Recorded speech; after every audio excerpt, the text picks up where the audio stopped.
All right. Let's see what's up. What's up, people? Thought I would hop on board early because they're gonna have Steph on the live on their what you call it, in the press room, and they might have it on NBC, and we can show you that or play the audio or something. Let's see.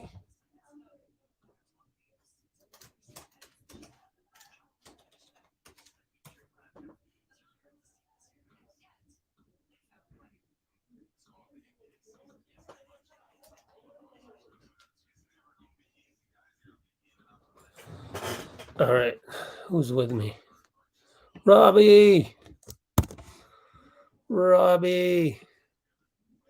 Wins the thumbnail contest. What's up? Yay, Robbie. Okay. Hit play in here. Let me check some things, see if we can get the... Oh, shoot. See if we can get the Steph Curry pregame. Don't know if we will. So just hang tight. I got to do a few things.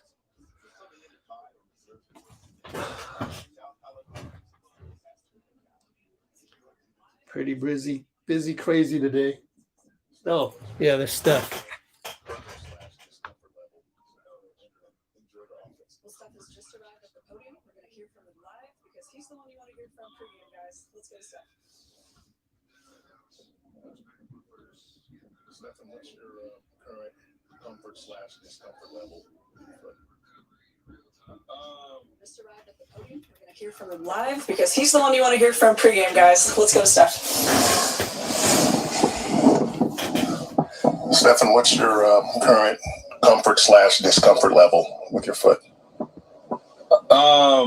It is different. I mean, it was painful at first, getting better by the day, and just trying to assess the recovery in real time, just to know how much we can push it on a day-to-day. Right now, obviously, not much, so just trying to stay patient and know that it'll continue to get better and make the necessary steps to get back on the floor, get my other shoe back on, and get reps in, and hopefully get back out there as soon as possible. There's a lot of talk about the play that you got hurt on. Have you seen it again, and what are your thoughts about what happened and what unfolded? Yeah, he didn't try to hurt me. There's a certain way that he plays that I don't think many other people would have made the play that he did, but I don't think it was malicious or dirty or trying to hurt me. It's kind of just a tough situation. Like I said, just the way that he plays, there's a conversation just around should he or shouldn't he have, but it wasn't like he looked at me and was like, I'm trying to hurt that dude. So it's basketball. Have you ever had an injury similar to this? No. What do you think or what are you being told maybe is a realistic timetable to get back? I mean, that 2 weeks is kind of the marker just to know how it's healing. And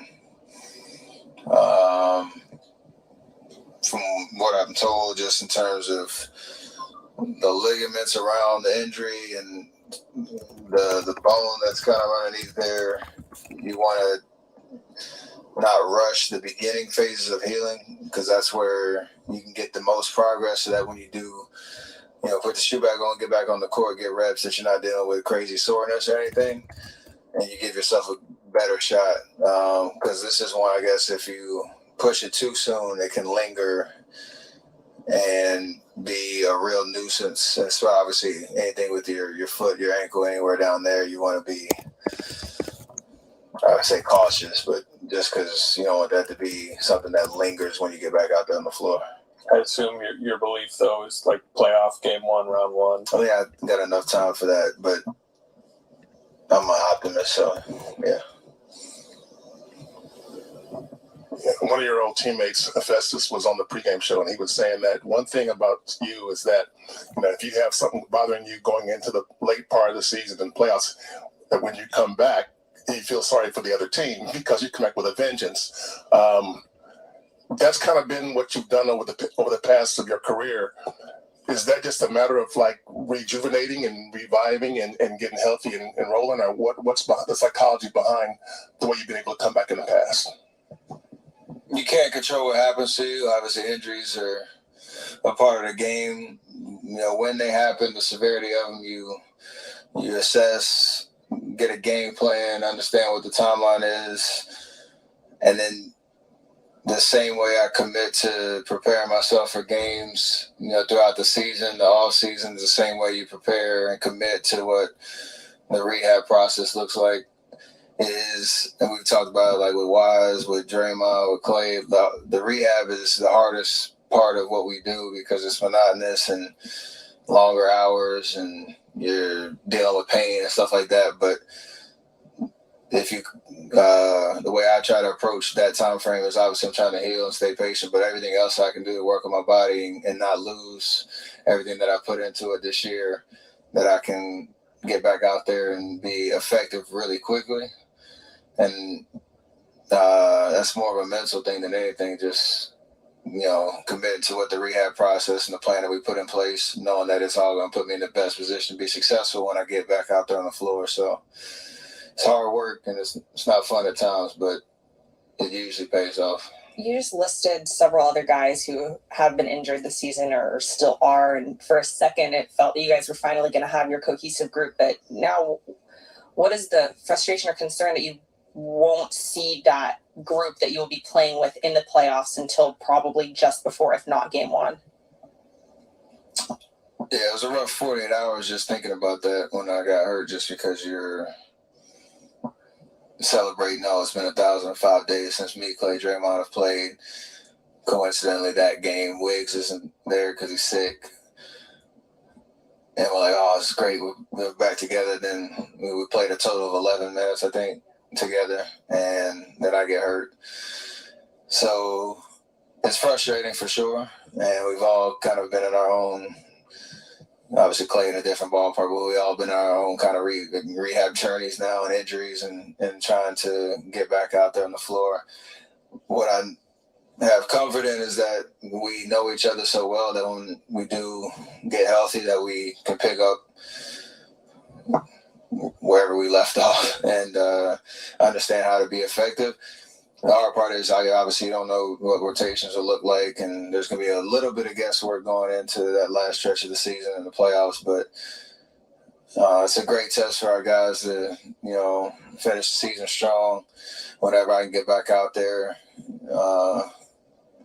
hopefully it's a smooth transition. And then we, just bring our best selves for the playoff chase. And, I like the thought of where we're at when we're healthy, and the fact that we will hopefully have fresh, legs and bodies and minds ready to take on that playoff chase. So we're going to have to be a little nimble, I think, towards the end of the season to figure out what that looks like. You guys were 2-7, I think, without you last year. What's kind of different team this year? So I'm excited about what they're going to do. How much of that is Jordan's growth, and he's going to be stepping into kind of your starting spot? That's a huge part of it, and what he's been, demonstrating the last year, but especially the last month, of his efficiency. Obviously, Clay continuing to find his rhythm, and get his legs underneath him. Draymond back, hungry and fiery, ready to put his injury behind him, and even Wiggs. He had a slow kind of run after the All-Star break, really finding his game again. So there's a lot of motivation for everybody to finish strong. So obviously it starts tonight, and I'm excited to watch it because there's a sense of urgency on playing Warriors basketball these last 12 games, and winning as many as we can and coming into this playoff strong. Steve talked about how maybe a silver lining of this, kind of piggybacking off that, is these guys will learn how to execute without you so that in the playoffs, when you need to sit on the bench or take a rest, these guys could hopefully keep you guys afloat. Do you see that as just a good outcome possibility from this? Well, anytime anybody who's in the rotation is out, it requires everybody else to make adjustments and step up and do some things differently, things we do well, even better, and take on that challenge. So we had to do that, and we tried to do that as good as we can. As Draymond was out for that stretch, it obviously didn't go as well as we wanted to, but we think we learned a lot about ourselves, and individually we learned a lot about what it takes to win at this level. Same thing is going to happen now in next 12 games. So definitely that specific point about minutes that I'm off the court, and just a confidence in the sets that we call and how we keep our offensive efficiency up, but more so just anytime anybody's out, everybody's got to make the necessary adjustments, and that's what good teams do. What are you able to do right now? I mean, pretty much anything not on my feet. So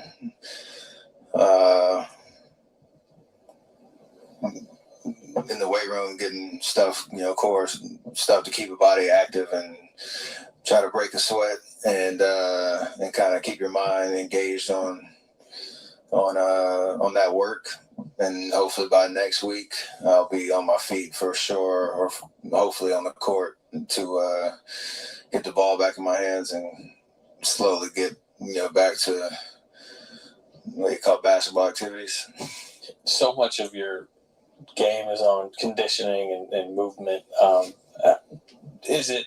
I mean, if it is only a couple weeks, do you feel like it won't be a big issue for you conditioning wise, or like how quick can you fall out of condition not working? Not that quick, especially because I work so hard on the other stuff. So that's the not so glamorous part about what we do that most people don't see back there, like the amount of hours you put in, the different ways that you can challenge your body, challenge your wind, and work on that cardio and all that type of stuff. So 2 weeks hopefully 2 weeks isn't that much time, and especially the last like quarter or whatever the rehab process is, where you almost have intensities that are way harder than what you do in the 30 some odd minutes I play, so that you're ready to make that transition back. And hopefully I won't have like a minutes restriction, all that type of stuff, but I don't get too ahead of myself yet. That was Steph Curry speaking. Okay. Hang on a sec. I know I'm behind on the comments. I am just about to post the transcription from Steve Kerr's pregame, which is the whole thing is on our channel. If you were crazy enough to want to go watch that whole thing, before we'll do a little Greg Popovich shortly right here. Okay.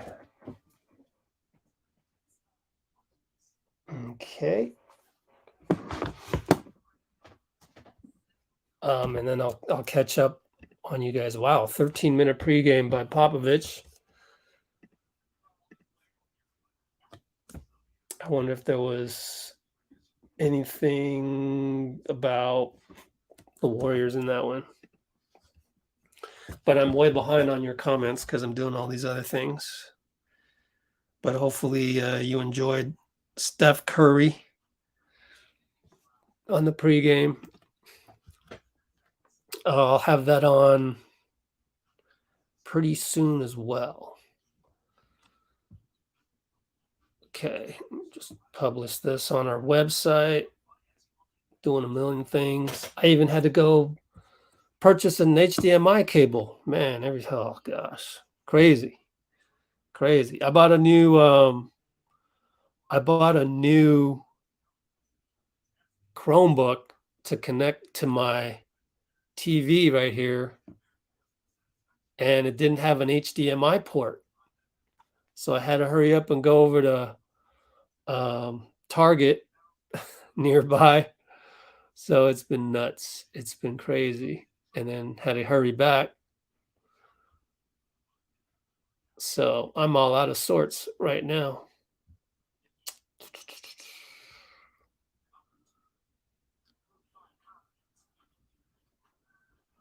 So keep them going in the comments. And I appreciate people who are trying to keep things positive again. I think we'll probably have a pretty lively discussion post game about Wiseman, I guess. I try to tell everybody just stay positive, man. I mean, people are just throwing him under the bus like he did something wrong to you. Poor kid.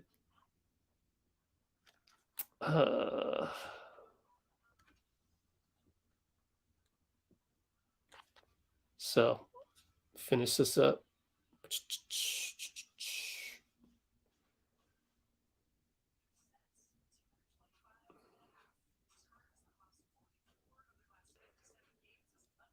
Okay. I already saw a chill bro comment. So it looks like we got to calm some people down in the comments. Bummed about Wiseman, I know, right? Doom and Gloom folks coming tonight. They've already come. If you've seen the comments on our YouTube channel, they're already all over the place. But let me post. Let me post the Steph Curry interview first.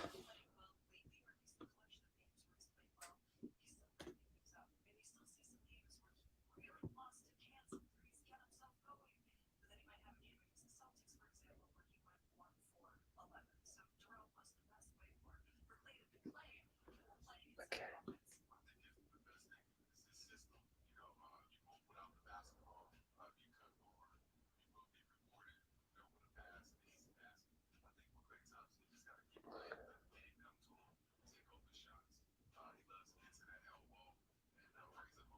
Hold on. Just trimming this video.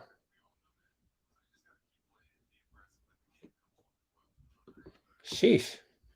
That took forever.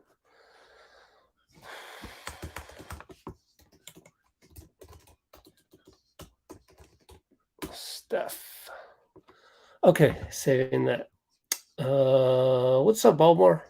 Or just go reverse chronological order here. Thank you, Alex, by the way. Exactly right.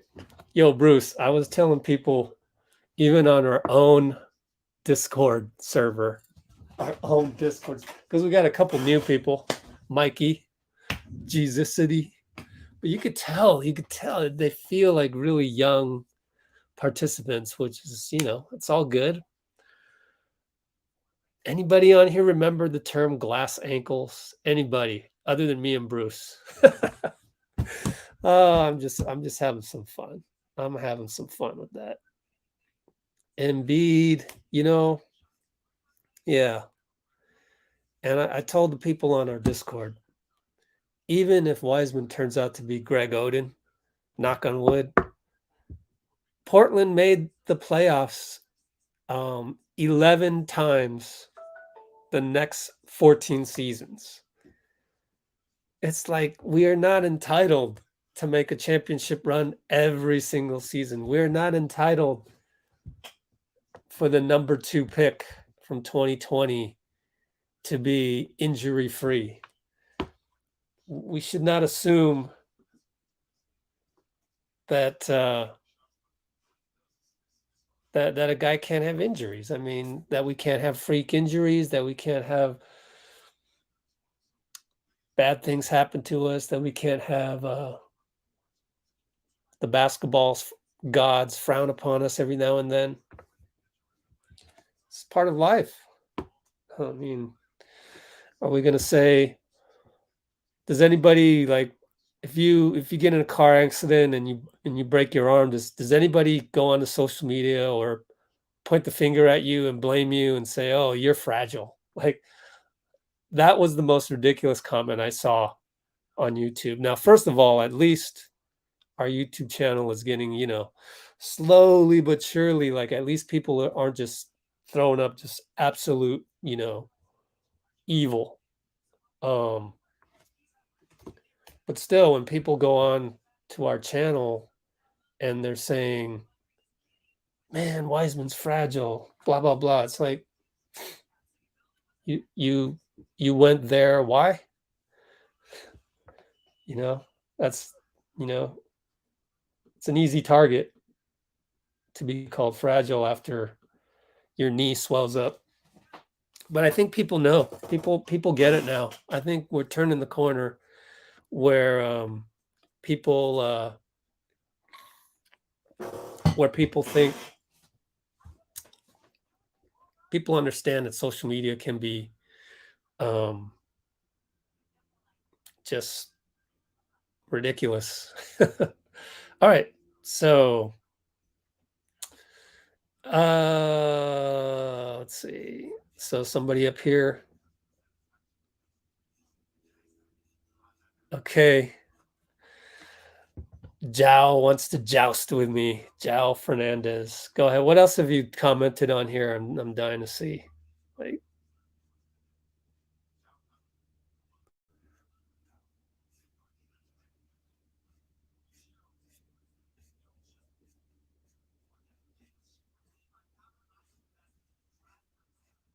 so that makes him fragile, Jao?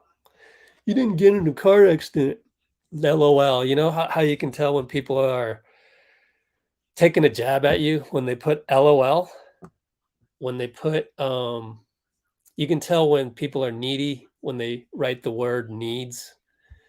And what else? There's a whole host of other ones, but putting LOL in there or LMAO doesn't make your comment better, Mr. Fernandez. We got 6 minutes left, but Popovich's interview was like 13 minutes. So sure you want me to go there? Hold on, I gotta upload the Steph interview. So give me a sec. YouTube is such a pain because you gotta like go through all these windows just to upload a video. Like, I select the same exact options every single time. You can't just make it go faster. They're going over the bet Draymond had with Steph. Unfortunately, Steph is going to have to wear the Sparty costume. So, unfortunately, that's what's going to happen.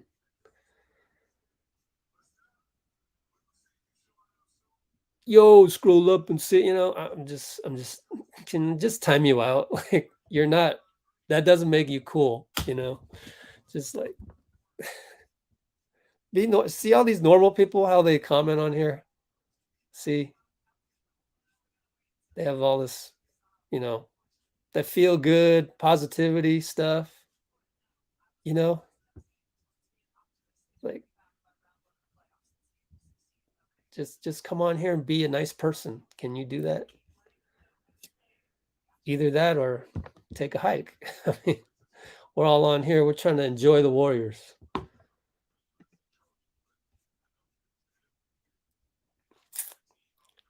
It's just a mindset of just being happy. Just be happy. So let's go ahead and see what Popovich has to offer. We'll skip around.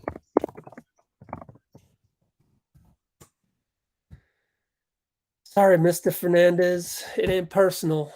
It's just I don't want to be on here going back and forth and then becomes a pissing contest on social media. And haven't we been through that before?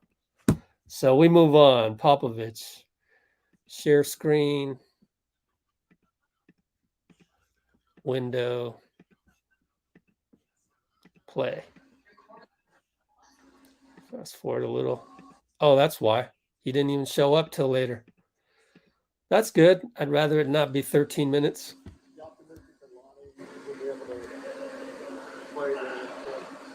I have no idea. They'll tell me, and then I'll know. I guess that's an injury question. I couldn't hear it. What are the most significant changes you've seen in the league during your time as coach? Hey, that's Monty Poole asking him a question. That's pretty cool. I've been doing this for 25 years, and you're going to ask me that in about 30 seconds. I'm supposed to answer you? I don't think so. You know, that's too big for me. He shut down Monty. It's hilarious. What do you like about the way the NBA is played now? Not much. You know, I think it. I've probably been doing it too long, but you know, Golden State's one of the few teams you enjoy watching play because they move without the basketball, and you know, they shoot threes like everybody else. Because if you don't, you're an idiot. You know, analytically, you have to shoot threes, but it's become such a huge part of the game. We've lost a lot of the other aspects that we all used to love about the game. So, you know, I always make the joke that I think we should have a 4 or 5 point shot and make it a real circus. You know, fans will go even crazier. You know, so. That the Spurs have the model franchise, just with being constant contenders and kind of moving time for the Warriors now have kind of this moving timeline where they have their star core with like the younger guys and they're developing something that's going to be amazing for the future. What are your thoughts on what the Warriors are doing right now? They are doing and have done a great job. They've got a great culture. You know, they're all on the same page. They play for championships. They do it with class. What else can you say? You know?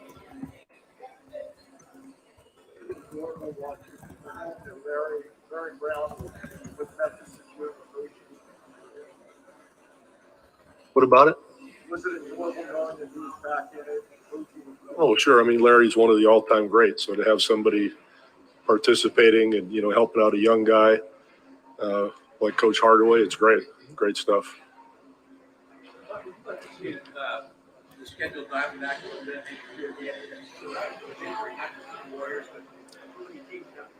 You know, as a reasonable person, it would be hard not to argue that, I think. So it's I can't disagree with you.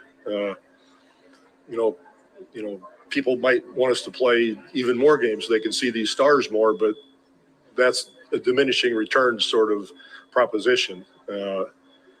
You know, having the players healthy and being able to see them is important. So I think fewer games spread out would be wise, without a doubt. We had this weird thing about load management. You know, I remember a $250,000 lesson that I experienced in the past. So yes, I'm aware of load management. Oh no, My we got bad. we got the sociopath back on here. Well, I mean, how many blue wrenches we got on tonight? Well, I didn't really know what to expect, to be honest with you. Somebody's been off for 2 years. You know, they just need a lot of time to get back to where they were. You know, it's not just confidence or rhythm. It's about every aspect of the game, probably. And he's doing the best job he can, you know, to fight through a lot. What changes for you? I mean, you in the past, you've always sort of made it a priority to keep Steph and play off the line. With Steph out, how does that change how you game plan? No, I don't have many. You know, the game plan doesn't really change all that much. You know, the Warriors are the Warriors. If you can't stay in front of them, if you can't guard, if you don't get back in transition, if you screw up all your switches because of their great movement, you give up too many easy buckets because they're going to make some threes. So limiting the easy buckets, limiting the free throws, you know, keeps you in the game, assuming that you don't turn it over and you shoot halfway decent that evening. So that's usually the plan. What are the things that make Draymond unique? Well, I think the most obvious is that he's basically a savant defensively. He communicates and runs the whole show. He knows who's on the court, on his team, on the other team, where the danger spots are. He understands the spatial relationships on the court. He knows where to help, where not to help, how to direct somebody else who isn't, as aware as he is. So all those things through 48 minutes really add up and help a team make a lot of plays that, add to winning for sure. That's the thing that stands out most about him. Secondly, nobody's going to compete any harder than he does. He wants to win badly. And that's something that coaches love to count on in a player night after night after night. You've got somebody who's competitive, but also a leader, somebody that people respect and will follow. So he's pretty special. Since you brought him up, I need to thank him again. Every chance I get, I thank him for helping us get the gold medal because he was huge in that effort. Steve didn't do anything. Steve just stood on the side and had a beer. He didn't do much. But did that experience give you an even greater appreciation of what Draymond does? Oh, absolutely. And it wasn't, the games are so much shorter over there. And we didn't have much time to practice and do a lot of things that we might have wanted to do. But his leadership is what was really huge for us. He was so vocal, so adamant, so locked in at practices that we did have, timeouts, games, half times, all that sort of thing. He was a hell of a leader. KD did his job as he did in every Olympics, scoring and doing what he does. But Draymond was very special in that regard. Yes, sir.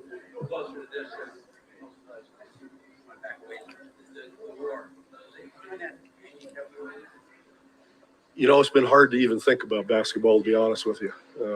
It's just become so insignificant in your day-to-day, and with every photo that you see on TV, it's kind of like I'm actually glad that stuff's on TV. Like when things started to come on TV about Vietnam, that's when it changed. People didn't know what the hell was going on in Vietnam, all the lies we got told and all the atrocities all over the place, back and forth. And here, any sane individual would be just traumatized by what they're seeing. And it's still impossible for us, as I'm sure you agree. We can't feel what it'd be like to drive your wife and your daughter and son to a border and say goodbye and know you're going to go back and die because the Russians are going to pull this bullshit that, a lot of people fall for, including some of the people in our government. Those are the people that really make me sick. For political and personal reasons, they're willing to jump on a Putin bandwagon and use that. Guys like Cruz and Crowley, and you can just go down the list, and they're just despicable people for even thinking about saying the things they've said. Or you've got the people on Fox News who I won't even name. They know what they're saying. They're highly intelligent people, but they're still willing to do it. Just lick spittles of the highest order. That's probably enough trouble for me. Wow. Bravo, man.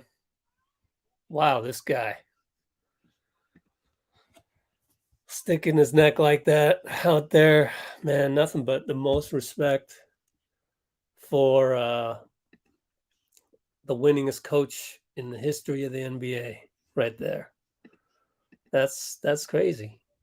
That was some good stuff. That was some good stuff that I didn't really see get all that, talked about pregame, but I'm sure it will pretty soon. I want to put some of that stuff on immediately onto our channel. Let's see what do we want to get here. We want to get we're gonna get box score right here. What else? And the NBA.com's box score 2. This game hasn't started yet. My stream's still gonna suck, even though I have a brand new Chromebook to take care of all that Still gonna suck though. And try and find the point where Popovich talked about the other stuff. You know, it's been hard to even think about basketball, to be honest. There we go. Still, So that's at the 11:38 mark.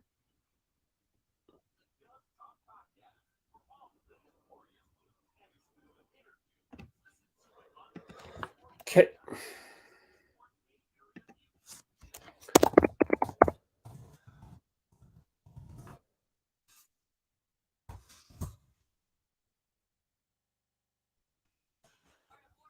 Oh gosh. So some of you are asking about how the Warriors will do without Steph, and yeah, well, I mean, we'll see. That's what tonight is for. One of the things I wanted to point out was that we have 12 games left, and we have Popovich, Ukraine,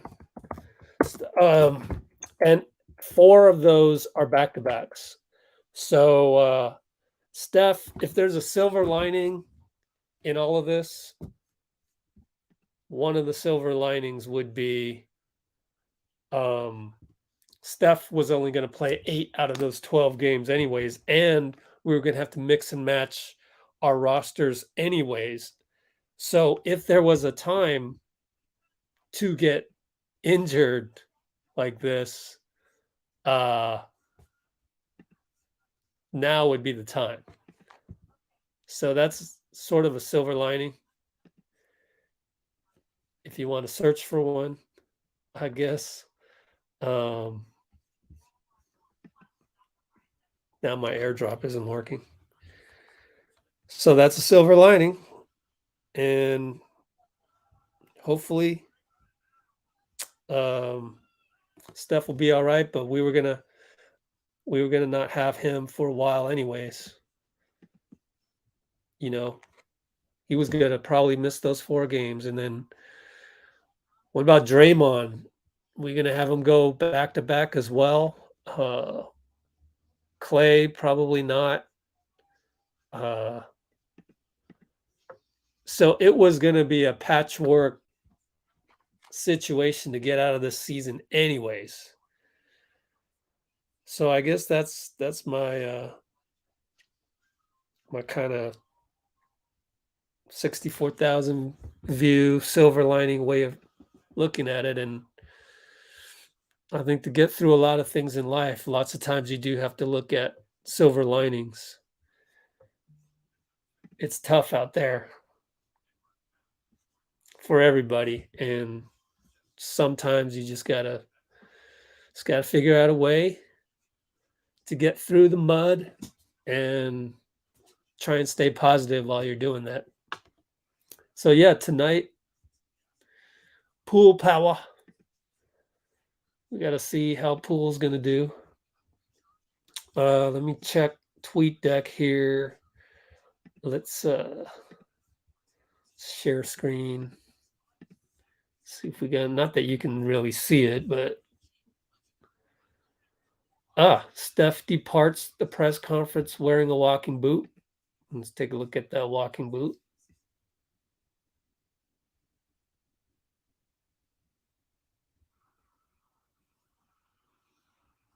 Yep. That sucks. Let me do this. Copy that, and then I need to copy the link so I can tell my people. Okay, I'm about to tip off finally. And Warriors Spurs. Yeah, I got the title right this time. Let me see here. Did my new Chromebook have a better resolution here? I can't really tell if it's better. I don't know. 1080 1080 resolution can only take you so far. Yeah, it doesn't look that much greater. I might return it, Amazon Prime.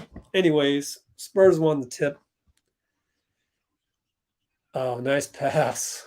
They get a dunk on us on the first play. That sucks.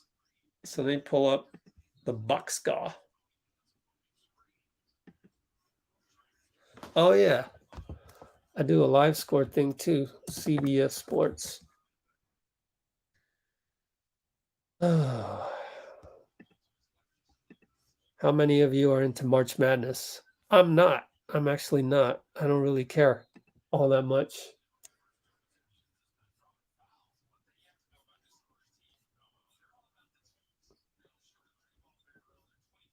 Uh-oh. Can't get rid of that ad. Oh, well. Let's go with that. So anyway, down 3-0. Maybe he missed Jacob Poeltl.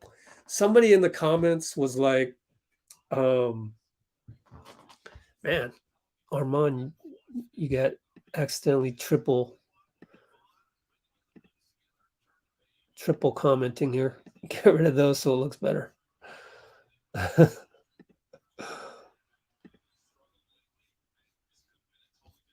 Yeah, so we'll have the drawing later. Okay, we're down 3-0. Clay right side, JP up top. JP Clay Wiggs. Oh, alley-oop by Draymond. Wiggs misses it point blank. So JP Clay Wiggs, Draymond Looney, as you would expect. Sorry, I know a lot of questions in the comments. Before the game started, I didn't get to because there was a lot of stuff happened. Matter of fact, I want to put the Greg Popovich ones up. Here they come. Corner inbound. DeJounte over Draymond. No good. No. JP loses the battle to Jacob on the rebound, and now they get a second shot, and it's a 3. We're getting skunked. 6 zip out the gate.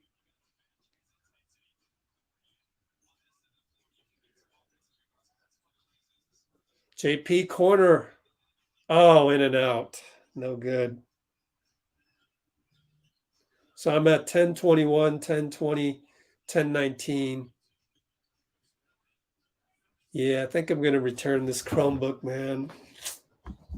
The resolution sucks.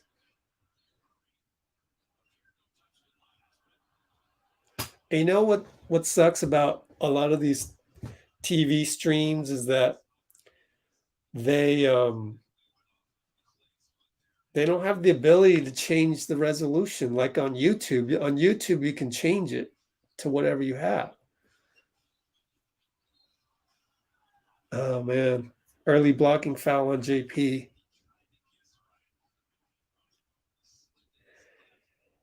How many fouls is that on us already? I mean, it's like that's one of the things Steve wants us not to do as much. That's already 3 fouls. Man. DeJounte misses from 3, thank goodness.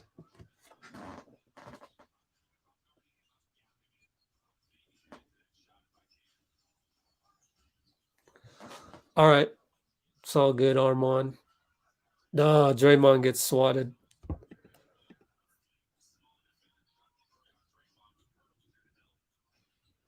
Let's take that away. Oh, gosh. Oh, they just waltzed down the lane and he missed the layup. Good take by JP to get to the line. Who was that? Who are the Spurs out there? Keldon Johnson, DeJounte, Devin Vassell, Josh Primo. Super young squad, man. That is a young squad. So there's Vassell. No, that's did they bring in somebody?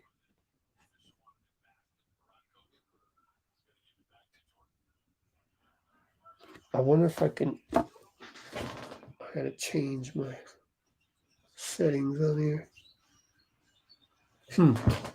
Anyway, Clay got a layup. Assist Draymond, I think it was.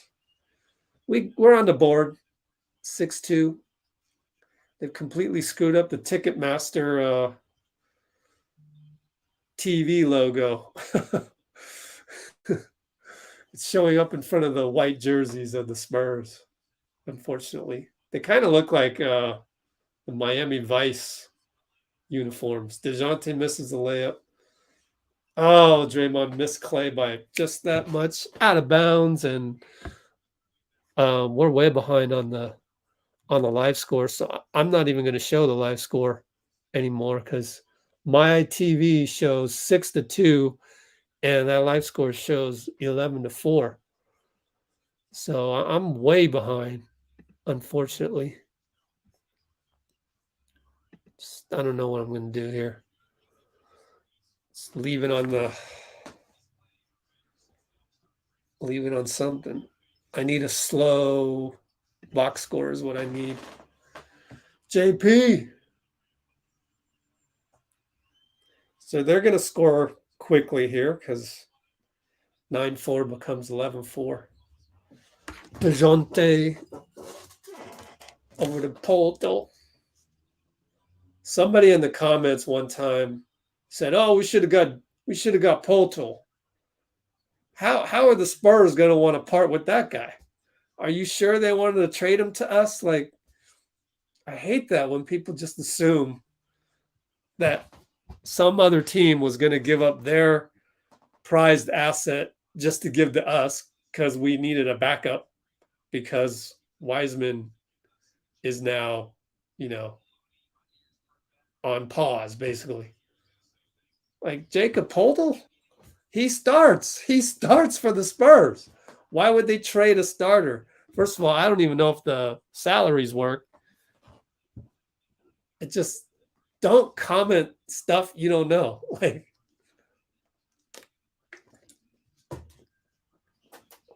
Spurs were going to trade Poeltl to us. That's just ridiculous. Anyways, 13-6. 7-12, 7-11, 7-10. Clay, Looney Clay, handoff. Fading baseline jumper, good by Clay. He's got to be locked in, considering there's no Steph. Keldon Johnson downhill to Poeltl. Draymond's like, we need your help, guys. Somebody went away from the action there. Wiggins, post up. Got to make that. Jump hook, good. Had to make that. Well, I wouldn't even call that a jump hook. Jump push shot. Because nobody was going to rebound that one. 15-10. Look at Draymond play defense on Poeltl. That's the part where a lot of people don't understand. Draymond can defense any five in the league. Burn him, Jake. JP. A couple of nifty moves. So, in my opinion, that was another example of JP making two fakes, thereby canceling his initial fake. Oh, they're going to get Draymond for a 3-point foul. He's not arguing it. He says, my bad. Timeout.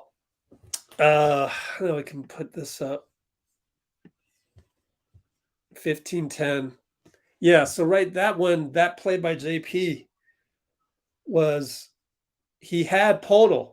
He had him faked. But he did one more fake, and then that canceled out the fake. He had him. Baseline, he had him. And that's something that he just keeps working on, namely with Andre. So, trust me, Andre's letting him know on a bench right now.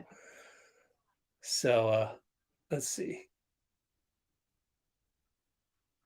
The links for the giveaway aren't working. Damn it. Let me check them. Well, you got to be Google Drive. Oh, yeah, it's not working. I think it's Google because they worked before. Unless I copy and pasted the wrong link. I mean, sometimes when I do the copy paste, no, that should have worked. Huh. Hold on, let me check. Let me go to Google Drive.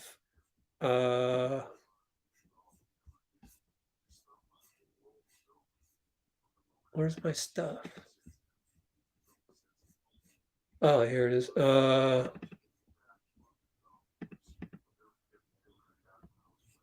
Get link.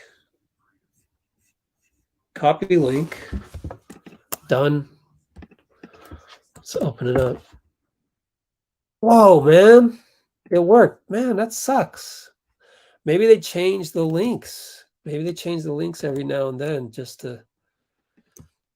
for security reasons. And now I know why, because the copy paste didn't work.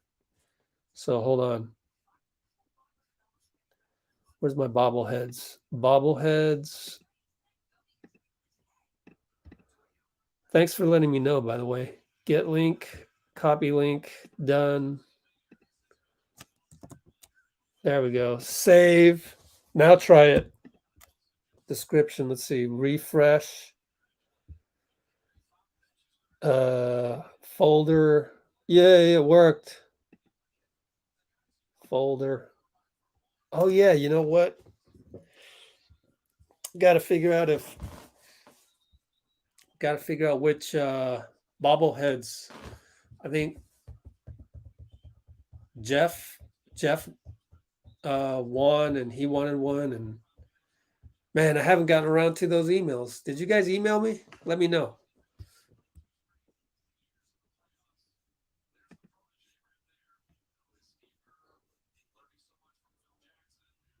Steph's absence. Okay, come back, and Keldon Johnson shooting free throws. Steph's absence kind of allowed Clay to adapt to the game again.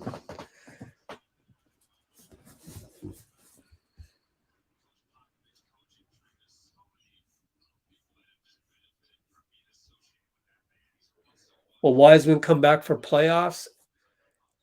It's totally up in the air. I think we got to figure out if he's going to continue rehabbing at all. So let the swelling go down and go from there, I think, is the next step, really. Beyond that, can't really tell. All right, JP left wing, step back over to Looney. Looney got to shoot it, missed another jumper. I wonder how many how many that's in a row jumpers that Looney has missed, because that's a lot. I don't recall him hitting a jumper in like over a month. Oh man. Clay got called for a foul. He can't believe it. He's looking up at the Jumbotron, trying to look for a sign that he actually fouled the jump shooter. Wow, top records in 4 major pro sports since 1997. Patriots and Spurs and Red Wings up there. Oh, cool. Oh, Nick, yeah. Email me about Wiseman. Yeah, I remember that. I appreciate that. Yeah. No, that one was, I mean, that's ancient history now. That one was Roz Gold on Wude, former Warriors sideline reporter, now working for TNT, is it? Or ESPN, I forget. And ESPN. And she said on the air that Wiseman would go play in a G League game, which would have been right now, Sunday. Obviously, didn't happen. Knee swelled up, and they said, okay, just rest, James. James, I don't even see him on the bench.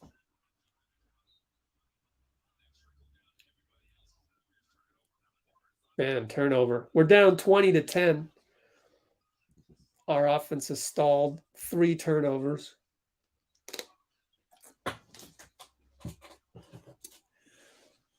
Okay. Keldon Johnson against Otto. Got him on the cross. Good banker. Down 22-10. Oh, boy. Otto sets a pick. Hand off Looney. Over to Looney again. Some movement over there. In and out by Otto. Tips it to Looney. Oh, no. Looney. Oh, almost an and one. Couldn't quite make it. And so Looney will go to the line. We're down 22-10. It's a pretty good foul. Let's see how many fouls on Powell. 1 foul. They've only made 3 fouls. San Antonio's already in the bonus. Chris Chiozza in for Klay Thompson at the 4:18 mark.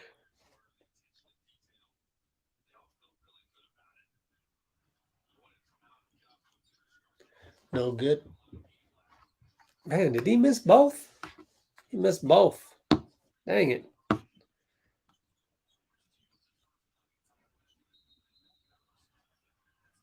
Hey, Chiozza took a charge. Took a hit in the face.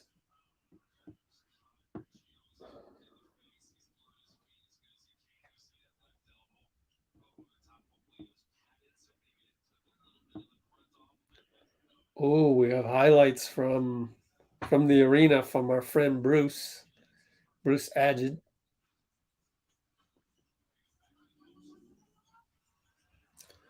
A dunk for Otto as it gets loose on the baseline.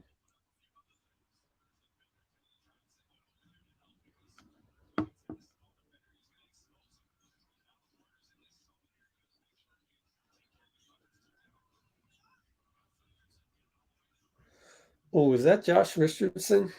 He's an athlete.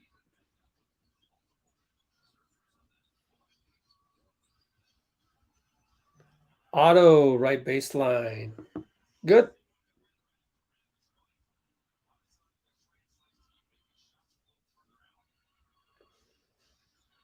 I'm just checking to make sure I didn't miss anything other than Steph leaving the press conference with that foot brace. So there's a timeout.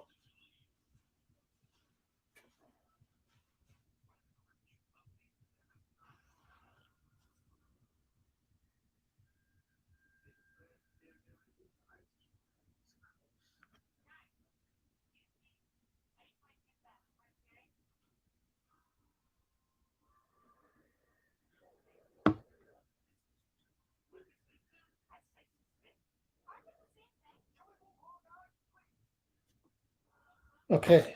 I don't think I missed that much. All right. What's up, Alex? You're back. Do I watch Formula One now? What's up, Dean? Dean Chambers. Yeah, Nick, thanks for the info on that. You don't remember Roz? Roz was our sideline reporter for like 2 or 3 years. So she reported that Wiseman was supposed to play on Sunday today, right now, with Santa Cruz. And we would have that. I would be doing the dual commentary. But too bad. How's the ball movement? I think the Spurs have just been scoring a lot, so we're taking the ball out of the basket. And I don't think the pace has been that great. but we've gotten some action to work.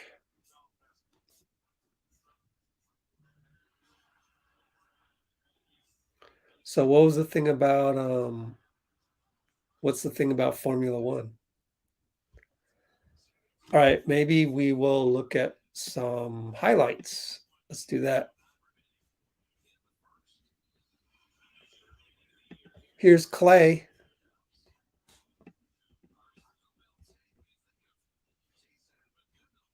Little backdoor play.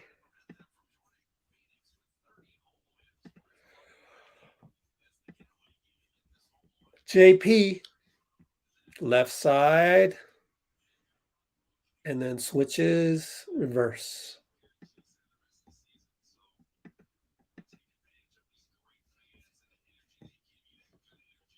And Clay's jumper right here, baseline. Little two-man game with Looney. Anyways, we're back, and Otto gets a steal. We're down 24-14. And 247, 246, 245. Belly is in there. Almost a turnover. Finds Kaminga. Good assist right there. I was going to say the only way they could bring on, a big to rebound and stuff would be, I think they would have to cut Belly. But if Belly keeps playing well, then, they nail a three. Then I don't know. I don't know that you can do that.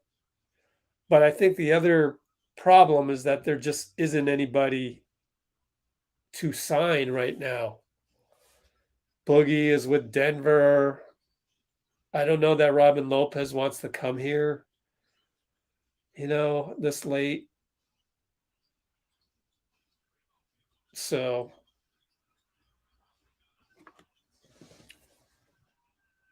well, pretty nice dunk there. Oh, man. Who was that? Richardson? Oh, look at Otto Porter work down low for the offensive rebound. Check the play-by-play. DeJounte. Oh, that was Josh Primo with the dunk.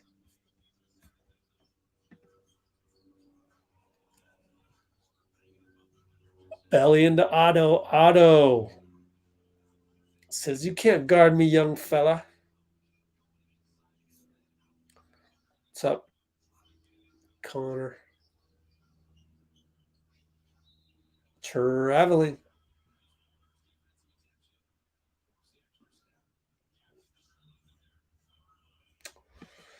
Yeah, in the pregame, Steve said that they just want to preserve Andre Iguodala for the playoff run. So I don't know. I guess that back is still. Oh, back door. Speaking of back, JK backdoor, Belly, another assist to JK. Dunk by JK. I mean, Belly might be able to surprise a few people just because, remember, he was out for a while. And then he also had the general illness. So he hasn't been 100% in a while. Chioza falls down. Oh, man. And that's the problem. That's the problem. Uh-oh, we got fire Steve Kerr. What do you got, Growtopia? Why are you shake my head, Steve Kerr? What did he do to you this time? Dude, you're gone. Dude. It's hilarious. Millennials that try to enhance their comments with LOL. Dude, what else? What happened to just commenting like a normal person?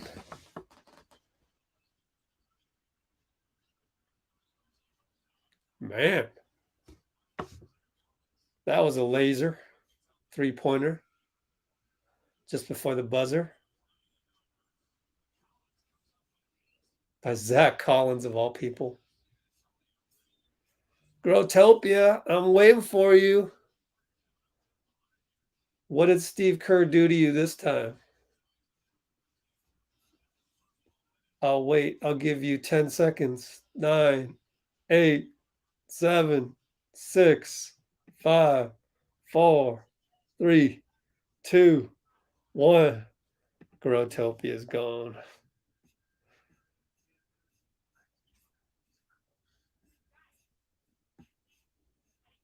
All right, let's look at some more highlights. Otto sneaks in the back right here. Sneaking. Snuck back door. So you guys want to look at some Jonathan Kuminga fashion? Let's look at some Jonathan Kuminga fashion. To be found on no other live stream. Here we go. Jonathan Kuminga, fashion show, fashion icon. So there's an article somewhere around here. Do I just click on this or what do I do? Yeah. There you are, JK.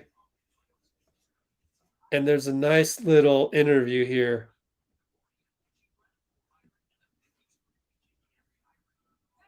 The crazy thing is, for me, it was just the love of basketball. It still is. I didn't have any idea of, oh, one day I'll make it to the league.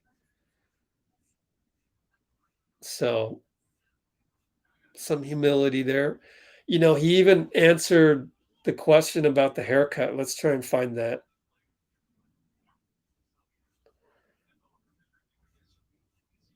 JK.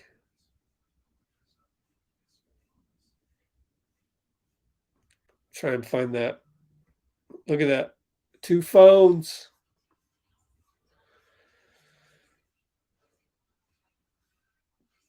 Gonna try and find the haircut question.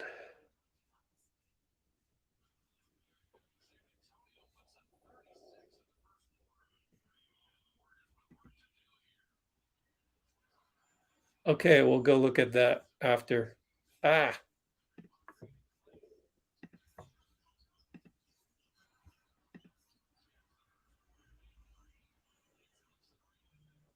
Oh, thanks. Did Santa Cruz win? They're playing right now. They're playing right now, and if Wiseman were playing, then I would have streamed it on the other window like I did last time. Draymond scrambling. Oh, they missed a 3. Good. JK rebound. Go downhill. Chioza, left side, finds Clay. Got Zach Collins on the flyby, but couldn't finish. Belly, short, and tips it in. Way to go, Belly. We're only down 9. Second quarter, 11:10, 11:09, 11:08. DeJounte, Zach Collins. Okay, Greg Popovich going to call timeout. He's mad at something. He's probably mad because Bielitsa got the tip in. Okay, let's go back to Jonathan. Okay. Your hairstyles. Talk me through where you've gone with your hair. I went a couple weeks with the afro, and a lot of people were liking it. But then we were losing a couple games. So a lot of people said, you need to bring back the braids. But I didn't believe we were losing because of that. Wait a minute. People were blaming the losing streak on your afro. A lot of people.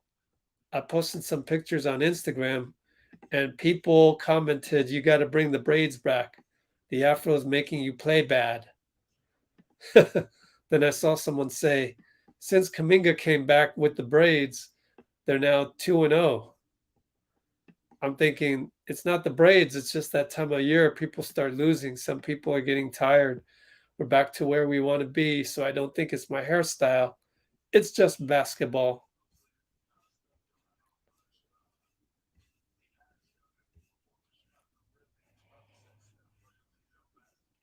So there you have it. Jonathan Kuminga fashion sense. Oops. This is our later. We're going to do the drawing over here. Speaking of drawing, let's see. Oh, Mo, what's up? Yeah, Pop always calls timeout after a mini run. A little 2-0 run. Timeout. I never got a chance to do that in an actual game that I coached. Always wanted to do that.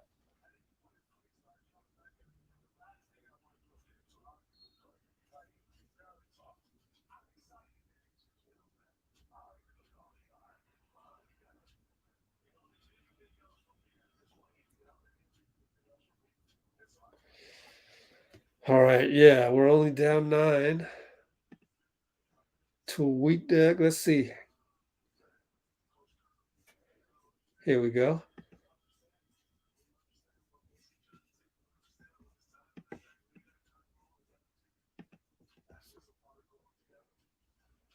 Clay. I actually missed that. I wasn't paying attention to that play. So I'm glad I saw the replay. Assist Chiozza. All right. DeJounte. They can't hold on to it.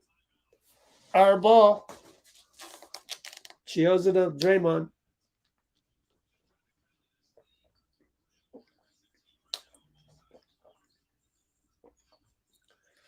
Belly. Here comes Clay from the split action. Screen by Draymond. Got the jumper. Way to go, Draymond. Just to know that Clay needed that just a little bit of help on the pick. We're in a zone, 3-2 zone. Clay at the point. JK and Chiozza. That's traveling. That's traveling on Zach Collins. Let me see that again.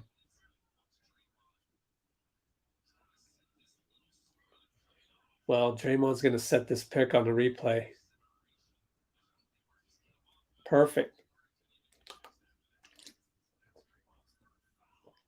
Damn, Dre has 3 fouls. Oh. What do you do now? He's probably like, by the way, he has a 28-minute restriction tonight. He's probably like, yo, Steve, leave me in. I only got 28 minutes anyway.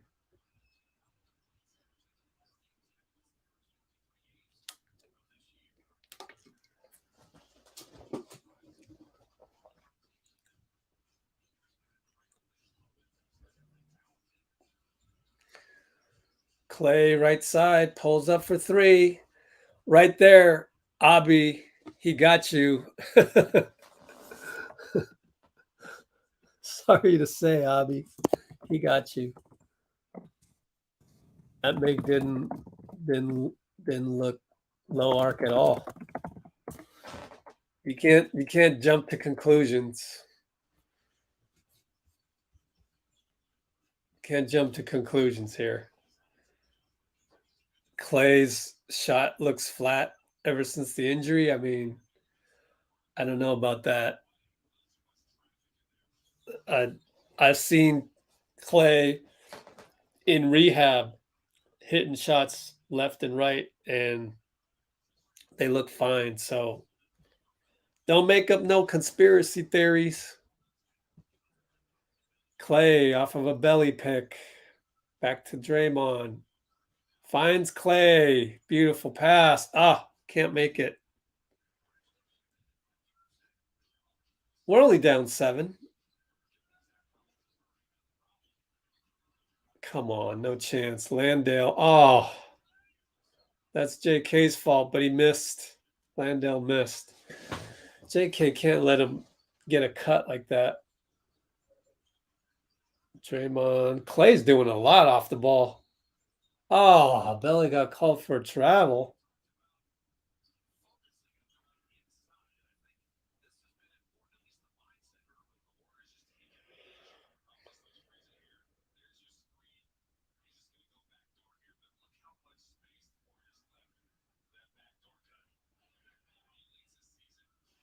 All right, we're back.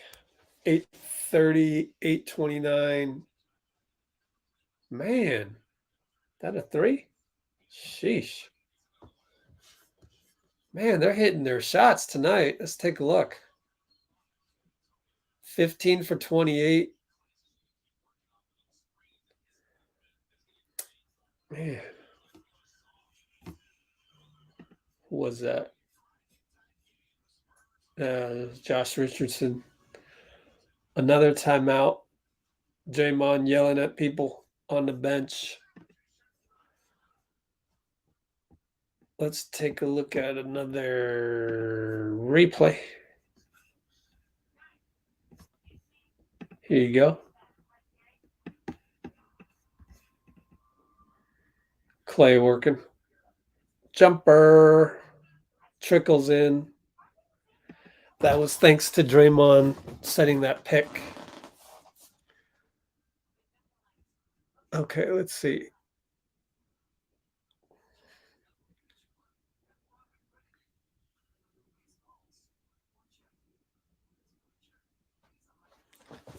Clay's dribbling more.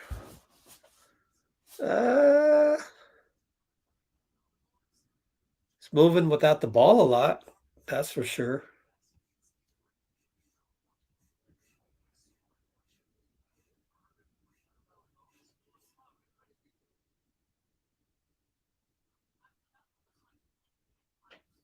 He needs to get back to Clay. Can we just let Clay play, man? Man. Don't worry about Clay. I'm just like,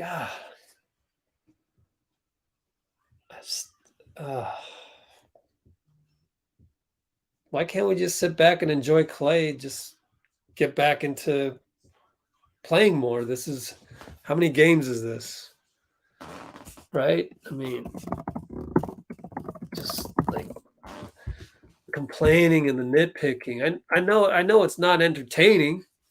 Like if I was there nitpicking things left and right about Clay, I probably get more views. But I mean,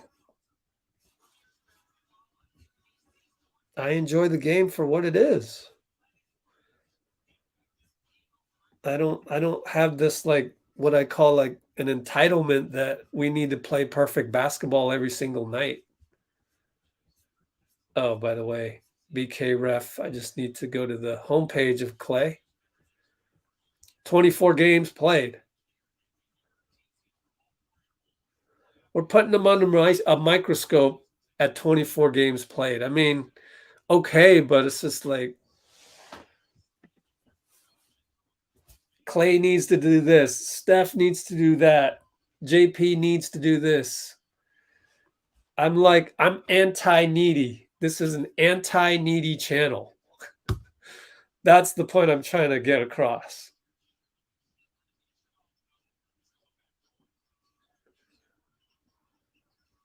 Man, Richardson's hot. Anyways, they're down 10. Let's check out the last play because I missed it.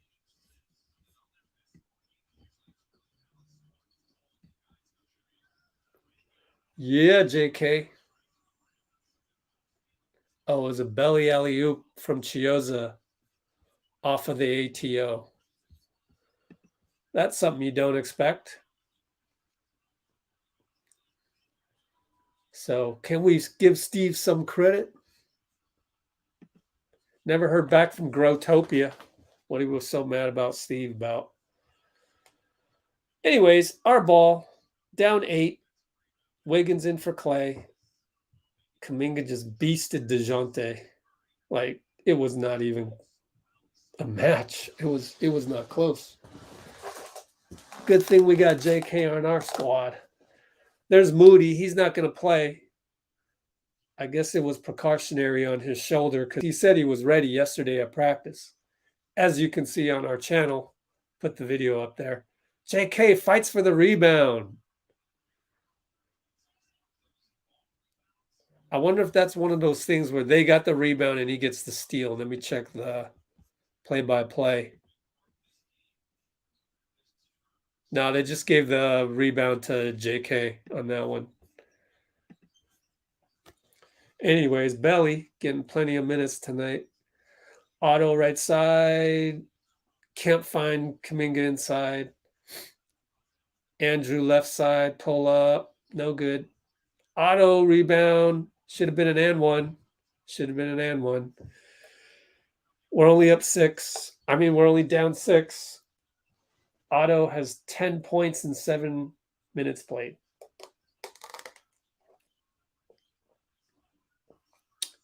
Richardson's on fire, I'm telling you. Down 8. 6:24 to go, out of bounds.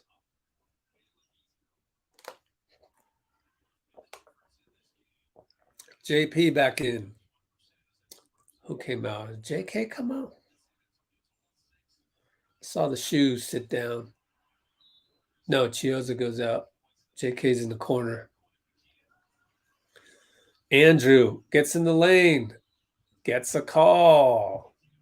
Okay, free throws for Andrew. Drum roll. Oh, we got to show a little in-arena highlights. We have some in-arena highlights from our friend Bruce Adjid.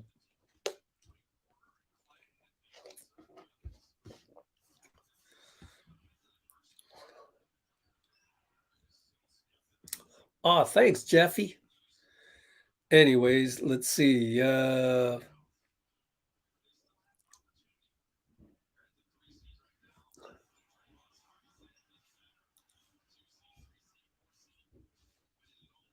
All right, someone wanted to see more post-ups of Kuminga, and that's what he got.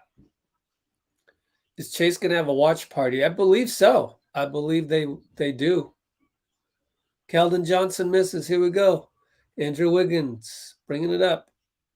Belly up top. Yeah, hit that. Hit it. 3-pointer. We're down 4. We're down 4. 5:48 to go. 5:47. Oh, no. And 1, no. Side out. Keldon Johnson drew a foul.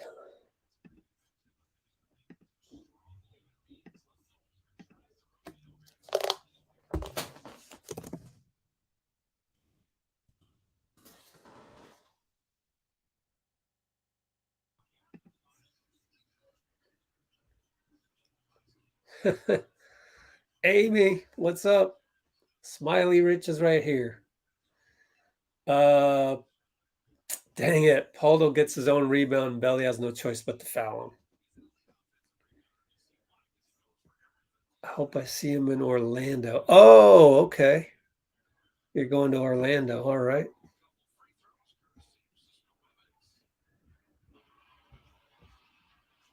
Oh, Steph's in the building? Well, obviously he's in the building for the pregame, but is he on the bench? Let me see. I can't see that far down. Who is the GOAT for me? Well, it keeps fluctuating. When Draymond went down, Michael Jordan reclaimed the top spot. But I'm sure at the end of all of this, it'll be a close 1A and 1B. Ah, GP threw the ball away. Here they come. No good. Ah, they got a rebound. Ah, Keldon Johnson's everywhere. That means you got to be everywhere. JK. Let's check the rebounding totals. Go up to the box score. 16 to 19. We're actually ahead on rebounds. Doesn't feel like it. All right. Otto with the rebound on the missed three by what's his name? Wisekamp. JK, couple moves inside. What a spin, but gets blocked, but then gets the call on Keldon. Way to go, Ed Malloy, referee. Call those for us.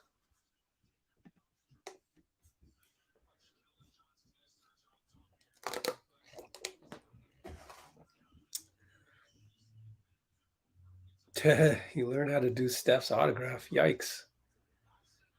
Will I do a meet and greet? Man. Where? You mean like Chase Center, Thrive City? I don't know.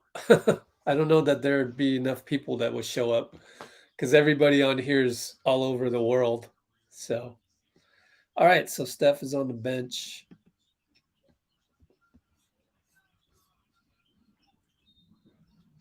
I hope that's not another foul on JP. Let's see. It's going to be a timeout. What's going on here? How many fouls on JP? 2 fouls. Draymond has 3. Remember that.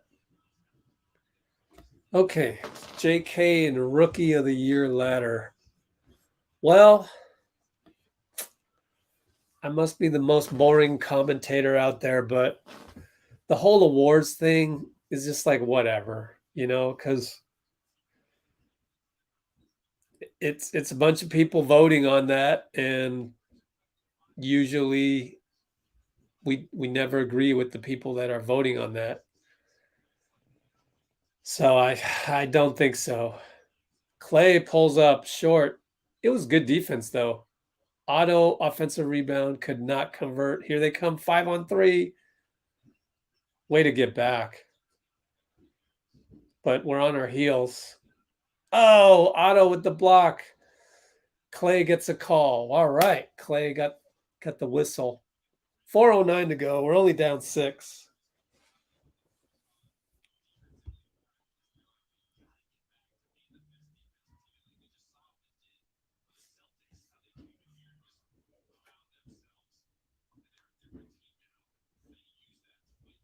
Yeah. Well, I mean, this is kind of the meet and greet. I mean, honestly. Try to get more people on here.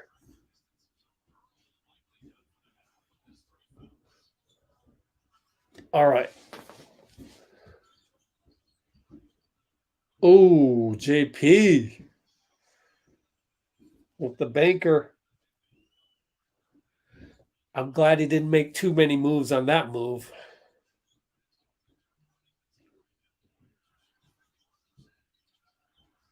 Keldon Johnson. Gotta watch that guy. He's killing us. Keldon Johnson's killing us. Can we just stop that guy? Oh, man. Wiggins. Oh, man. That was a very unathletic turnover.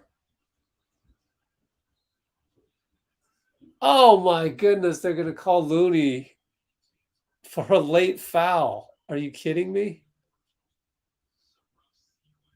What? Oh my goodness, that was ugly. That was just ugly. Devin Vassell. Yeah, actually Looney did foul him. But it was very subtle. It was very he wasn't even quite sure that he was fouling him. He just put his hands up and it ended up pushing the guy after he made the layup. Whatever.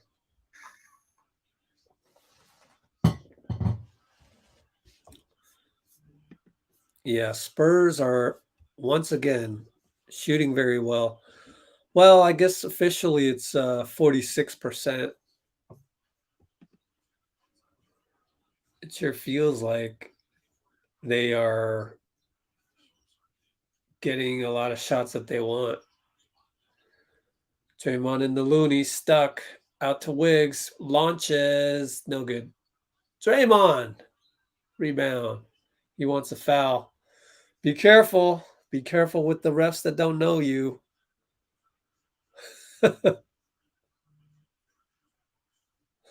Be careful. Be careful, Draymond. That ref doesn't look familiar, and it's like, oh, don't call a T on Dre, please. Clay gets in the air ball. Looney gets it though. Almost loses it, lost it. Damn, how many turnovers? This is getting ugly. We're making some AAU turnovers out there, man. It's looking ugly. But they miss. We're down 10 again. So that's 10 turnovers for us. Almost 11 right there. Hey, somehow we scored 5 straight points. Oh, man, let's come back to this. Just leave Clay there. I don't want to look at the live score anymore, but we scored 5 straight points. Jordan Poole, corner 3, assist Draymond. How many assists for Dre? 4 assists. Go back to Clay here. All right, Draymond. Oh, I'm sorry. I said we scored 5 straight. I forgot San Antonio got a bucket in there. Anyways, they're up 57-50, 154 to go, 153. DeJounte, no good. Clay rebound. Clay with those light blue shoes that don't match anything. We got like 3 players though wearing light blue shoes that don't match with anything. Okay.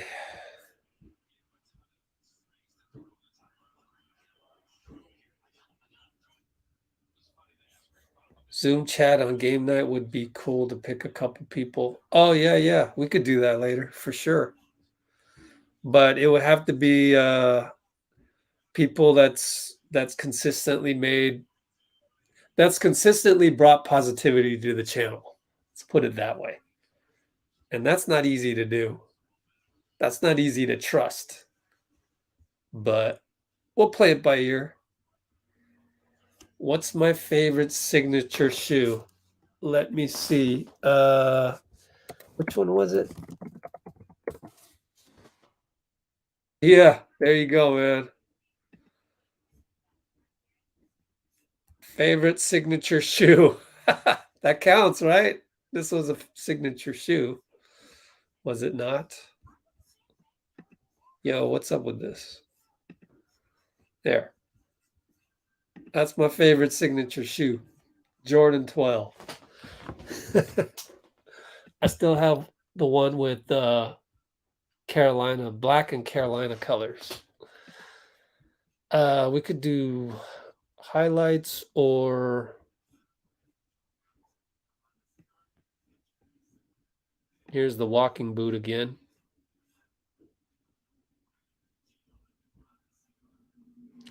Man, I'm so hungry. I got some seafood waiting for me. Basically, it's going to be a couple hours from now. Let me do something real quick. I gotta update the channel with the Steph Curry pregame. So I apologize. I just gotta do that. And I got the Greg Popovich one too.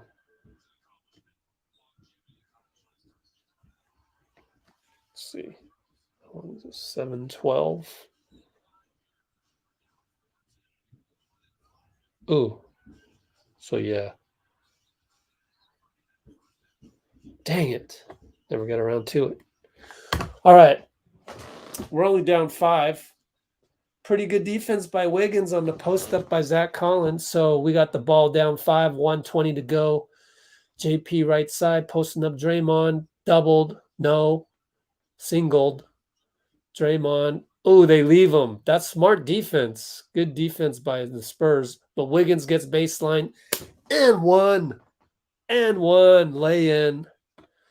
Yeah, Wiggs. Let's check out Wiggs' numbers. 6 points. Yeah, pregame, Steve had a really good quote about Wiggs. How the perfect game for Wiggs would be like um, a few attacks of the basket, a few putbacks, offensive rebounds, 6 free throws, and played pretty good defense. And so far he's kind of there. 2 for 3 on free throws. DeJounte no good. Draymond rebound against Zach. Here he comes, Draymond. Finds Otto to JP. Sets a pick for JP. Oh, missed the 3. Dang.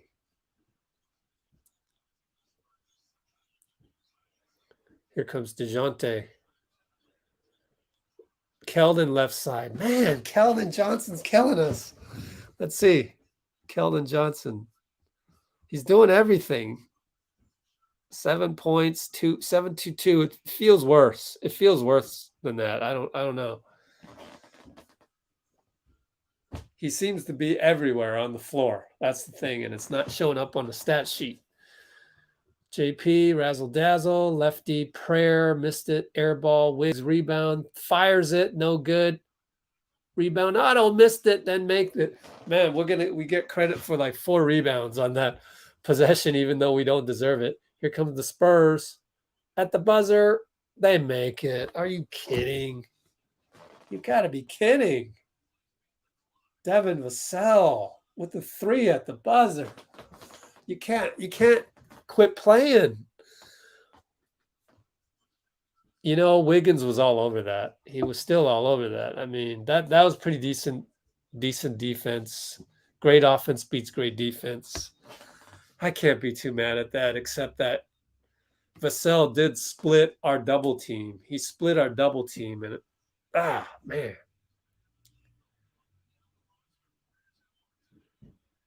Oh gosh, here we go again.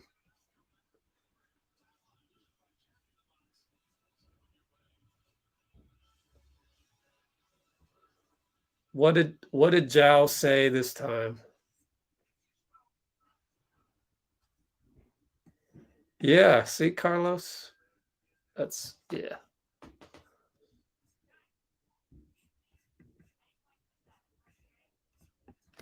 I gotta screenshot that, man. That's good stuff. So what happened? What did he say? I had missed it. It's not a knock on JK. Oh gosh, what did you say?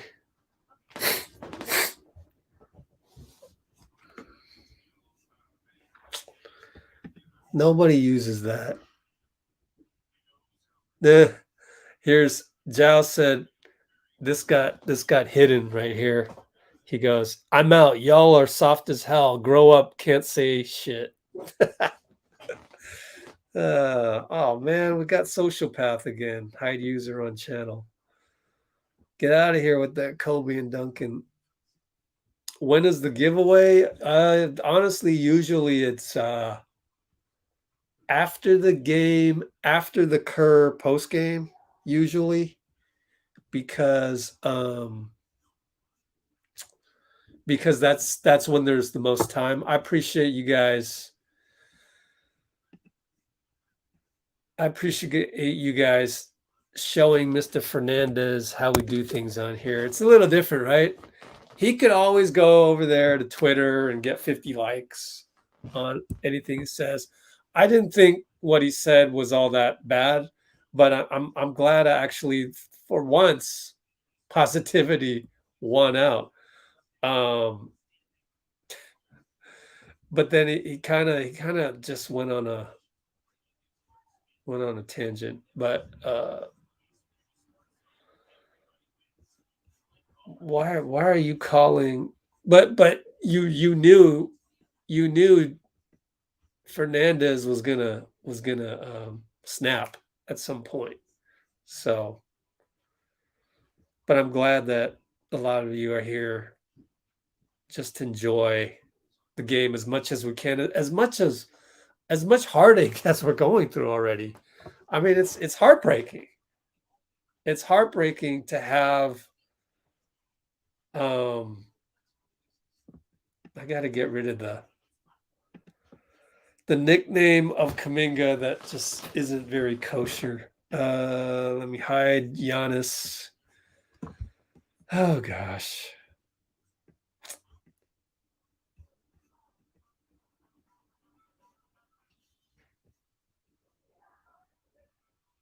I know.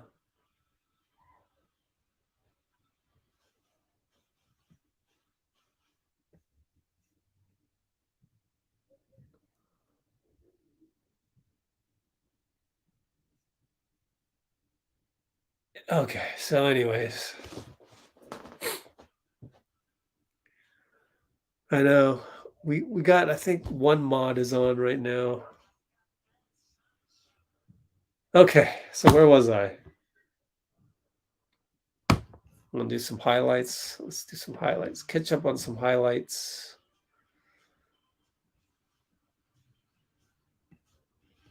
Here was the belly alley-oop.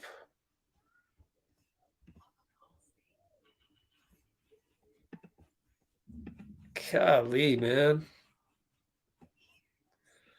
This guy's psychopath in the comments, just the same thing over and over every single game. It just gets tired. Got to keep an eye on that the whole time. All right, cool.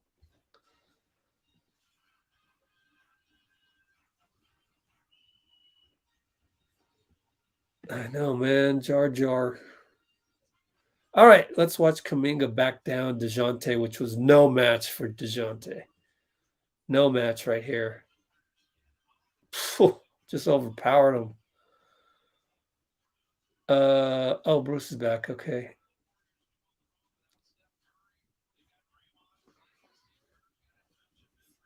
And then let's go to the next one. Oh, we got the walking boot. Otto Porter. Swatted you.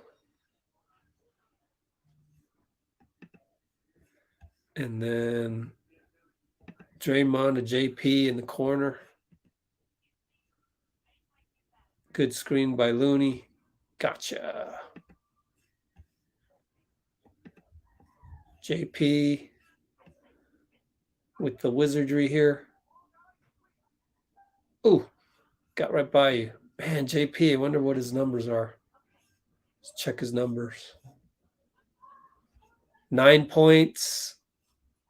4 for 9. Clay has 12 points, 5 for 10. And let's go to whatever this. Oh, this was the mega offensive rebound sequence. I think JP airballed that. Then Wiggins got it. Then he had to fire it up because the shot clock. Then Otto got it. Then he missed it. Then he got it. So Andrew, Otto. 3 rebounds right there. And Devin Vassell got the buzzer beater. I got to do one other thing here.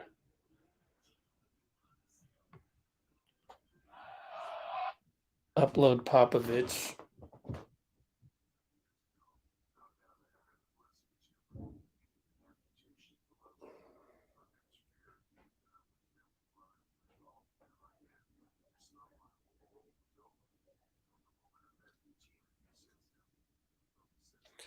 All right, so how's everybody doing? Where are you all chiming in from? Let me know. We got Amy's in Hong Kong. We know that. I think a lot of the regulars are not here today. We got K Woo's in Hong Kong, but haven't heard from him in a while. Roland's in the Bay, haven't heard from him. I think he's at the game. Who else? Bruce, where are you from? And Alex. Rebel, are you from the Bay as well? Man, I'm gonna need some coffee. Oakdale, California. Speaking of Oak, not quite Oakland, but not quite the Las Vegas Raiders.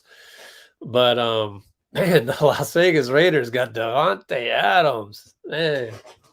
Ooh. I am the Caribbean, but I'm in Texas. Wow. But man, the reunion of Derek Carr and Devontae. Yo. I'm kind of ready for this NFL season, man. The NFL is back. You know, it's like it's going to be a crazy NFL season.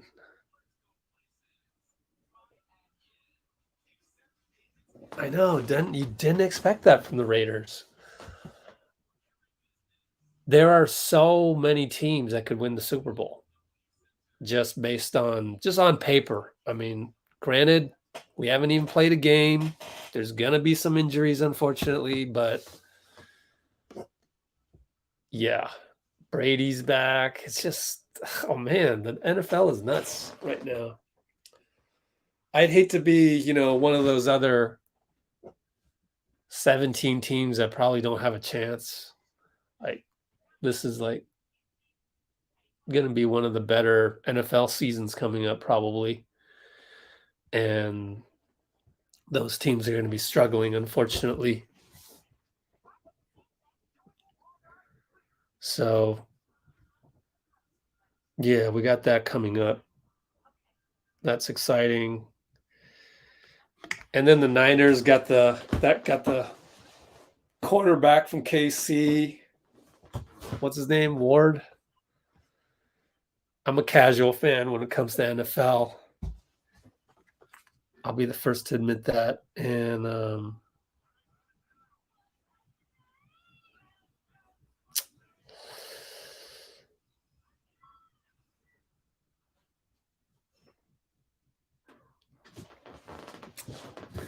what was I going to say? But the Niners shored up their cornerback situation. I still think they need some kind of a deep threat, but then again, now that they have Trey Lance running around back there, maybe you don't as much. And maybe, you can, with the quarterback that's that mobile, you can kind of get away with, a normal guy going all the way downfield on a broken play. Debo Samuel isn't normally a deep threat, or like by the time Trey Lance has sneaked away from a few guys, that's enough time for a non-speedster. Put it this way, it would have been nice to have, like last year, like Deshaun Jackson or something, right? That's what I'm saying, is every now and then you need that deep threat so that you can throw that thing and get a flag, get that PI, That's just like, you got to have that. And the Niners, somehow we made it to the NFC Championship without having a deep threat. Has that ever happened? Like, I don't even think that's ever happened. Like, you need a deep threat. It's like one of the most basic things in football. But now that, Trey Lance is back there running around, I think we probably don't need that as badly as we needed a cornerback.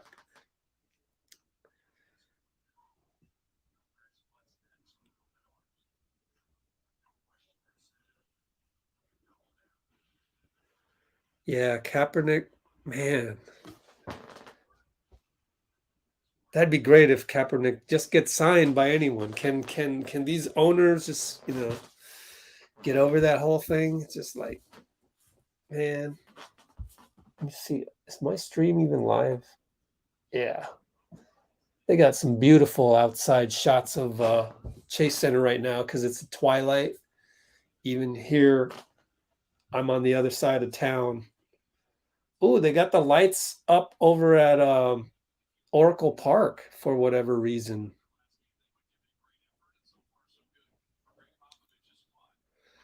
So sometimes for me, it's fun to be a casual fan of football so that, I, I mean, I'd rather not be a casual fan though. I wish I had the time to follow the Raiders and the Niners so closely that that's how, like, the only way I didn't get outraged at Jimmy Garoppolo was that I already knew from the beat writers and their analysis of the team that Jimmy just did a really good job of making his teammates play to their potential and beyond. I mean, Jimmy can do only so much, but that side of him in the locker room, that's a great story, I think. So casual fans are mostly like, oh, we should have won that if it only, Jaquoski Tart had caught that interception and we made so many mistakes, blah, blah, blah. But I feel like the people that really follow the team and like are inside the locker room, that it was actually that the team overachieved to get there, and Jimmy was a big part of that. So it was a fun season. We had no business beating Green Bay. Like, that felt really good. Like, we had no business winning that game. And we've been on the other side of that coin so many times. So that one felt good. So, yeah, admittedly, kind of a casual fan of the NFL because I don't have the time to follow it. But as far as Warriors, like, I would much rather know this team so well, like just know their personalities. And that's how you get through this whole thing with Wiseman. First of all, none of us would ever say that, oh, you know, you know, just, he's fragile, or, he's a bust. I mean, right now it looks like he's a bust. Yeah, but I wouldn't use those words because, like, it feels like we know him and we don't want to use, oh, JP, step back triple. So we're only down 3 right away, 11, 37, 36. And so, yeah, us knowing how Wiseman is and seeing his interviews and knowing how he interacts and coming on here and watching 3 G League games. Like, who does that? We do that because we want to know. Draymond, a nice pass from JP, and Popovich is like, yo, timeout. You guys got to stop this madness.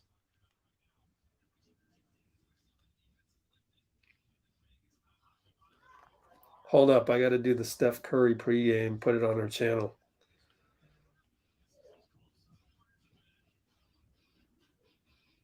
Okay. Stephen Curry pregame. We'll just go Steph Curry. That fits better. Okay. Go here. I got to put this on the channel. I got to pay the bills right here. Put the stuff on here. Give me a moment and I'll catch up on all your comments. Appreciate it.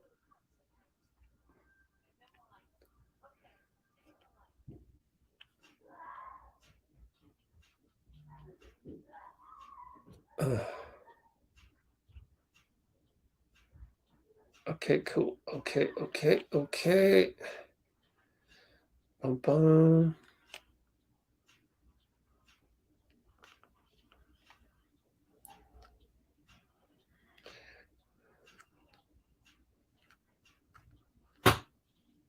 Add to playlists.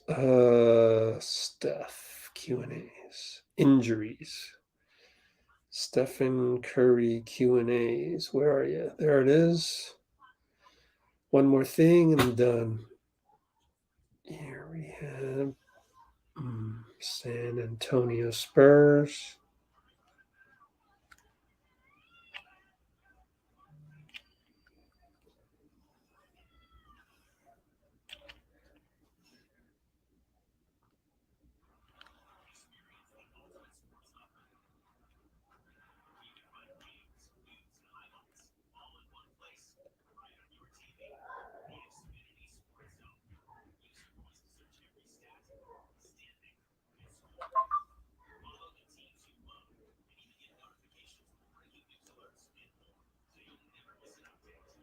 "20 more seconds and I'll be ready."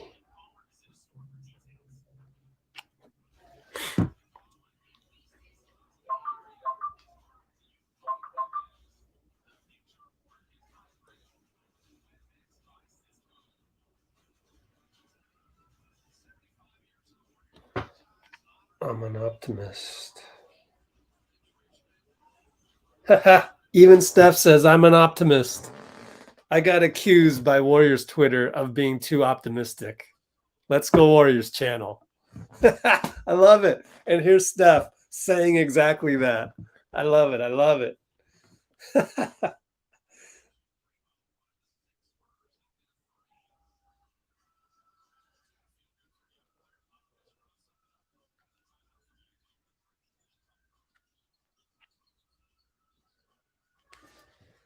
Warriors Twitter hates me so much. They hate me so much. Anyways, we're down 4. Clay misses a jumper. 10:45, 10:44, 10:43. Pool power. Pool party coming. Hey, they finally missed the 3. Let's go. Let's go. JP. Oh, man, I wish I didn't have the live score up. I got to get rid of that live score because we didn't score this time. Wiggins turnaround jumper, no good, and they're going to score, so I got to get out of here. What do I do here? Where's the Warriors game? Ah.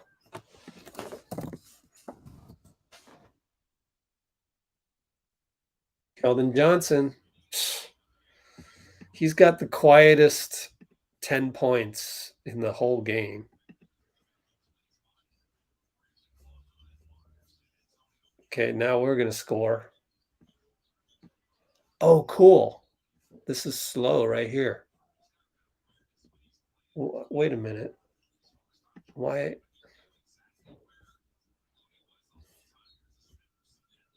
$8:46. Oh, that's a minute ahead of me. Clay, no good. Start watch party. Can we do that?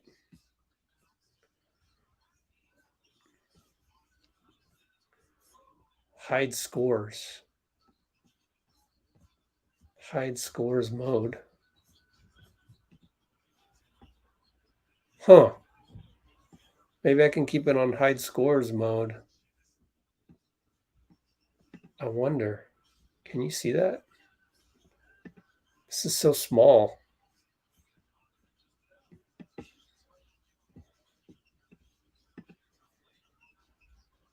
Okay. I hid scores. There we go. 68-64 San Antonio, their ball. Keldon Johnson, 8:43, 8:42, 8:41. Primo, lefty, banker, good. Timeout, Steve. Ah.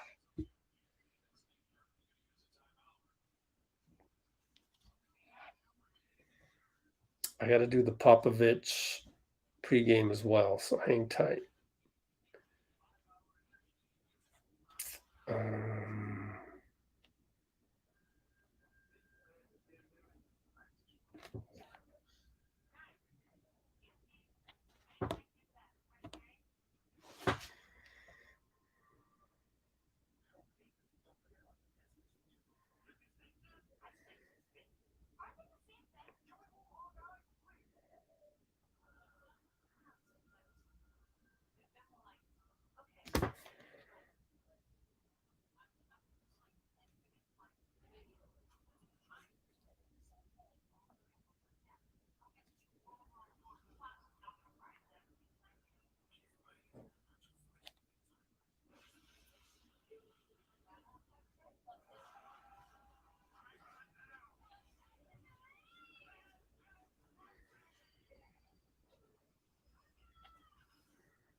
Whoops.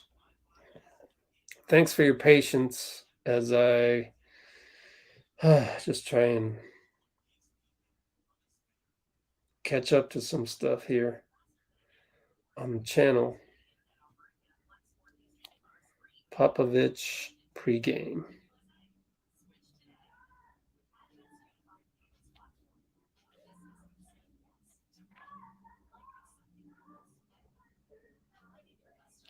Good enough.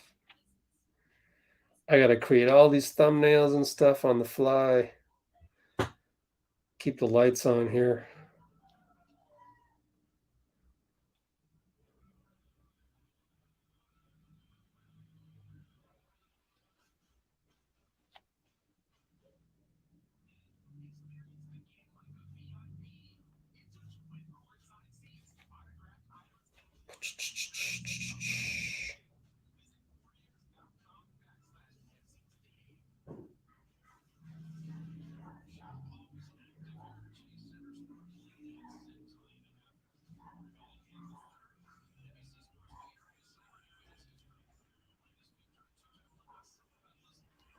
Almost done. Going as fast as I can here.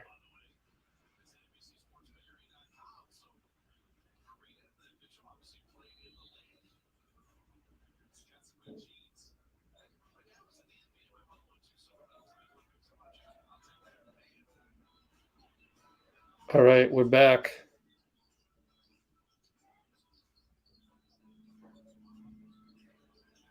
Otto over to JP. Left corner 3, no good. Wiggins rebound, gets fouled.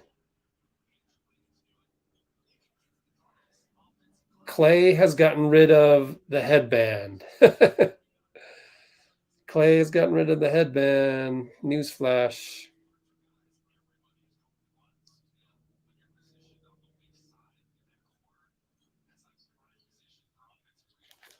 Okay, I'm back. Draymond finds Otto for 3. No good. Clay, rebound, corner. Out to Draymond. Up to JP. And he sets a pick for JP. Splash. Splash. Let's go, guys.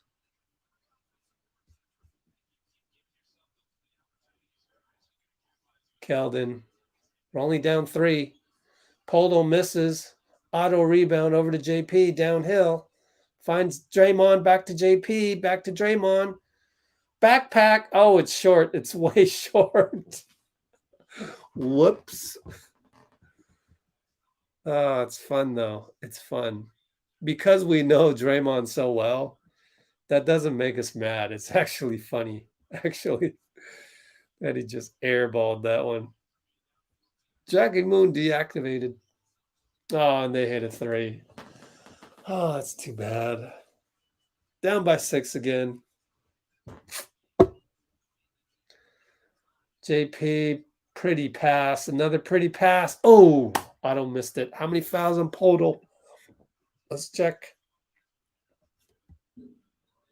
4 fouls on Podol. Yeah, 4 fouls on Podol. Right here. Woo! Let's go Warriors. Yeah, we're back up to 31 people after I was silent for a while. I still want to post the Greg Popovich goes off on Ted Cruz and Crowley video. Got to do that one.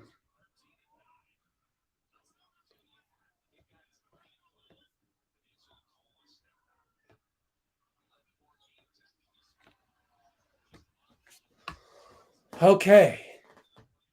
Down 4, 7-11, 7-10, 7-09. Keldon Johnson over to Zach Collins, who came in for Podol. Draymond there. Almost got a steal with Clay. Dang. He's stuck, though. Somebody backdoors. Draymond. Oh! Draymond says, no, I didn't touch him. Says, come on, man. I was going to give him you're going to give him a technical for saying, come on, man?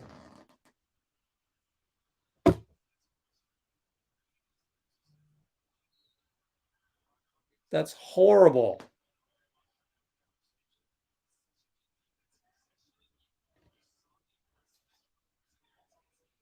It's awful. It's awful refereeing again. I can't believe Vassell.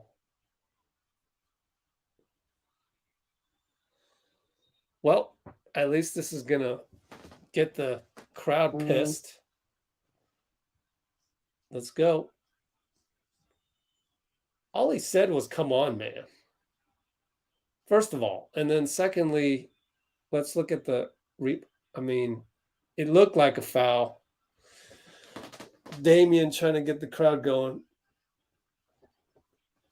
Draymond yelling stuff at the bench and at the crowd because that's his way of not yelling at the ref, is to yell in some other direction.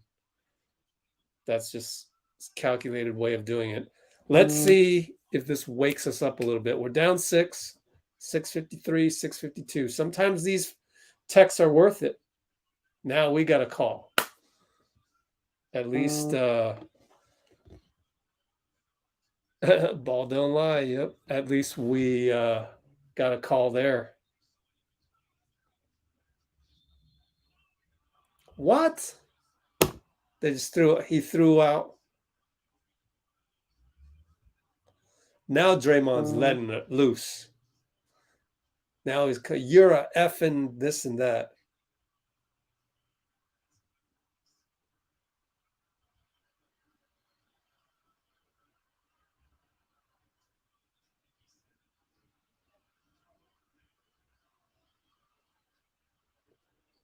If I were Steve, I'd call timeout right now and I go up to that ref and say, what did he say to you?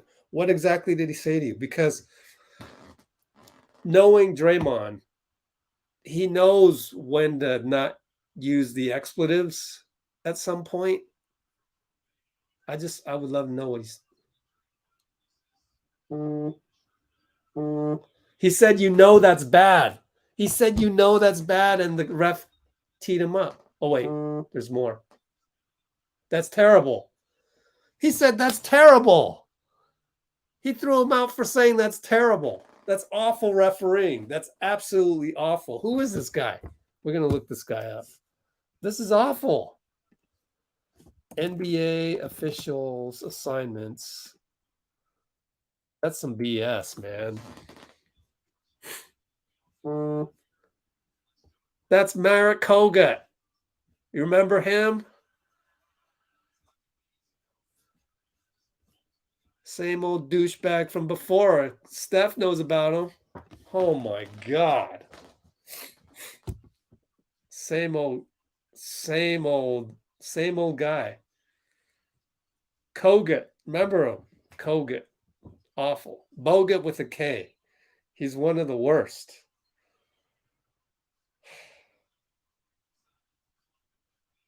Hopefully that wakes us up, because the rest of us have to step up now. 76-71.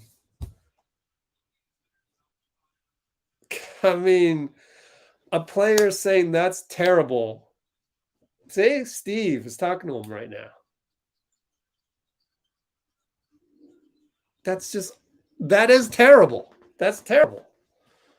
Golly, man. The guy does not understand how to love his job. You're a referee. You should know the type of personality Draymond is. And you should be able to just deflect that stuff. It's just part of the game. This is the NBA. You can't be like flexing your authority. That's some BS. Flexing your authority as a ref. You're not supposed to do that as a ref.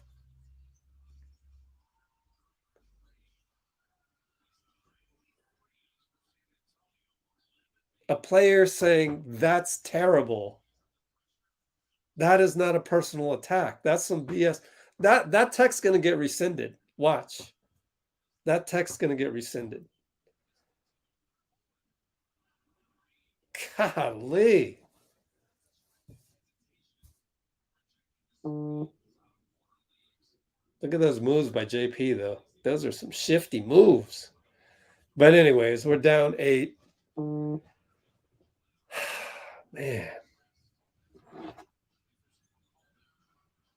Long time Warriors nemesis, Merritt Kogut, the ref that we all know. See, I don't agree with you on this. I actually don't agree. Do you know why Draymond gets technicals? It's because he says expletive. That's usually when you make a personal attack, that's when the referee gives you a tech. Now, there's a lot of subjectivity and discretion to that. But most referees, they understand the heat of the moment and everything. So Draymond was actually pretty cool. I mean, I don't think he deserved either of those. The first tech was him saying, "Come on, man." The second tech was saying, "That's terrible."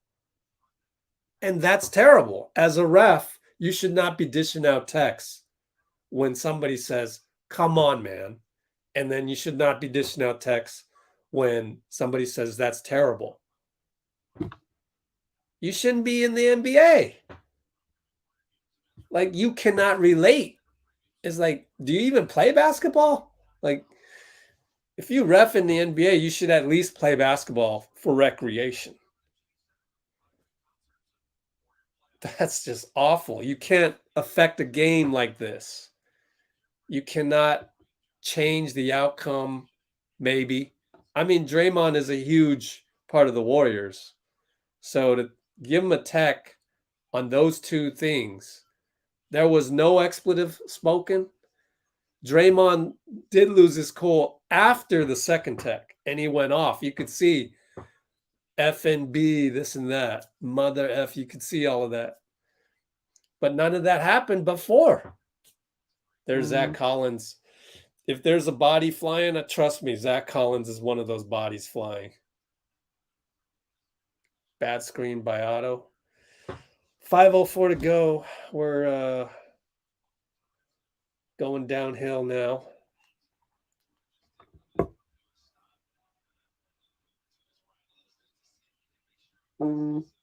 Steve's having a time with Merritt Kogut.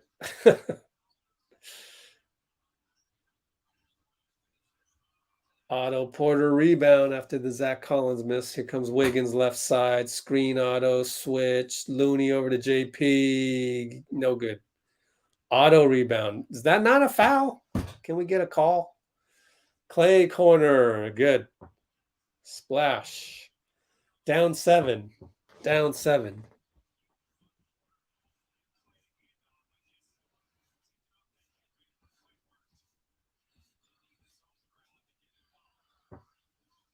Man, they got the roll there.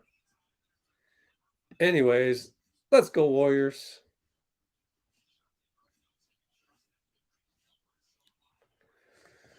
Andrew, sidestep, 3, no good. Oh, what's Andrew's stats? Little concerning. 3 for 10. You had a feeling, but he's got 7 rebounds. And he just got that 7th rebound right there. To Otto, come on, that's a foul. Jeez, man. Had to wait for that one.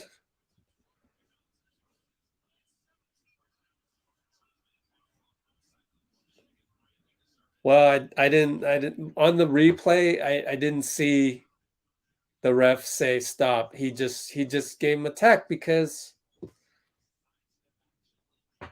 I think it's a cultural thing, honestly. Kogut is from Turkey. You know, he didn't grow up, you know, reffing AAU games. You know what I'm saying? So it's whatever. I mean, I get it. If there's one guy that's going to throw out Draymond when Draymond doesn't even say a swear word a single time, that would be Merritt Kogut. I mean, I get it, but I mean, this is the NBA, and like, 3 out of every 4 players grew up in the AAU culture. It's just like, as long as we're not saying personal stuff and expletive personal attack in the words, it should not be attack. You should walk away. Referee, just walk away. You can't be taking that's terrible or come on, man. You can't be taking those personally. You just can't. So I don't agree with all the stuff that Draymond needs to do this, that. No, the referee needs to be better in that case. But you have guys like Kogut. That's why you saw me earlier in the stream. I was saying I'm worried. I was actually worried about the lady ref because she doesn't have as much experience with Draymond. But it turned out to be Kogut, the guy who the Warriors have had problems with in the past.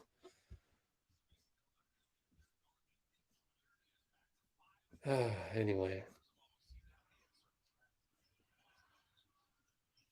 We're down 5. We're only down 5, amazingly. DeJounte putting moves on Belly. Short, air ball. Pretty good closeout. Murray wanted a foul. Chio's over to Wiggs, right side. Just go up with it. Oh, got a mismatch. Everybody clear out. Shading. All right, he finagles. Wiggs finagles a foul. However, he's smarting over the, I think his knee got banged. Let's see. Couldn't tell.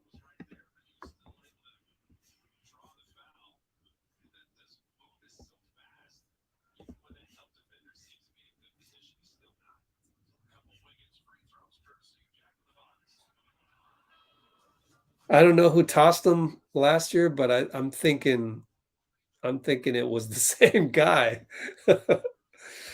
Oh gosh.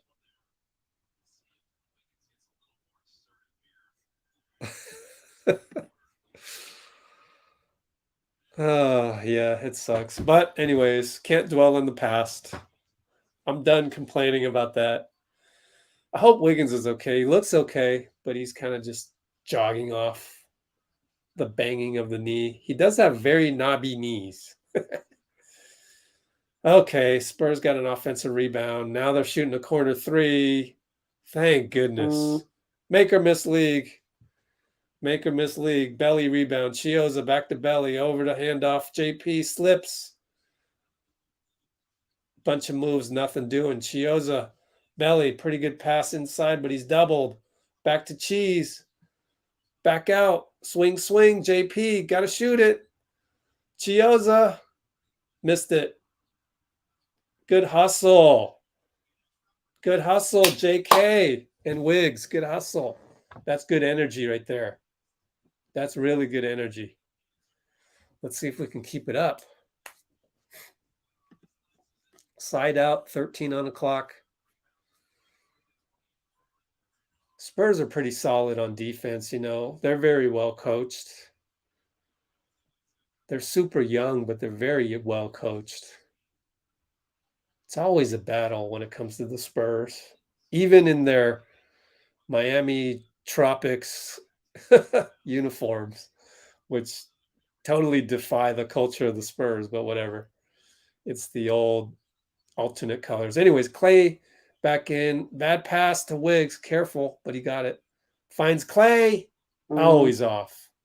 But hey, that's the guy we wanted shooting the shot, so I don't mind it.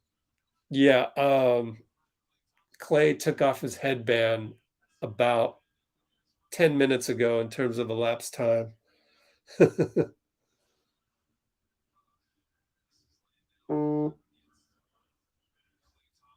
Well, what are you going to do? Side out. I hope we're not in the penalty. Let's check. No, yeah, we're both in the bonus right now. Air ball. There we go. Let's go, guys. Tyus Jones air ball. Cheese brings it up. We're down 4. We just need one run, and we can gain the momentum. Clay with an excellent move. Yeah, belly delivers. What a move. Fake the cut, come back up. Yeah, that's like, the Spurs know that he wants to cut, so it's adjusting to the adjustment, which you need to do with the Spurs, because they got that game plan where it's like, yo, Warriors love to cut, so be careful of that. So he fakes the cut and gets back. Good defense by Otto. Man, Otto's so good, but Landale. Oh, Clay steals the rebound. Over to Otto. Great pass. Belly dunk. Timeout, Pop. No, he's not going to call timeout. Or is he? What's going on here?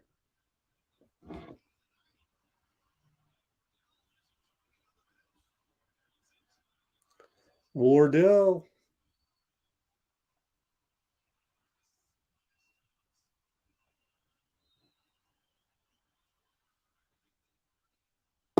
All right. 25 seconds left. We got about a 6-second differential. We're actually leading the ball game somehow by 1 point. Here comes Josh Richardson against Otto. Clay to help. Switch. Tyus going to shoot it. His foot was on the line. Great jump by JK. Oh, 5.8 their ball.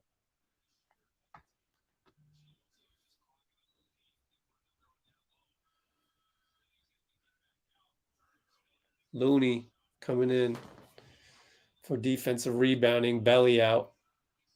That's a good sub. There's Wiseman. What's up, Wise? Someone's got a placard that's some message to Steph. Anyways, they inbound. Better hurry. 3-2, Devin Vassell. Good defense, Looney. Oh, man. What if he hit another one? Jeez, man. Clay. Let's go Warriors. Let's go Warriors. Yeah, let's see. Dominating the boards. Let's check out the actual rebounding totals. 19 for them. No, 30 for them.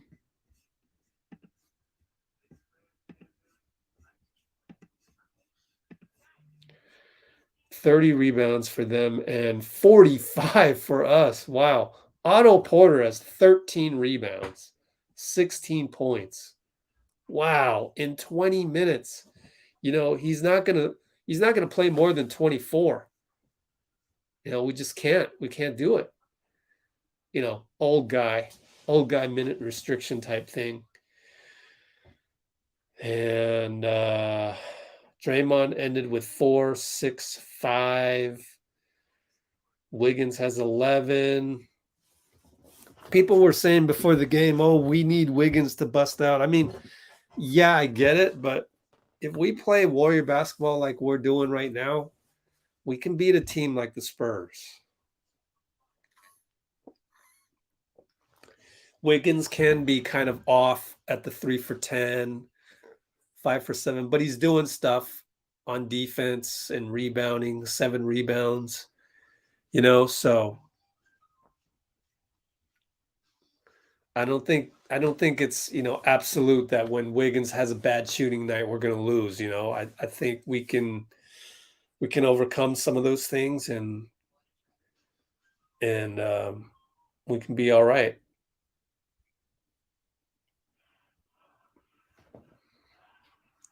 Well, the good news is I don't think I can return this more expensive Chromebook that I bought for $160 because I don't see it being all that much better on this, and I saved some money. Wait, Rich, why is OPJ on a minute restriction and can't play back? Because he's old. That's why, honestly. That's why. It might go up in the playoffs. It'll go up. And they're saving Andre as well. I think we'll probably see Andre Excuse me. Maybe on one of these back-to-backs coming up. We got a back-to-back Tuesday, Wednesday. Orlando, Miami. That's a tough one. I mean, Miami being the second on the back-to-back. Oh, Chioza. Steal. Straight up stole that one. JK, Clay. No, JK in the corner with the ball. Gonna attack. Post them up. Oh, nice swing. JK's got to stay in the key. Young guy. Why are you drifting out right there? Stay in the key. And rebound, man. Oh, well. Spurs got it. Belly's our big man right now. Against Podol and Richardson's doing damage tonight.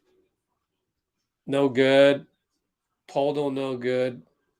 Belly knocks it out.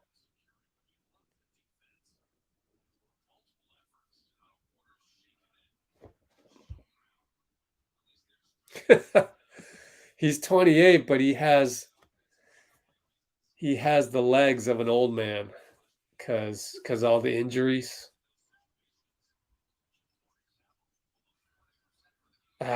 Richardson catch and shoot.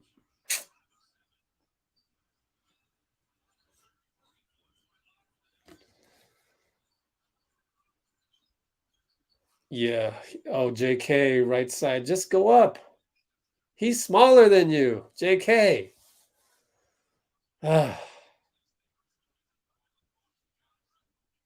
Clay calls out this, whatever this.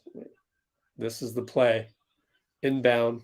Let's see what it is. Oh, it's the Clay. Jumper too much. Oh, man. Let's see. Let's check his stats. Clay is 7 for 18.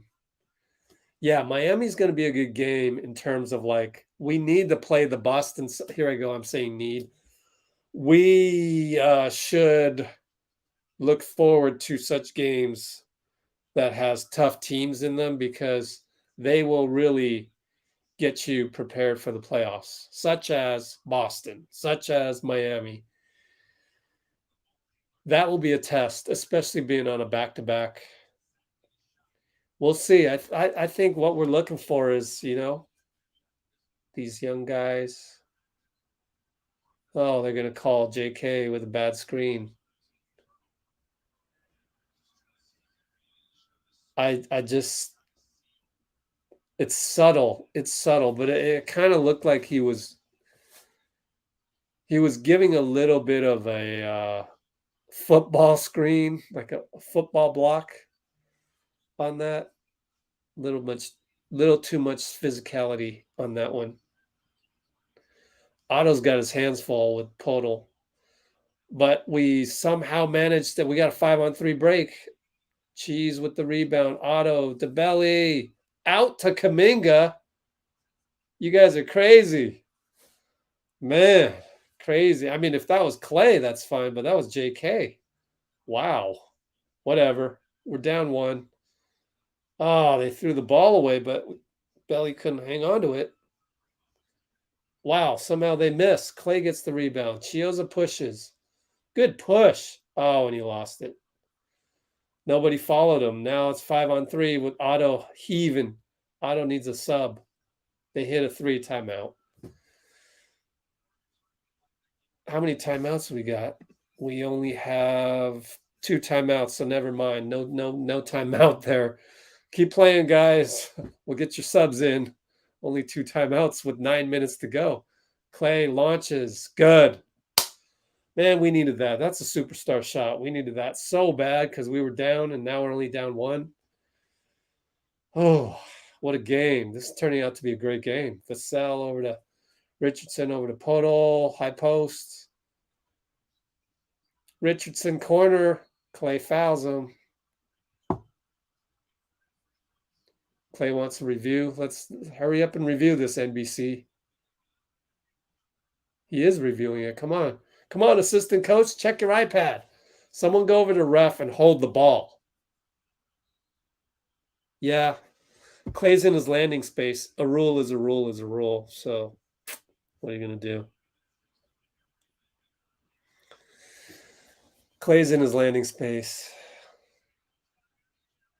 Oh, we're going to challenge it? Ah, man, I don't know about that. What do you guys think?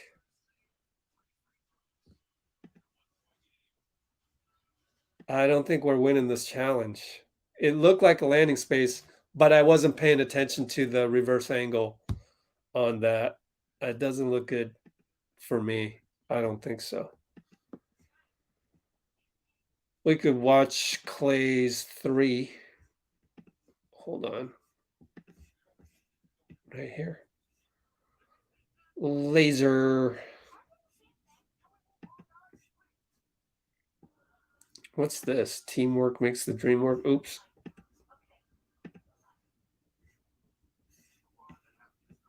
Ooh, I like these close-up ones. Otto. Belly. Vitor. Richardson flopped. Oh, okay. I wasn't paying attention to that. I don't know. I saw landing space. I don't know. I hope I'm wrong. And I did not. Oh, here we go. Here's the replay right here. Let's check. Oh, I don't think that's enough to overrule.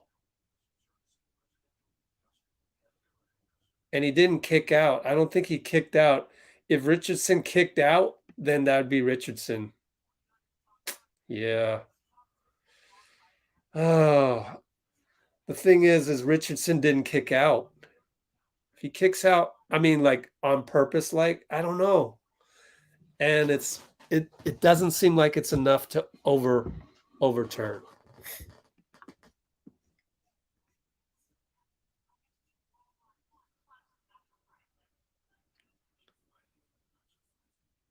Yeah, so are you guys I mean flagrant 1 which way though? You're spoiling it. You're spoiling it because I'm still waiting for the commercial to return. But let's see. Let's go back to here.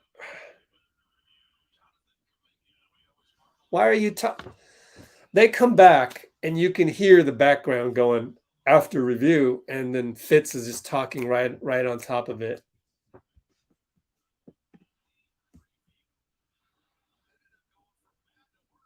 Oh, the review went from bad to worse.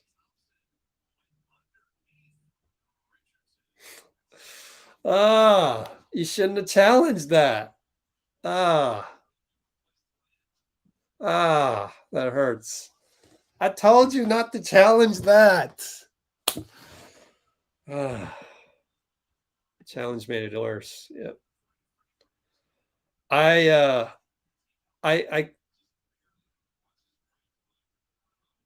yeah, it's the landing space.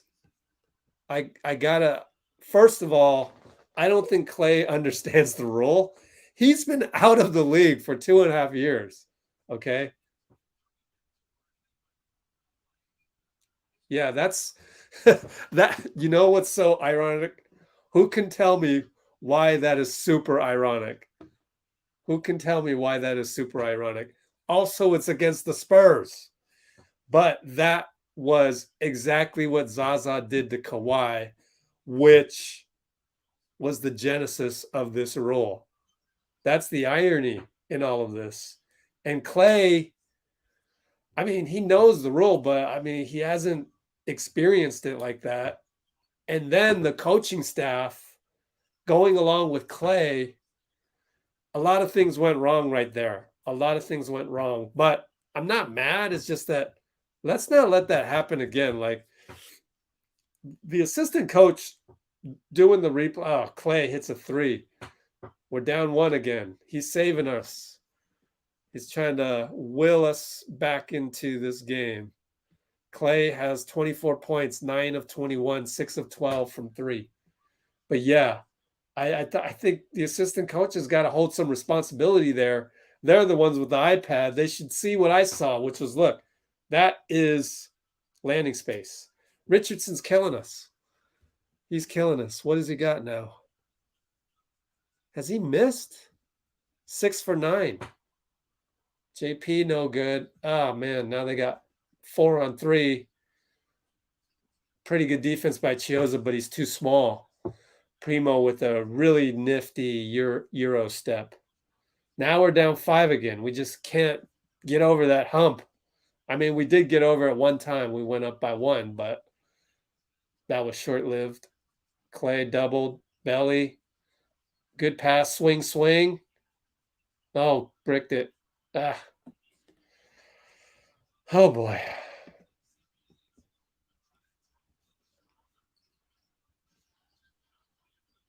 Richardson again. He finally missed, but Poeltl gets the rebound. Man, I would love to see the replay, see if we boxed out. Tyus Jones triple. Oh, come on. Is that Trey Jones, not Tyus? Trey Jones. I knew I was wrong there. JP with a bucket. Quick bucket. JP is now 19 points. Now they hit a 3. Who was that? Josh Richardson again. Man, this guy's killing us. Who does he think he is?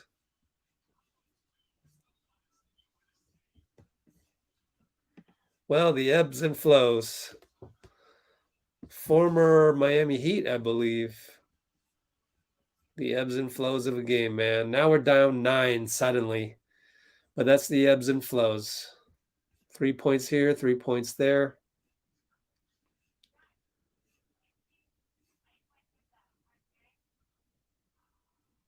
Oh, Dre got ejected, so that's it. Yeah, let's take a look at our shooting real quick. Kind of hard without the greatest shooter of all time, but 44.9. I guess that's not that bad, but 10 for 30, that's not ideal.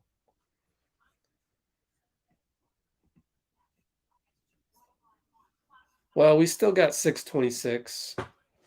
As Fitz would say, that's an eternity. every number greater than 5 is an eternity. It's not an eternity, but there's still plenty of time to what? To move the ball around, to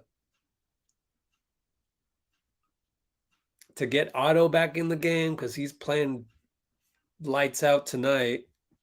23 minutes. Let's see if they made any subs. Play-by-play has somebody entered for Trey Jones, Wiggins in for Clay, Otto in for Chioza, Murray in for Trey. Go back here and hide the score. Even 1 minute in. I know. GP2 is still out. Yeah. The funny thing is that Steve yesterday at practice said GP2 would be questionable. And then on Wednesday, I know that was 4 days ago, Wednesday, Gary sounded like he was coming back.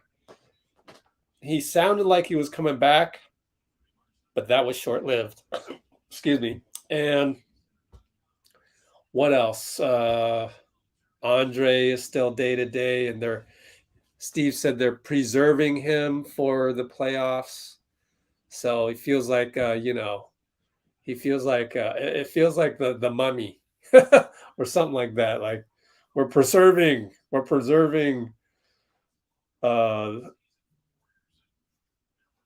guy Iguodala.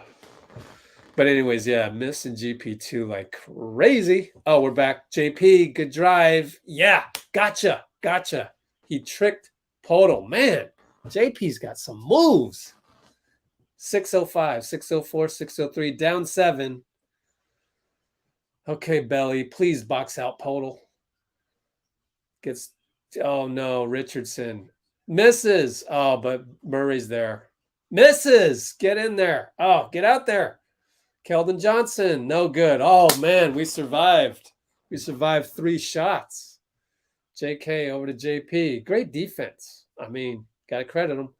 JP pulls up. He's on fire. Screen by Belly. Timeout. Pop. Yeah, JP. Golly, JP is so good. He's so good. Steph is doing this. JP is so good. My goodness. Gets the high five from Wardell. Oddly, Quindary is in street clothes, so I think it's a depth chart thing. Knowing Steph is not available, Chioza moves up in the depth chart, etc. I'm not going to analyze that. I don't want to waste my time on that, but let's look at Jordan Poole. You know, sometimes you just got to trust the coaching staff. It's Steve, it's Mike Brown. It's, you know, there's a lot of people working on this rotation stuff. So for them to want to go to Chioza, I don't have a problem with it. Like, just whatever. I'll see you at the game, you know? I'll see you there, Steve. I'll see you there, Mike. Don't forget your spreadsheet. You know, just let's just show up and let's just trust what we got and let's go with it. I'm cool with it. Down 4. I mean, they're the ones with the analytics people. They actually hired analytics people and they feed the information to Steve. And like, who am I to presume, or anybody to presume, that they have better analytics than the actual Warriors? You know, they got $1 million on salaries here, more than $1 million being spent on making sure all this stuff is kosher. There's Manu Ginobili, man, what a sight! What a great Hall of Famer coming up. Bad screen. JP took a hit. Are you all right, JP? He's wincing, but we got the ball now. 5:27. You know what this feels like? This feels like some of the old Warriors. It feels like 2013. Devin Vassell was a heat-seeking missile there. JP, baby. Okay, our ball. Belly. Oh. Went with the finesse lefty. No good. He had it. That's too bad. Uh-oh, JP's stuck on Podol. Mismatch. They miss. Good tip by JP. He worked hard on that one. Otto finds Wiggs. Pull up 3. In and out. Toilet bowl out. Ah. That's a crusher. 101.97 still. 450. Oh, bad pass. Oh, JP, a little bit too much. He tried. Just no more fouls. What are we in the bonus? No, not yet. Oh, man. Clay coming in. 4:48 to go. For what, JK? Who? For JK, yep. I just kind of knew it was JK because, you know, he's the youngster out there. So instead of Draymond, it's Otto out there. Primo misses. Good closeout Otto. Clay barely. Ooh, that little tiny effort got us the rebound by Clay. Now JP. Oh, fakes. Fakes out Primo. No foul. Got the foul. Yeah. Oh, man. But here's the thing. I don't mean to nitpick on JP, but he's got to make that layup because he had the step. Just, I don't know. Just something to work on. But if he never works on that and never is able to score the bucket before Primo can get there, credit to Primo, he's pretty athletic. But if he just stays the same, I'm still happy. I'm just saying, to get to that, you know, that'd be a superstar move for JP to get the and one or the layup before Primo can even foul him. You know, that would be like, okay, you're all-star level. You know what I'm saying? So if JP can tap that would be amazing. But anyways, we're only down 2, 4:22. Oh, dive. Yeah. Auto steal. Oh, man, we lost it back. Damn. Anyway, shot clock down. Watch out for Murray. Look at Otto. Look at Otto's defense. It's unbelievable tonight. Give him the game ball. Otto, the unsung hero tonight, man. Jeez. He's not only doing all the crazy stuff, like not the crazy stuff, but the usual stuff, which is right here. 16 points, 13 rebounds, but he's closing out like a youngster, like a 28-year-old that's never had foot problems. Oh, but now he gets swatted. Foul by JP. How many? We in the bonus? Are they in the bonus? Not yet. Not yet. Still not quite there bonus wise. Let's get rid of the live score. I don't want to be spoiled. Oh, possible clear path. Yeah. You're always going to check that. You're always going to check it. Salute from Charlotte. All right.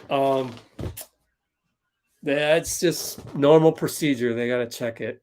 Oh man.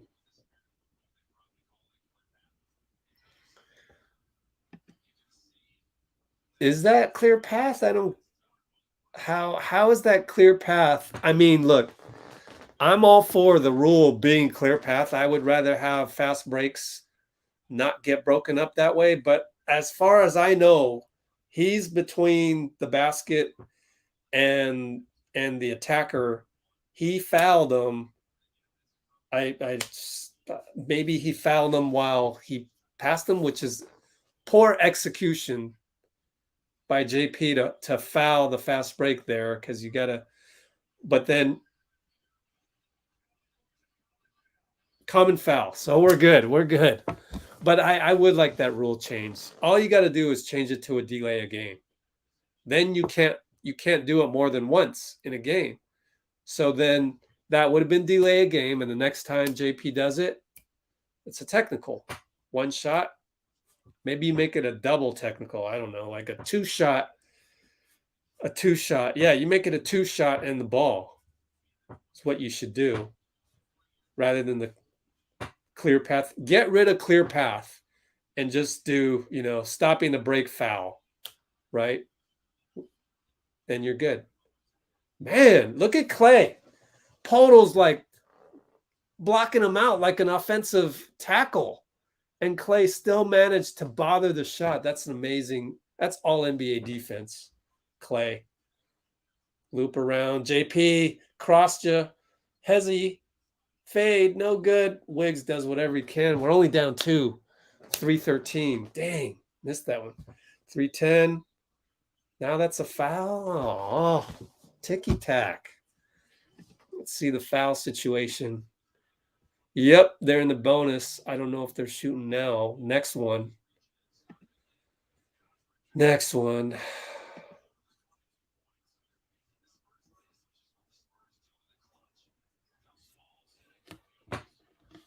All right. DeJounte against Wiggs. Oh, it didn't go in. Auto rebound. 14 rebounds. Man, this guy. Give him the game ball. Jeez. Wiggins up top. Downhill. Spin. Rises. Banks. That's all athleticism. That's just pure athleticism. Oh, Wiggs, man.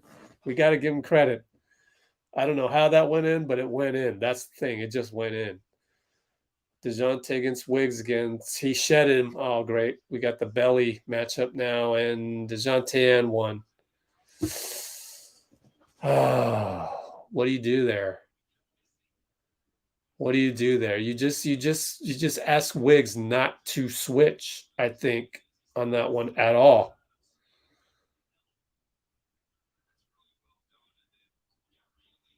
I don't know what you can do there. I wasn't paying attention, but that didn't look like that's not a playoff foul. But whatever. Probably got him on the body. Kuminga back in, belly out. I mean, in hindsight, you would have had JK in there, but there wasn't a moment to do the sub, and it was too late. So in hindsight, you could blame Steve on that one, but it was going to be tough to bring in JK. Anyways, Wiggs fade away, good. We're down 1, 206, 205, 204. DeJounte downhill. Way to come over. Otto to help JK. Wiggs over to JP downhill. Oh, he passes it off. Oh, God. Oh, that was scary because he had the layup. He passed it up. Got it to JK. JK easy bucket. We're up 1. What a win this would be for the young guys. You know what I'm saying? Like, this is a new identity right here, and no Draymond. You know, this is a different squad we have here. Murray short, Wiggins rebound. We're in control. Burn some clock. Burn some clock. Don't be too eager, JP. Wiggins 9, 8, spin. Oh, nice pass. 2-pointer, JK. Nope, too hard. I thought Primo pushed him a little bit there, but not enough to call it. Wiggins is working his butt off, though. He's working his butt off.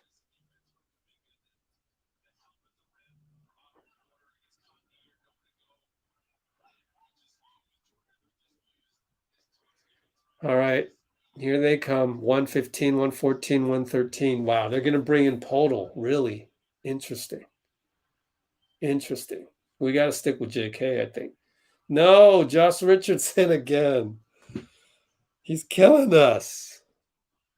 We're down 2, 101, 1 minute, 59. I think 2 timeouts left. 1 timeout left. JP again. Dribble drive. He has 28 points. Incredible. DeJounte JK. Wiggs on the switch. DeJounte on Wiggs. Goes left. Layup no good. Help by JK. Rebound Clay. Almost backcourt. Clay, watch out, man. JP anyways. Clay going to post up. Now flares. 3. No good. Otto, 15th rebound, I believe. Tied up. They had a foul to give, I hope. Vassell, I hope they had a foul to give. I don't want to win on a dumb. I mean, I'll take the win, but I don't want to, like, I guess, whatever.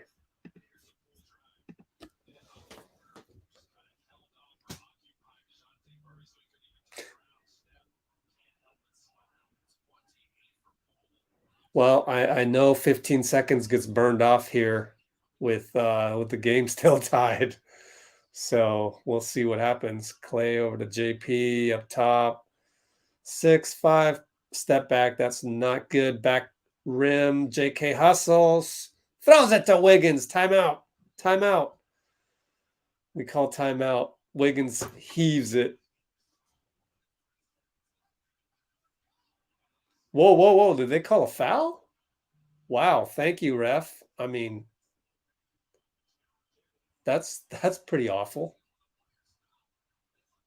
Hey, that's Becky Hammond? Oh, wait. So I thought, oh wait, no, she's coaching WNBA, so that's in the summer, so she can coach right now. Anyways, Wiggins on the line. Hits the clutch one. Hits the clutch one. Hey, do not spoil it. Do not spoil it. Don't spoil it. I don't want to see it in the comments. Looney comes in for defense.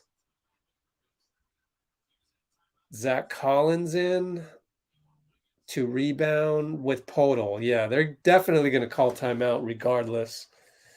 Wiggins at the line. We're up 1. We're up 1. Oh, man, someone commented something. I don't want to look. Wiggins missed it. Oh, gosh. Oh, I was so hoping. What? There's a foul? Looney's like, how?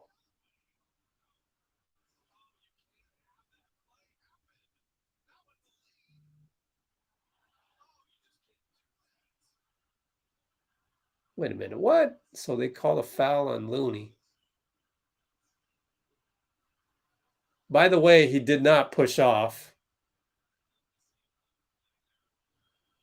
How can you call that? How can you decide the game by free throws? That's just unbelievable. God, Ed Malloy called that? I can't even believe that was Ed Malloy. He completely, that's going to be on the last 2-minute report. Not that that does anything for us. It doesn't. Oh my gosh. This refereeing has been awful. He misses anyways, but Keldon Johnson got the rebound and put it in with .3. I got no words. 0.3 seconds. We still got to call a timeout, advance the ball, just get the ball to Clay. Oh my God. Wiggins and Clay couldn't hold on to it.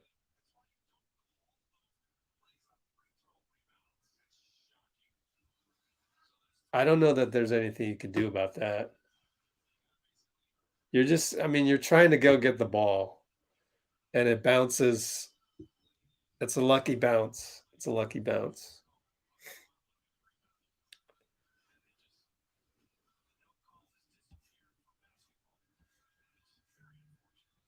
I'll tell you what, I'm done with you.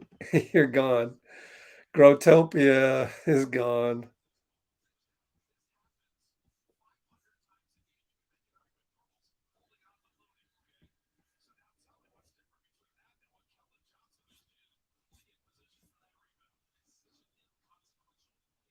You can't be calling those awful game deciding type fouls. You just can't you can't blow a whistle on a 50-50 call. You can't do that. Ed Malloy, I'm shocked. I mean, if it was Kogut who made that call, that would have made more sense. But Ed Malloy? Anyways, get the ball to Clay somehow. He can shoot an 0.2. Coach Nick figured that out. It's too short. At least he got the ball. I wonder what Clay said to Ed Malloy. The good news with Steve and Pop is that they can look at each other and then, nothing else matters, which is, kind of the attitude we should take. This is another game, and how many games has Popovich coached?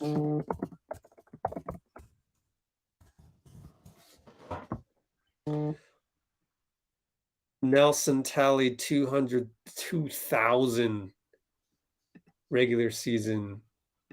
Whoa, did we really just switch to the Golf Channel just now? Oh, okay. They switched back. Look, this is one of 2,400 games.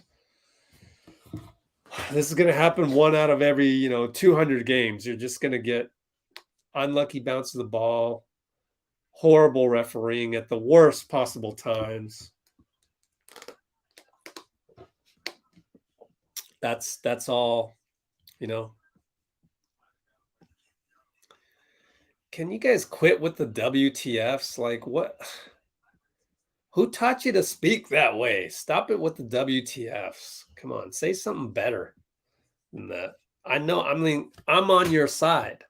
I don't like the refereeings either, but when you just come on and go onto social media and all you type in is WTF, it's like very unoriginal, first of all.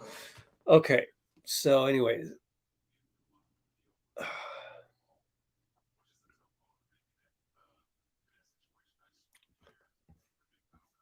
Yeah, we still could have won the game.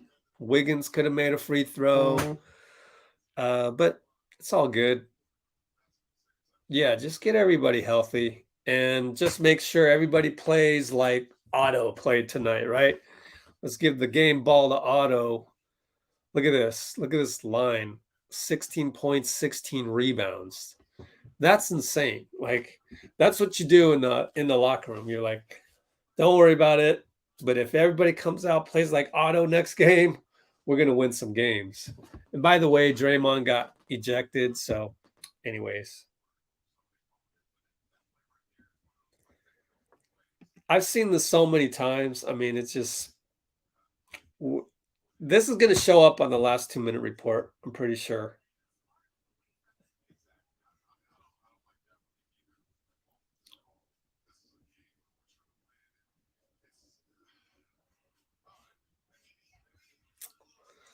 Let's see what else we got here.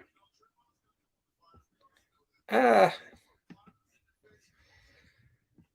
it's not rigged in terms of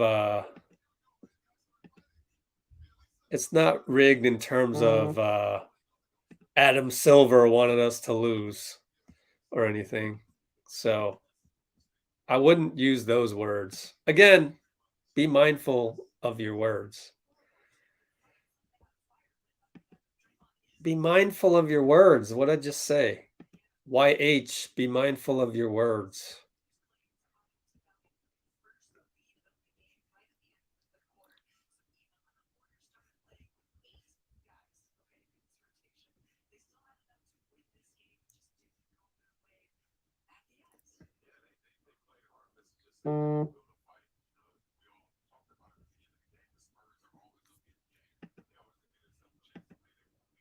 Please don't come on here and just swear. F words in the comments that YouTube captures. I still see them, people. Good Lord. Where are the manners?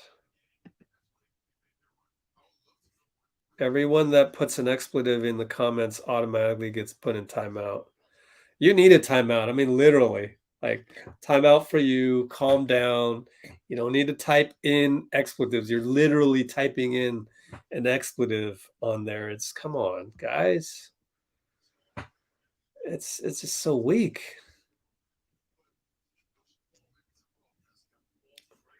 Yeah, I mean, we can find a little humor in it right here. Manu's in the building.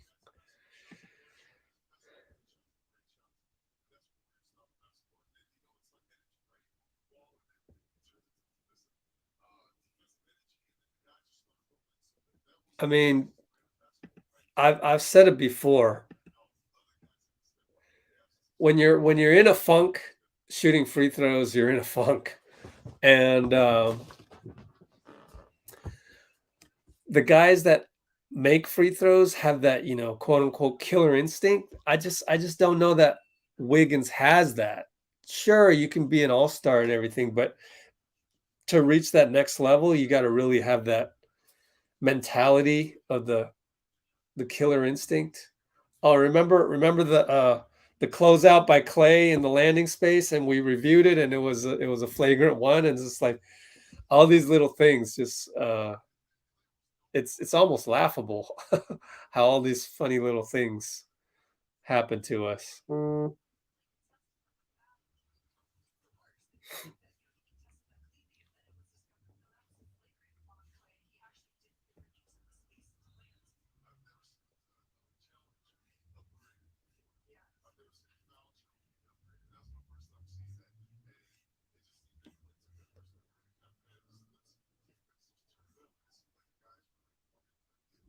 What do you mean by this?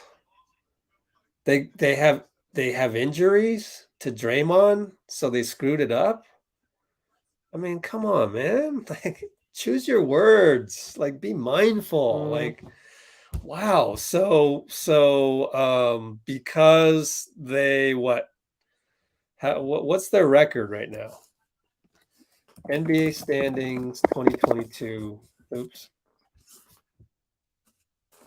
2022. I mean, the behavior of people whenever we lose. Can you guys not be that guy? Please, like the behavior. I mean, we're third.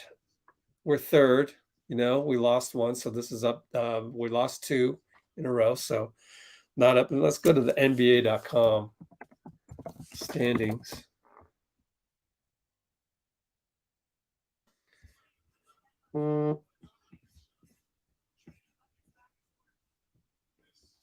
Lost two in a row. 2 games above Utah. I mean, well, they screwed up. I mean, like,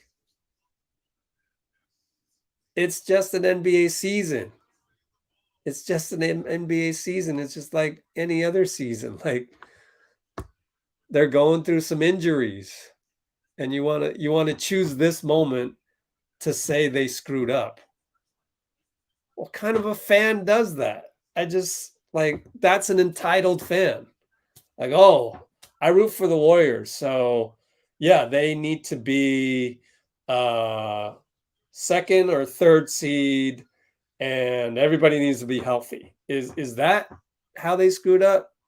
I mean, I don't understand the behavior anytime we lose. The way to get through this is again, just stay positive. Like we have another game coming up, Orlando then Miami. We'll have Draymond for one of them, and we'll figure out what the rotation is. Roll the ball out there again. I mean, we already knew this was going to be tough without Steph, right? So, man, why is the sky falling suddenly?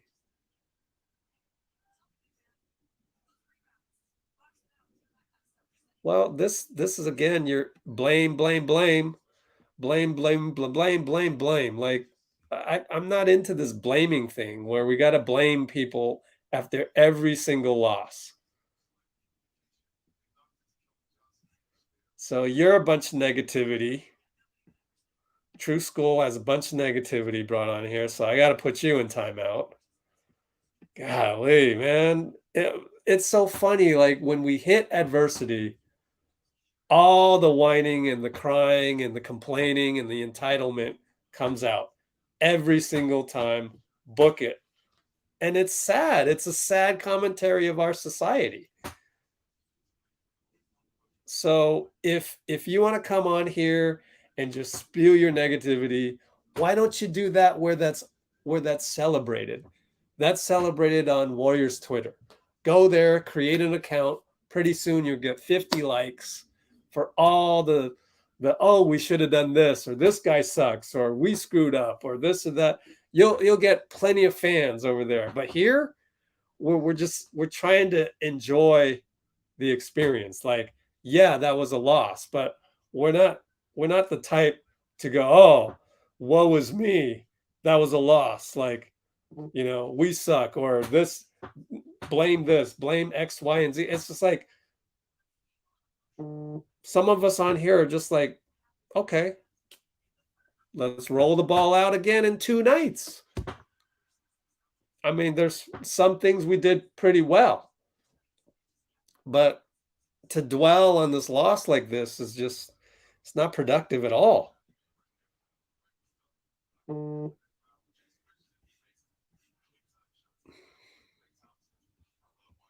I mean, it's actually possible not to be mad about this. Like it is possible.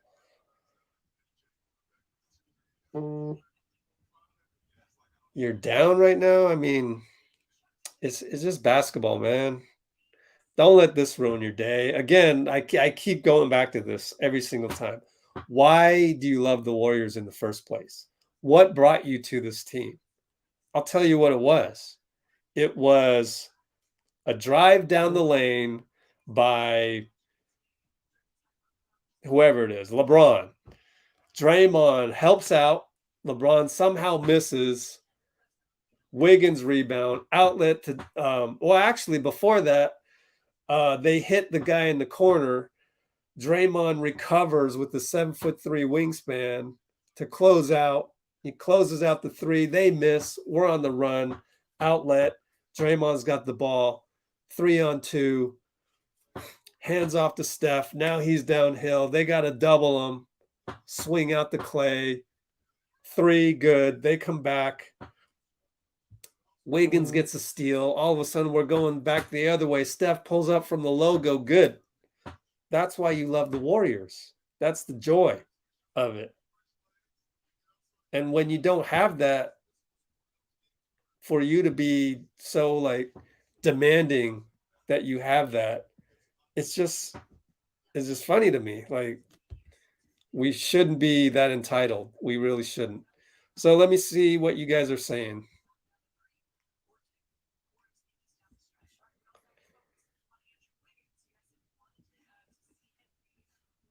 Yeah, we're going to do the giveaway pretty soon.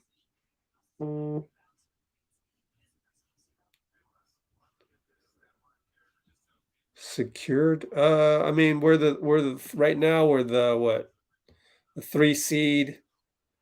I mean, 12 games left. I mean, what's the worst that can happen? Like we go on a 11 game losing streak. What's that? 47 and 35. And we fall to, you know,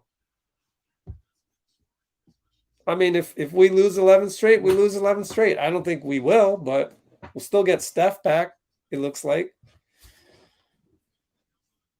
I mean, we're in the playoffs. We're gonna at least be in a, 7-8 playing game, right? I mean, I wouldn't worry about that. Like, let's not worry about losing 11 straight. Like, let's worry about that if we lose, 3 straight. If we lose 3 straight, then we can start worrying about losing 4 straight. Just take it day by day. I think we're a better team than that, though. How how can anyone not think that we're going to win at least? We got to go at least what, 4 out of those 8 games, 51 wins. Pretty sure we're hitting 50 wins, aren't we? 47 right now. And if we don't, it'll be something that no one could have predicted. I mean, Otto Porter played great, so everybody got to step up like Otto. You just got to stay positive through this. Got to get out of it. Look at all those people at Thrive City. They're cheering. They're positive. Jordan Poole played a hell of a game. I don't know. I'm not worried. I'm still enjoying the season.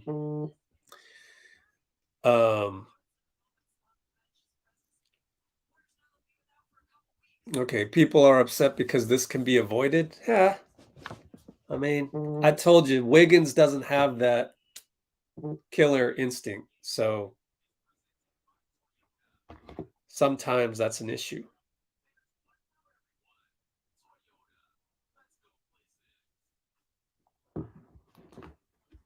You look at Kobe Bryant at the line, he's zoned in and he's got that killer instinct. Andrew doesn't have it. I mean, can he acquire that someday?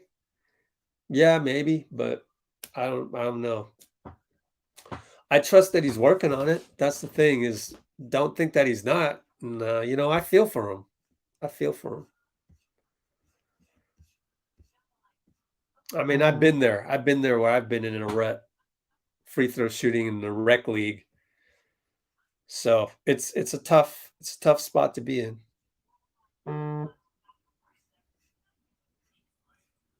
Here's some positivity. I don't know if you were here earlier, but what Draymond said to the ref is usually not a technical. So I think he'll know next time Koga refs one of our games that you don't even have to say, all you got to say is, come on, man, and that's terrible, and you get thrown out. It's like, I don't know. I'm not worried about Draymond.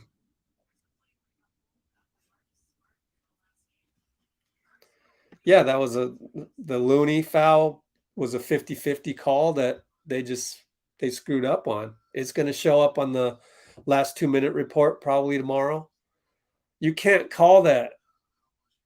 Where were you? Where is everybody? Like, suddenly you show up after a loss to comment something. Is that how this works? I mean, I appreciate you being here, but like, I analyzed the Looney foul to death when it happened, Troy.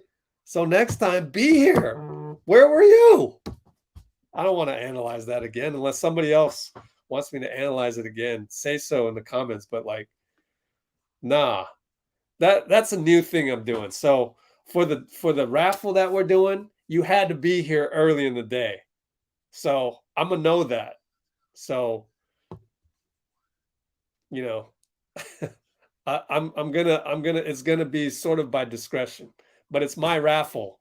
So, it for the most part it's random, but it's gonna be biased towards the people that were actually on and commented during the game. So what I got to do right now is to copy all of that. It only goes up so high. Live chat. And wow, we got so many. Man, I need a new way of doing this live chat. I know what I'm doing. I'll go back to like halftime. See if the live chat works that way. Nope. Oh, need a new way of doing this. Somebody who's not as deserving as the other people is going to win. How do I do this? Refresh. Let me refresh that.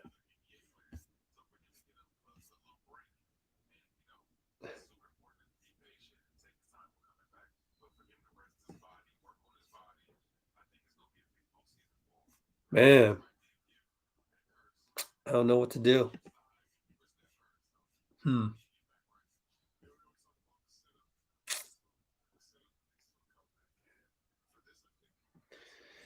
How do you restart this? I know. Open an incognito window.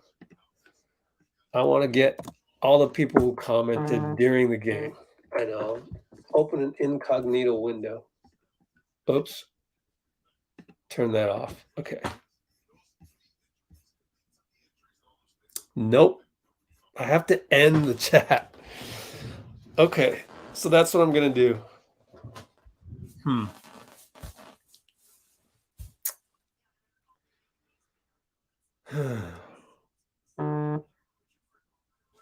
I don't know if you have any suggestions, put them in the comments, because the problem is that the comments only go back. So basically, just like Roland said, we have to wait an hour. Wait an hour for all the negativity to dissipate, and then we'll have our regular people back. And so people are just going to have to stick around just like before. All right, so Steve is on board. We can do Steve. Yeah, we'll do Steve here. Just give me a moment. Pull that up.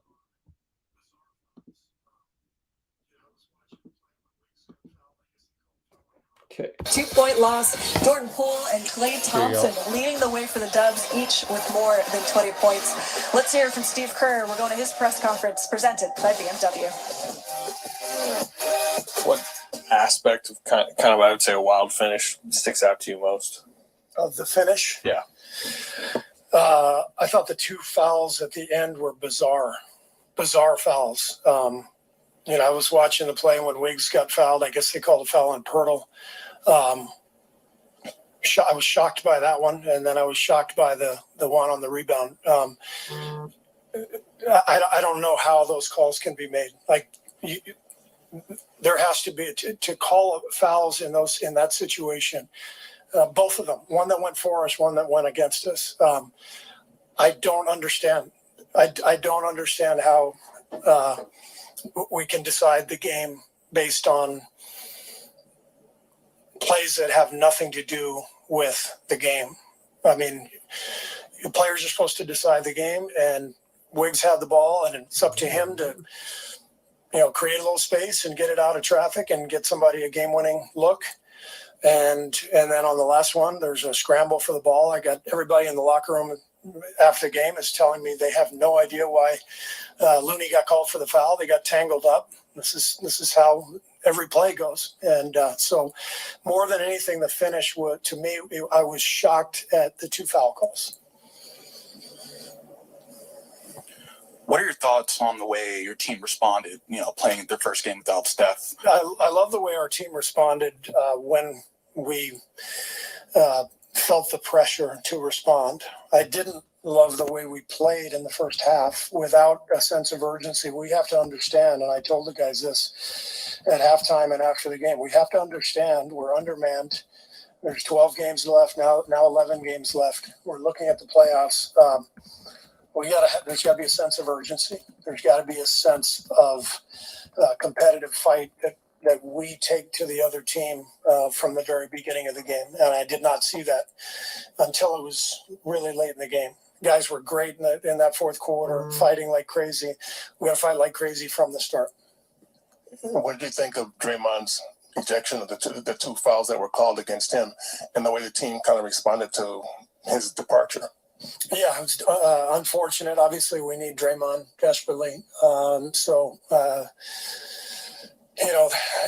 was surprised by that. There wasn't he wasn't swearing. He wasn't getting personal. He just, I guess, Murad felt like Draymond didn't stop complaining, but Draymond has never stopped complaining his whole career. We know that. I mean, he's earned what he's done in this league. Draymond knows how to walk that line. Once he gets that first one, he understands what it takes to get a second one. And he did not think he deserved it, but he can't get kicked out of that game. He knows that we're shorthanded already.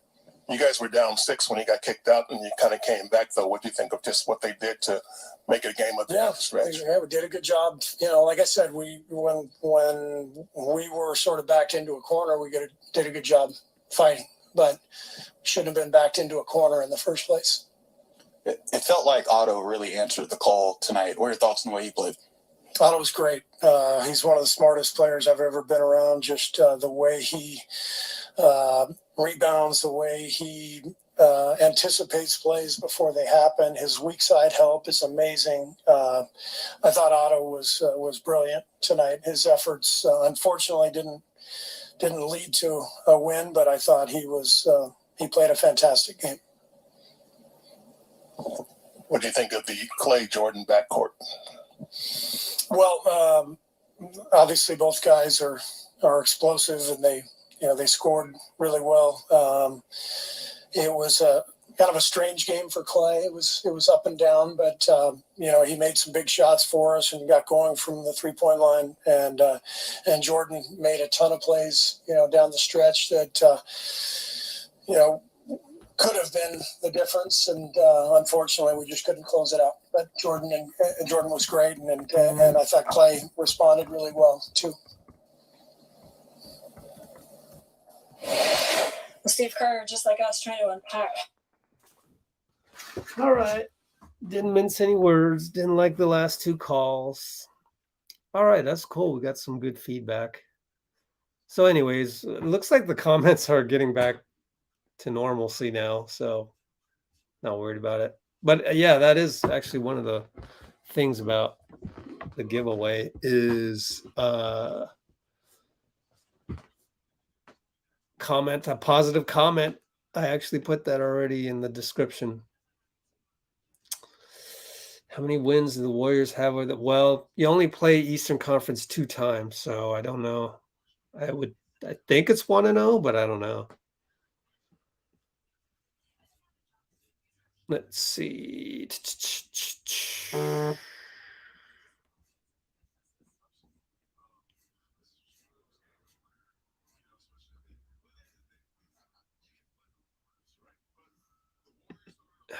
Let's see.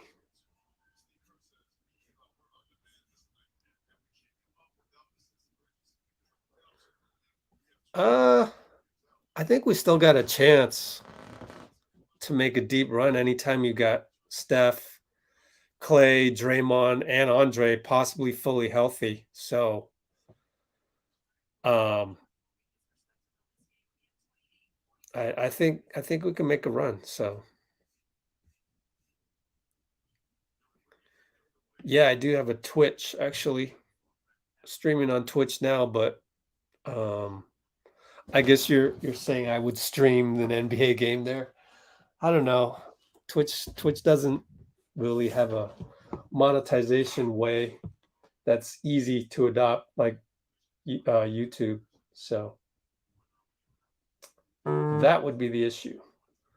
Oh, here's Jordan. Jordan, what do you think of the way that you guys responded and fought back after Draymond got ejected? We had to pick it up a little bit. He brings so much energy, and leadership, our team on the offensive and defensive end, and we just needed to find a way to kind of pick ourselves up when he went out. Did it take just a little time to get going? Because early on, it looked like the Spurs came out ready to play, and you guys needed some time.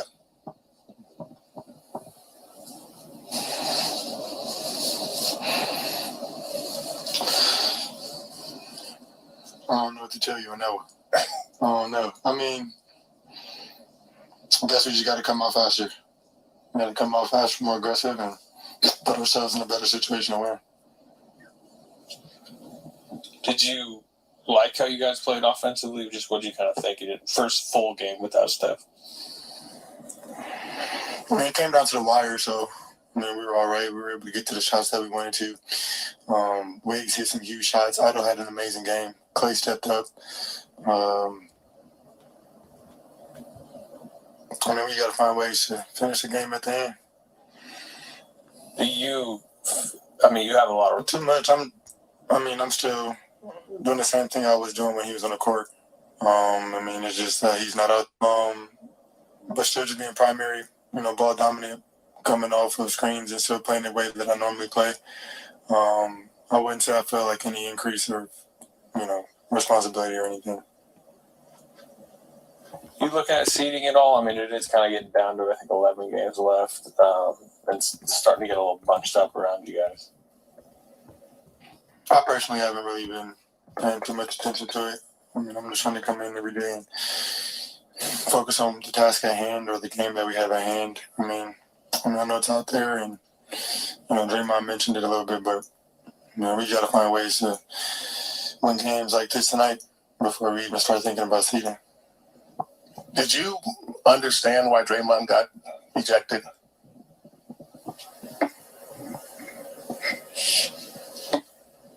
No, I don't know what happened, to be honest.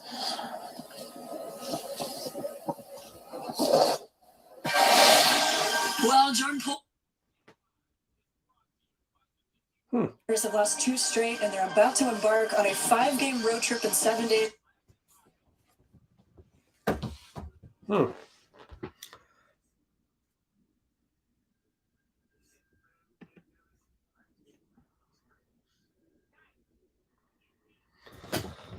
All right. Yeah, so who wants to be on? Anybody want to be on? Probably talk about something and then do the drawing.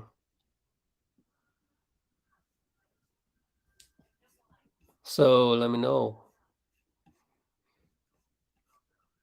Gotta kind of be somebody that we're used to and how we can trust to a degree.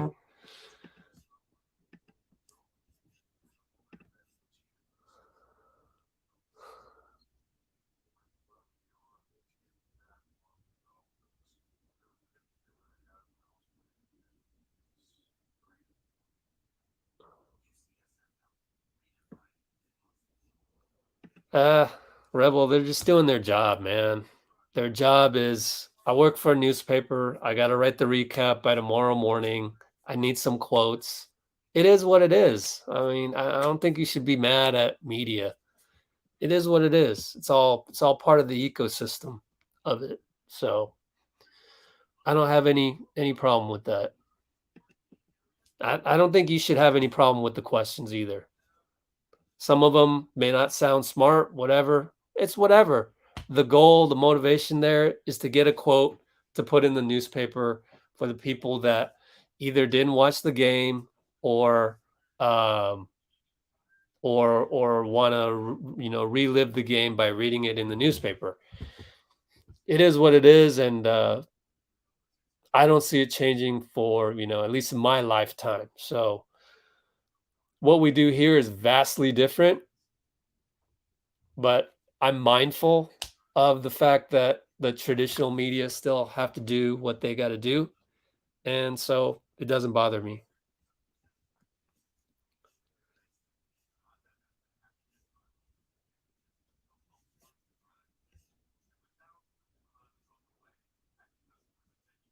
Yeah, they certainly can. They can win any game. I mean, the Warriors are always in it, unless, it's one of those bad games that we had. Even the quote unquote bad games that we had, which was like Indiana was one of them, and maybe Denver. The only one where we just didn't show up was that one in Milwaukee, I think. So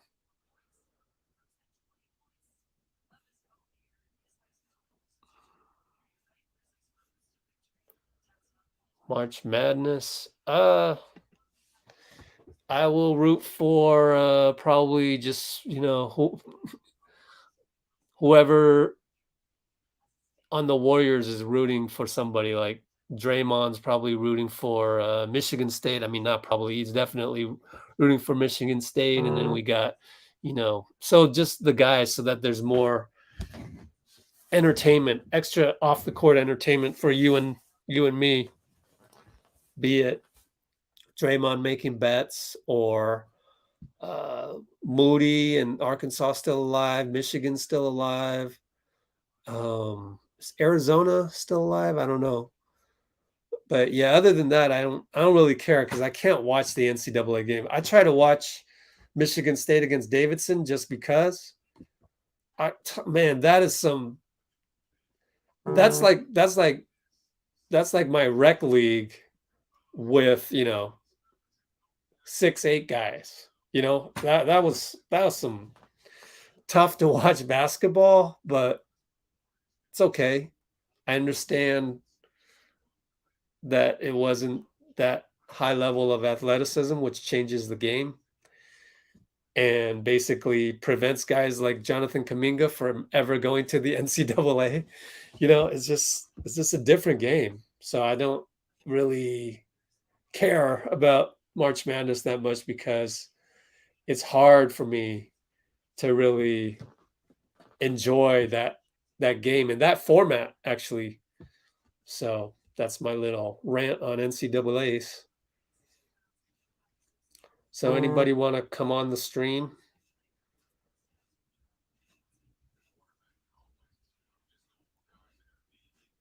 Clay was drinking a beer. Yeah.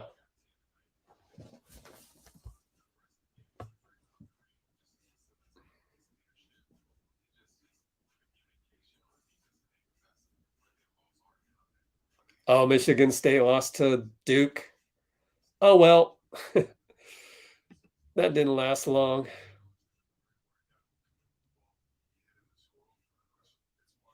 Yeah. And when you have Steph Curry on your team, oh man, you never know. You never know. We believe. Oh, UCLA. Okay.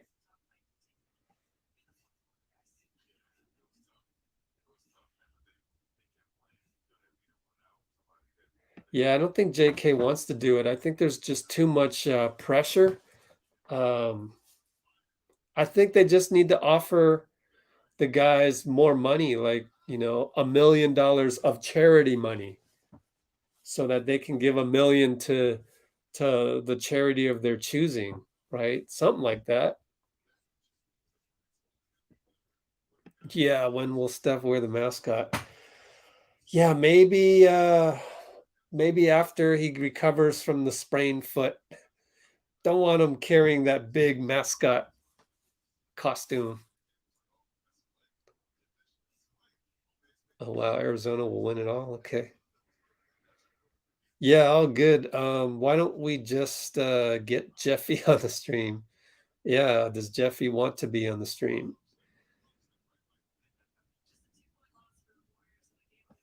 Hopefully we'll get him back. Did anybody say they'd come back? I don't know.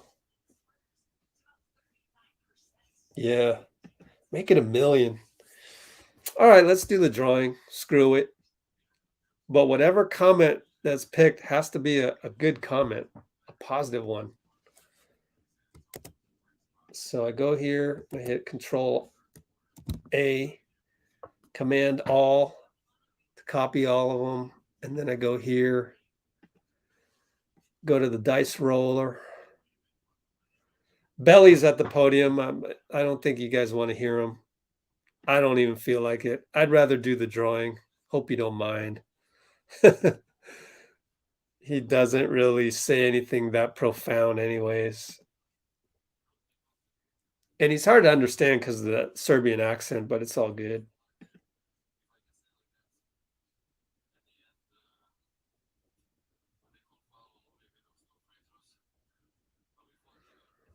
All right. So I'm going to put the list here. You guys with me? Start a new list. Visit page. So now I put all the comments in there. It's only like 300. Rebel was the first one on that. See? I'll let that one go because the ref making a call on Looney, that's ridiculous. It's not that negative, so we'll let that one slide. But anyways, that's he's not the winner. We got to roll the dice here. You guys with me on this? This is what we do. Cool. So I got to refresh this. Boop. Let's see how many times we need to roll the dice. That one is not going to count. We'll roll again. 10 times. Ah. Oh, man. So that means we randomize this 10 times. 1, 2, 3, 4, 5. So that's 5. I've seen Bruce's name and Toby Reyes' name come up. But it's random. It's a list randomizer. We'll see. 6. Oh, Alex's name came up. 7. And obviously I want a new winner every single time. Still trying to figure out how to ship some of the stuff.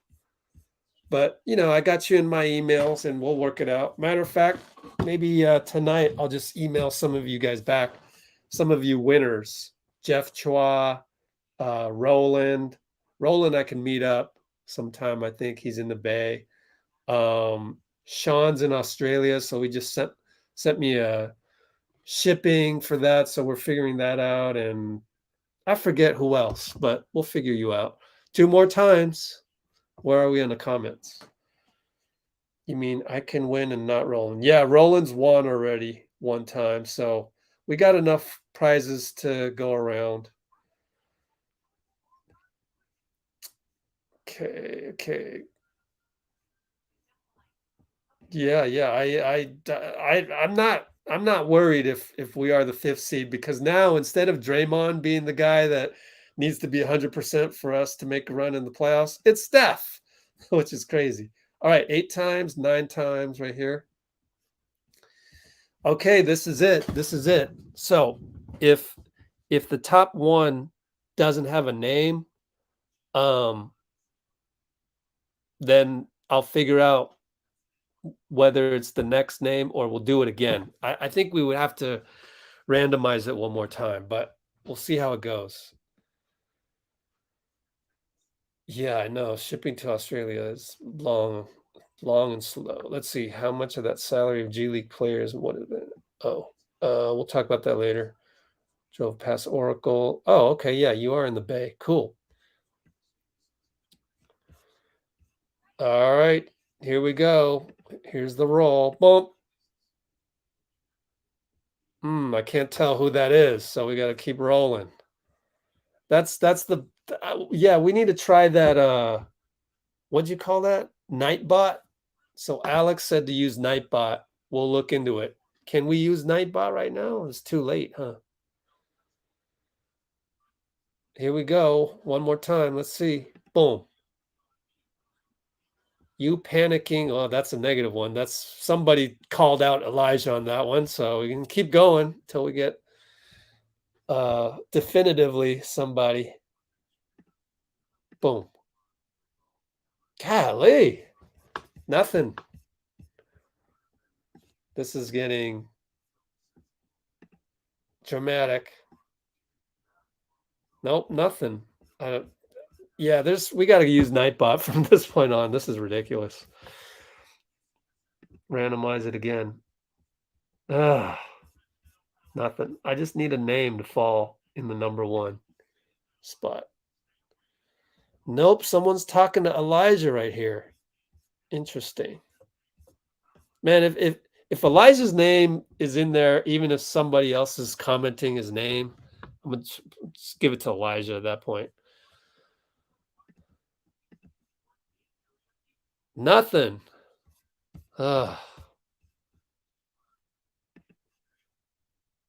Alex Irvine. That's fair. That's fair. Alex Irvine wins.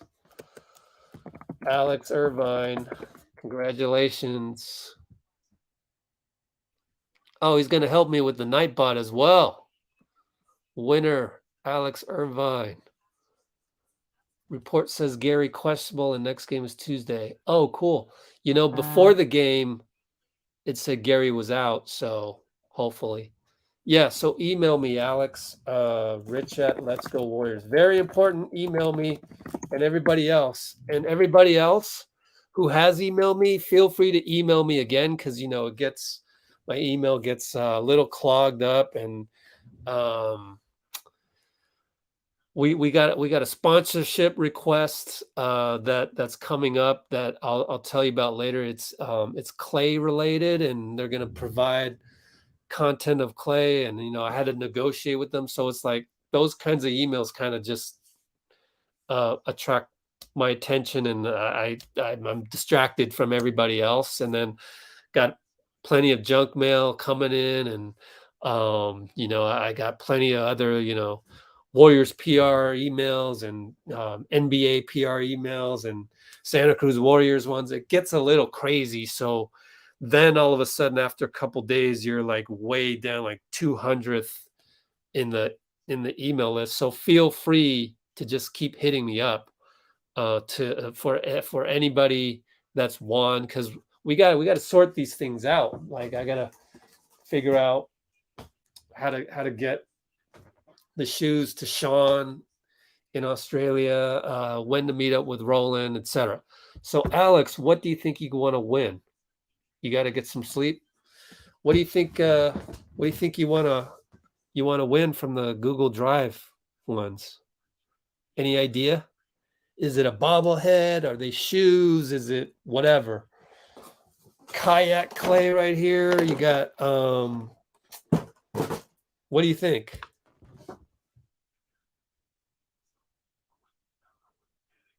Yeah, we better beat the Magic, man.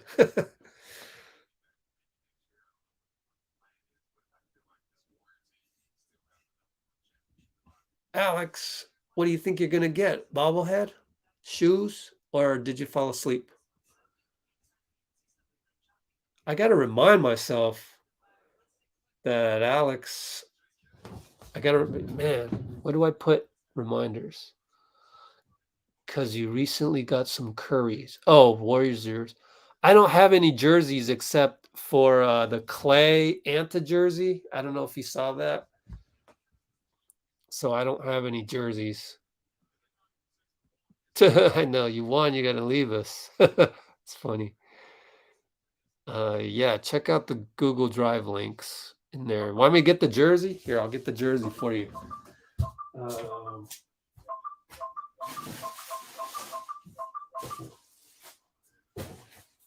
Oh man, put it over here.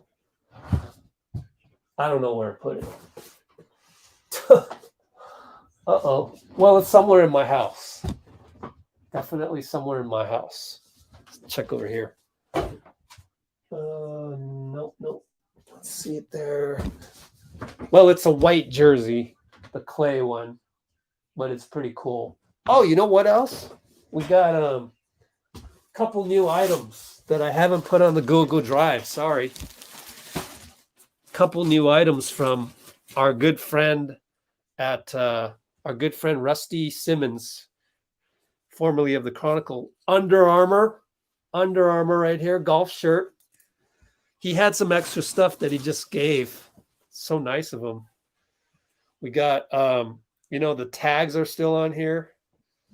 What is this? Under Armour. Just a bunch of Under Armour stuff. This one doesn't have a tag, so I don't know.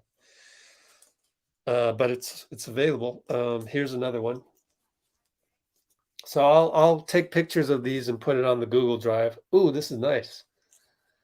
Under Armour stuff. Quite a few, actually. Extra large here. And some more shirts. Just says Under Armour. Yeah. Pretty cool, dry fit type stuff. So thanks to Rusty Simmons for that. Difficult to ship to Argentina. Oh, yeah, it might be. Any Warriors t-shirt? Oh, yeah. Yeah, there's t-shirts. Email me and I'll send you. I didn't think anybody wanted t-shirts versus bobbleheads and shoes, so I didn't make that t-shirt folder available. But yeah, email me and I'll send you that. Maybe I'll make the t-shirt folder available next time. But I got to use the restroom. Be right back. Why don't we? What else can we do?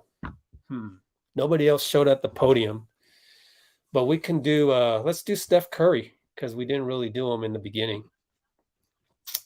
Stephen Curry, where are you? What are you, Steph? Oh, it's on the wrong. You know what? It's on the channel here. So we can go to the channel. YouTube.com Warriors.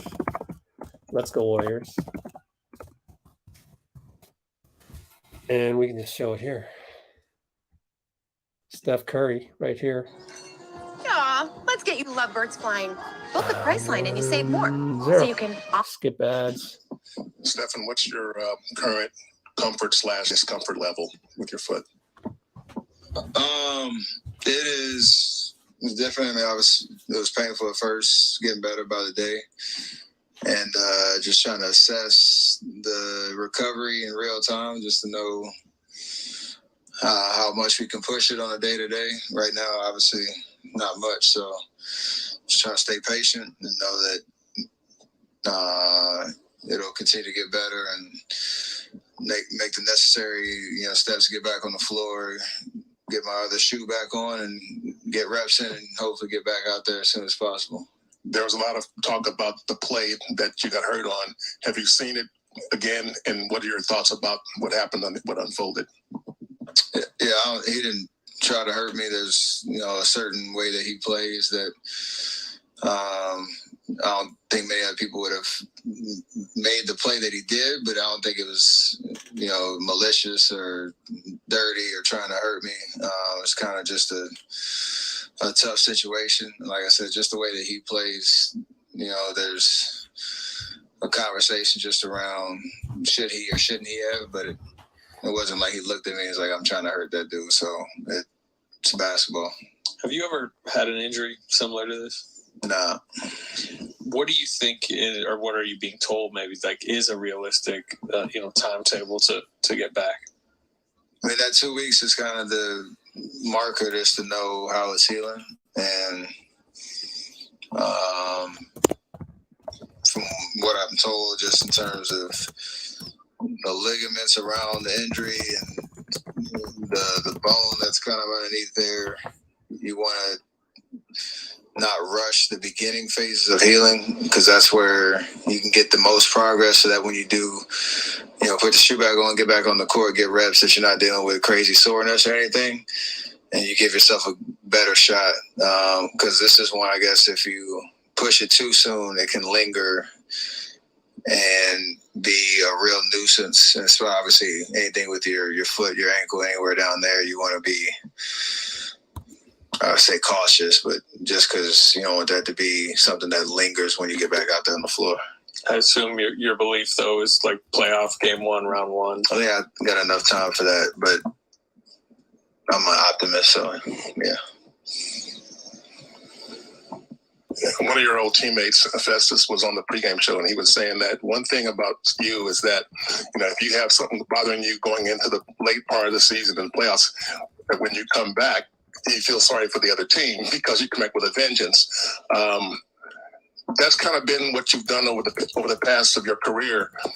Is that just a matter of like rejuvenating and reviving and getting healthy and rolling, or what's behind the psychology behind the way you've been able to come back in the past? You can't control what happens to you. Obviously, injuries are a part of the game. When they happen, the severity of them, you assess, get a game plan, understand what the timeline is, and then the same way I commit to preparing myself for games, throughout the season, the off season, the same way you prepare and commit to what the rehab process looks like. It is, and we've talked about it like with Wise, with Draymond, with Clay. The rehab is the hardest part of what we do because it's monotonous and longer hours, and you're dealing with pain and stuff like that. But if you, the way I try to approach that time frame is obviously I'm trying to heal and stay patient, but everything else I can do to work on my body and not lose everything that I put into it this year, that I can get back out there and be effective really quickly. And that's more of a mental thing than anything, just, committing to what the rehab process and the plan that we put in place, knowing that it's all going to put me in the best position to be successful when I get back out there on the floor. So it's hard work and it's not fun at times, but it usually pays off. You just listed several other guys who have been injured this season or still are. And for a second, it felt you guys were finally going to have your cohesive group. But now, what is the frustration or concern that you won't see that group that you will be playing with in the playoffs until probably just before, if not game 1? Yeah, it was a rough 48 hours just thinking about that when I got hurt, just because you're celebrating, it's been 1,005 days since me, Clay, Draymond have played. Coincidentally, that game, Wiggs isn't there because he's sick. And we're like, it's great, we're back together. Then we played a total of 11 minutes, I think, together, and then I get hurt. So it's frustrating for sure, and we've all kind of been in our own, obviously Clay in a different ballpark, but we all been in our own kind of rehab journeys now and injuries and trying to get back out there on the floor. What I have comfort in is that we know each other so well that when we do get healthy, that we can pick up wherever we left off and understand how to be effective. The hard part is obviously you don't know what rotations will look like, and there's going to be a little bit of guesswork going into that last stretch of the season and the playoffs, but it's a great test for our guys to, finish the season strong whenever I can get back out there. Hopefully it's a smooth transition. And then we, just bring our best selves for the playoff chase. And, I like the thought of where we're at when we're healthy, and the fact that we will hopefully have fresh, legs and bodies and minds ready to take on that playoff chase. So we're going to have to be a little nimble, I think, towards the end of the season to figure out what that looks like. You guys were 2-7, I think, without you last year. What's kind of different team this year? So I'm excited about what they're going to do. How much of that is Jordan's growth, and he's going to be stepping into kind of your starting spot? That's a huge part of it, and what he's been demonstrating the last year, but especially the last month, of his efficiency. Obviously, Clay continue to find his rhythm, and get his legs underneath him. Draymond back, hungry and fiery, ready to put his injury behind him. And even Wiggs, he had a slow kind of run after the All-Star break, really finding his game again. So there's a lot of motivation for everybody to finish strong. So obviously it starts tonight, and I'm excited to watch it because there's a sense of urgency on playing Warriors basketball these last 12 games, and winning as many as we can and coming into this playoff strong. Steve talked about how maybe a silver lining of this, kind of piggybacking off that, is these guys will learn how to execute without you so that in the playoffs, when you need to sit on the bench or take a rest, these guys could hopefully keep you guys afloat. Do you see that as just a good outcome possibility from this? Well, anytime anybody who's in the rotation is out, it requires everybody else to make adjustments and step up and do some things differently, things we do well, even better, and take on that challenge. So we had to do that, and we tried to do that as good as we can. As Draymond was out for that stretch, it obviously didn't go as well as we wanted to, but we think we learned a lot about ourselves, and individually we learned a lot about what it takes to win at this level. Same thing is going to happen now in these 12 games. So definitely that specific point about minutes that I'm off the court, and just a confidence in the sets that we call and how we keep our offensive efficiency up, but more so just anytime anybody's out, everybody's got to make the necessary adjustments, and that's what good teams do. What are you able to do right now? I mean, pretty much anything not on my feet. So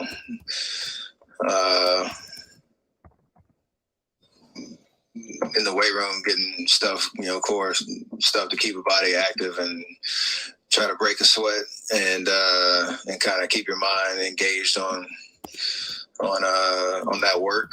And hopefully by next week, I'll be on my feet for sure, or hopefully on the court to get the ball back in my hands and slowly get back to what you call basketball activities. So much of your game is on conditioning and movement. Is it, if it is only a couple weeks, do you feel like it won't be a big issue for you conditioning wise, or like how quick can you fall out of condition not working? Not that quick, especially because I work so hard on the other stuff. So that's the not so glamorous part about what we do that most people don't see back there, like the amount of hours you put in, the different ways that you can challenge your body, challenge your wind, and work on that cardio and all that type of stuff. So 2 weeks hopefully 2 weeks isn't that much time. And especially the last like quarter of whatever the rehab process is, where you almost have intensities that are way harder than what you do in the 30 some odd minutes I play, so that you're ready to make that transition back. And hopefully I won't have like a minutes restriction and all that type of stuff, but I don't get too ahead of myself yet. Google Fi, a phone plan by Google. Save up to $400 when Out of here.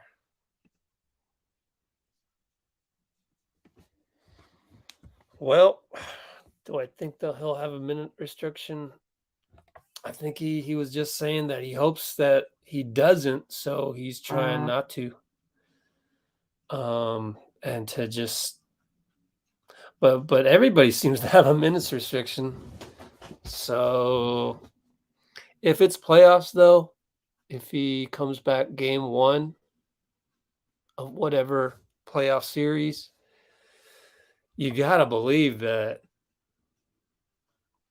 there's no minutes restriction, right? The minutes restriction has been really difficult to juggle for everybody involved because of especially with Clay, you gotta start him, and then you gotta make sure he ends the second quarter and the fourth quarter, and man, that throws you a curveball. So I don't know. We'll just have to see. We'll just have to be patient.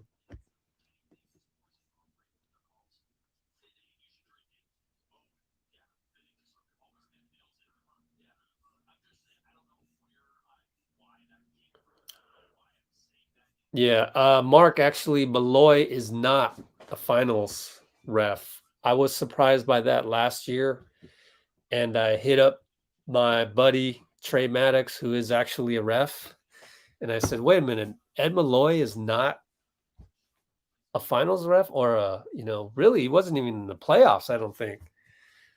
I forget whether it was playoffs or only finals that we were talking about. Pretty sure it was playoffs. And he said, yeah, he's not. Surprising. So I don't know. Malloy is I have some certain expectations of Ed Malloy, and that one kind of took it down a notch now. And I guess the NBA doesn't think he's all that good. Maybe that's why. Maybe that's why he screwed up tonight. He is good in terms of being able to talk to, and he's not going to dish out texts like Kogut did tonight. So that part's good about Malloy, but as you can see tonight, those ones were you can't blow a whistle on something that's 50-50 like that. Oh, 2017 finals. Okay. Yeah. He might have been in there. I don't know why he went down on the totem pole.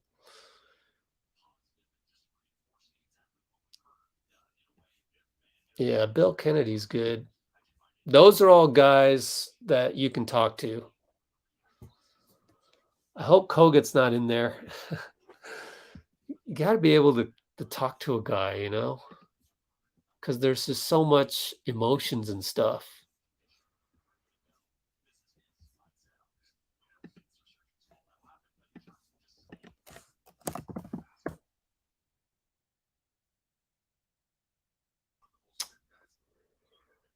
Oh, Arizona's losing. Where's the NBA, man? I keep forgetting it's Sunday.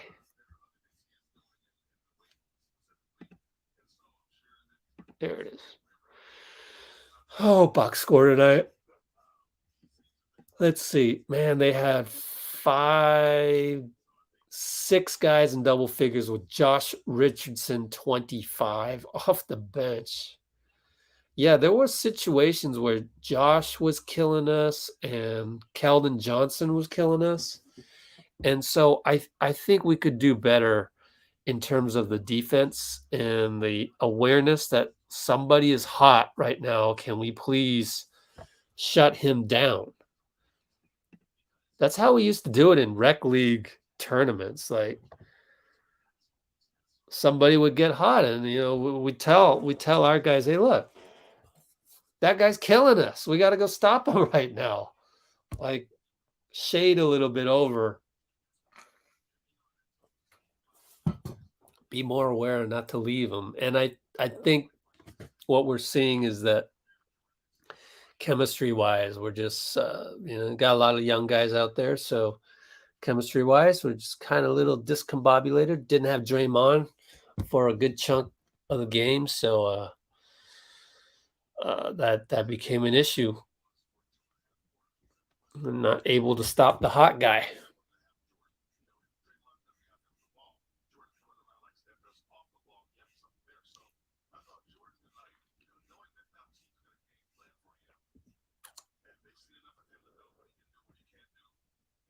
Inside point and free throw attempts. I'd have to look that up. I'm sure you could Google it. Let's see. I'm gonna go to my favorite BK ref, Andrew Wiggins. Pretty sure we can look up team stats, can't we? Right here.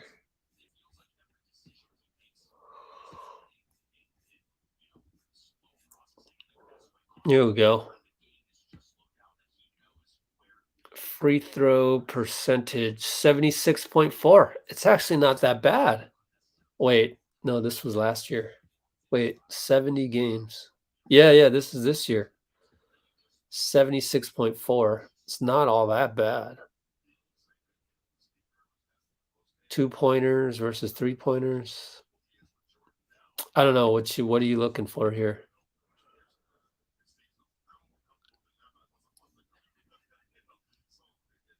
per game this season.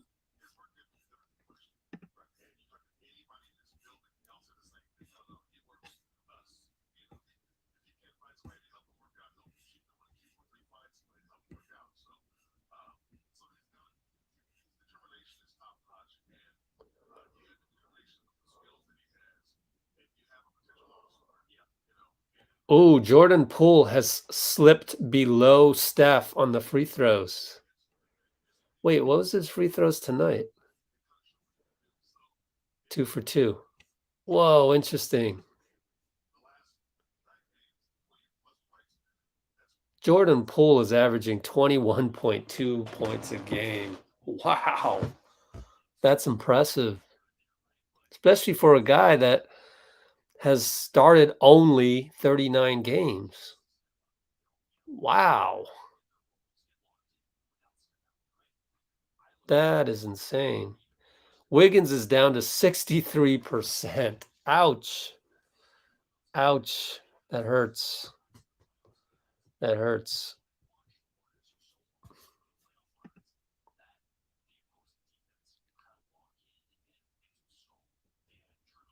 What do you mean? Still have a mid-level and a veteran minimum? Do you mean you want to get a big man? And I don't think there's any good big men out there. That's why nothing's happened. And what do you mean a vet minimum still? What does that mean? Yeah, we have a mid-level, but you want to bring somebody on a mid-level or bring somebody on a vet minimum, we still got to cut somebody.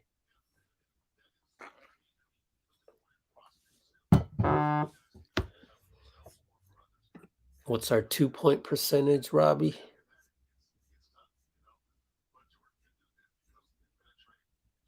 Let's see. 56.1. I have no idea what is it. League rank. 3rd in the league. But we're 29th in 2-point attempts. Interesting. Can we still expect Wiseman to play? I doubt it. I doubt it. Oh man, Hackle Wiggins, yikes. I mean, if I'm the opposing coach and the situation presents itself, why not? Hackle Wiggs. Had a Hackaloony, which by the way wasn't actually a Hackaloony because they fouled Looney with over 2 minutes. He made the free throws. Then the next time he was fouled, he came up to set a pick for Steph. It was under 2 minutes, so they couldn't hack a Looney there. But Jokic fouled Looney anyways because he was approaching Steph, who had the ball, approaching the play, which Looney shouldn't have done. But technically, that's not Hack-a-Looney. So everybody was like, Hack-a-Looney worked. It actually didn't work the one time if we're being technical about it. And then the second time when he was fouled, it wasn't technically a Hack-a-Looney because Hack-a-Looney is away from the ball. That was on the ball. He was setting a screen. Anyways, Coach Nick of B-Ball Breakdown told me that. Oh, what do we do now? I mean, you understand that I'll read what I wrote. I was thinking about putting this on our website. I told my people on the Discord, this is what I said. I said, does anybody remember glass ankles? That's when everyone was doubting Steph. This was, what, 10 years ago or more? Probably more than that. And I said, you can choose to make this a big deal or not. Wiseman, that is. You can choose to be supportive of James Wiseman and everyone helping to run the organization in looking out for James, or not. You can choose to be appreciative of why you decided to root for the Warriors in the first place.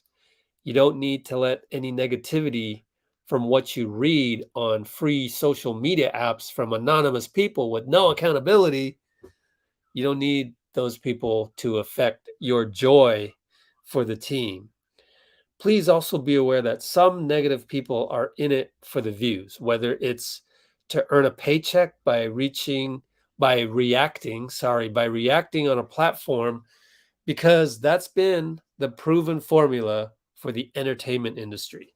So in other words, if Stephen A. Smith is going off on Wiseman, that's technically not personal. That's technically, he's just trying to draw views and ratings and clicks. So anyway, but the other people, they have some ulterior motive. So people who actually believe in negativity, who want to spread doubt and fear, they come from a space of a false sense of entitlement, meaning they always feel like they're entitled to the Warriors always being healthy, or Wiseman being this, number 2 pick that's a great draft pick, or, the list goes on and on. Bob Myers being the perfect GM that never makes a mistake, you know? So never let the negativity make you doubt your joy for following the Warriors in the passionate way that you do. And remember why you love this team. Splash Brothers for 3, 2 straight times on the break, assisted by Draymond, probably is similar to the vision you see in your head when you think of why you follow the Warriors. Rest assured, that vision isn't going away anytime soon. And what I mean by that is like Draymond, Steph, and Clay, for all intents and purposes, should be around for the next couple years. By the way, Portland missed the playoffs a grand total of 3 times out of 14 seasons since Greg Oden was drafted. The team did not crumble. That's a pretty cool batting average, actually. Injuries happen. Franchise trajectories are altered. Again, just being mindful of entitlement. So choose the silver lining way of viewing life. Choose positivity. After the smoke clears, you will be the one that ends up smiling. And that's same as today. Tough loss and everything, but we're still in 3rd place. We'll get Steph back for the playoffs. It's not doom and gloom yet. And as long as it's not doom and gloom, keep your head up. And, we got Orlando. We got Orlando on Tuesday. Very winnable game. We deserve to play them because we've played all these other teams already, and we haven't played them yet. So, it's their turn on the schedule, and it's our turn to take advantage of that and take care of business and get the win. So, yeah, 5-game road trip, of which, man, let's look at the calendar. This isn't going to be easy because Tuesday, Wednesday, Orlando, Miami, and then Friday in Atlanta, and then Sunday, Monday, Washington, Memphis. And then we got Phoenix after another game back, after another day off back at Chase. Okay, so he can't play because it's swollen. Yep, his knee's swollen right now, so he can't play.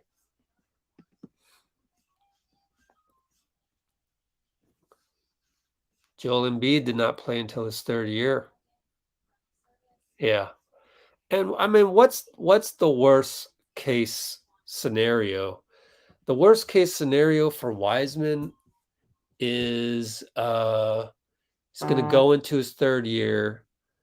If he spends next year injured, we're probably not picking him up for the 4th year, or maybe we will. The good news is that it's still a rookie contract. It's relatively cheap. I mean, relatively, but it's scaled at a number 2.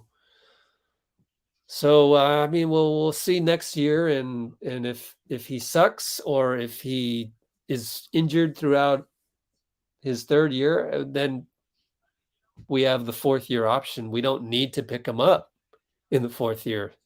So time to figure that out. It'll be interesting what we do in the draft. It'll be interesting now. Now that changes. It's funny how one little thing can change a whole lot of other things. So now maybe you're thinking, yeah, maybe let's use that draft pick and develop a big man long term. I don't know. Your guess is good as mine. And it changes things, but that's where the trajectory of the franchise comes into play. All right, so trust the process. We only went 4 hours and 16 minutes tonight, but it's a Sunday. I'm exhausted because I was doing all these videos that got on the channel. You saw them. And I don't know that there's much to talk about except to roll the ball back out there on Tuesday night. And let's do this all over again. So, taking a look at that,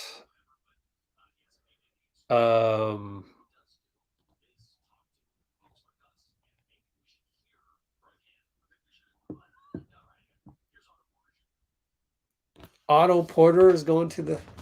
Let me just turn on the volume, and we'll close it out with this. Unfortunate to be on that side of the ball. What happened on the rebound? I have no idea. I think two of our guys had it, kind of bumped each other, and it fell right into their hands, and they was able to get up a shot right at the end. Kelly got the rebound and put it up quick. I didn't want to foul him. Anything could have happened. So it's an unfortunate bounce that went their way. What do you guys need to do over these next 10 games or so without Steph to, kind of ensure you have a good enough record to keep seeding? We got to continue to figure it out. We haven't really played healthy all year. So, one person go down, everybody else got to step up. So, especially defensively, we gotta lock in defensively, offensively. I feel like the way we move the ball, that's going to come. We just got to find ways to win games. You had a career high 16 rebounds tonight. How'd you feel going into the game, and how you feeling right now, obviously, with your shoulder? I feel good. I'll be able to play next game. Well, that's not a question. Just trying to get rebounds, get out. Try to up the pace. Try to get extra possessions for our team. Just trying to go out there and play hard. Has rebounding kind of been a little more of a point of emphasis? Obviously, we know that you guys are a little thin, but, Steve talked pregame about you and a lot of other players who can bring that size, bring the rebounds. Yeah, one of our guys went out, and we knew it was going to come down to getting rebounds, boxing out. They went big there a little bit. But, yeah, it's always going to be important that we box out and rebound. So, I'm going to try to get in there with the bigs and help out as much as possible. Did you notice guys back on this and how one shoulder looked much bigger than the other shoulder? Yep, you can see that the ice pack on the shoulder. So I don't know. We'll see. We'll see.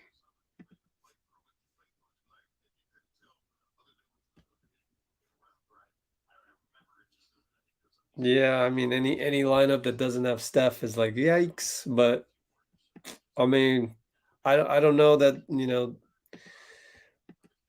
it's out of our control. So it's not like, Kohan era of the Warriors when there you can sit there and go, yo man, I don't like this roster. And this roster that we have here, overall I like it. So yeah, I think this lineup works. Just the officiating, yeah, could have done some things better. Warriors have invested a lot in Wiseman. I don't see a reason why they should let him go. Oh, not now. I mean, yeah, he did look promising in the G League. There's don't believe any of the, trade Wiseman, this, that. It's like it's not even an issue for another year. That's what happens in the NBA. You got to nail that first round pick. Or you can trade him, whatever. But no one wants Wiseman right now. And when you make that first round pick, you're pretty much stuck with the guy for 3 years. So you got to think of it that way. Look, whoever we pick, 3-year project. Then you get the team option 4th year, and maybe like Jordan Poole, you offer him a pretty big offer to sign right now. So that should be fun. Figure out in the off season. But yeah, as far as trading Wiseman, who's going to want Wiseman right now? Like, there's 29 other teams that you would need to trade with. Like, trade Wiseman. It's such an emo response. Like, it just doesn't make any sense. Like, logically. Oh, trade Wiseman? Okay. So who are we trading with? What GM would be crazy enough to trade for Wiseman right now? You're not going to get full value on that. So you just got to hope Wiseman heals up and he turns out to be, an asset that performs at or above his salary. So it is what it is. I mean, I don't worry about Wiseman because I can't worry about it. It's like, it's up to Mother Nature on how they want to heal that meniscus. And yeah, healthy Warriors, you don't want to play healthy Warriors. You're gonna, have second thoughts about facing, whoever we get seeded against. They got a lot more to worry about than we do, especially when we have Steph back. So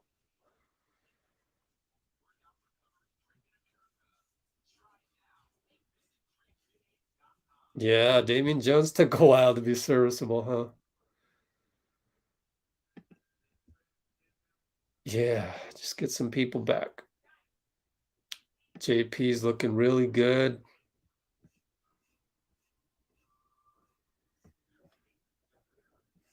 Yeah. Yeah, we'll just see how that knee goes. I wonder if they need to go back and what? I don't know. Someone on the channel was like, "Oh, they need to do surgery again to see what's wrong." And I replied saying, "Wait, are you a doctor? I'm not a doctor, so I don't really know. But if you're not a doctor, you shouldn't just go out and say those things. But if you are a doctor, please expound. Like, what? So really, we need surgery to go in and see what's wrong, or can we do another MRI? What do we do next when his knee stops the swelling?" All right. So Jeff, let me check email, see if you got back to me. Oh, Jeff Chua. Oh yeah, there you are. All right, bobbleheads. I figured out I have 2 bobblehead bins sitting over there on top of other bins, and we'll get to those real soon. Yeah. I got to do better preparing myself for these live streams. It's very tiring. I'm like super tired right now.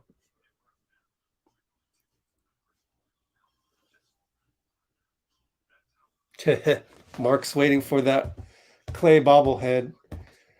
Maybe Mark, you want to just make friends with everybody in the comments to say, "Hey, can you not choose the bobblehead, the kayak clay one?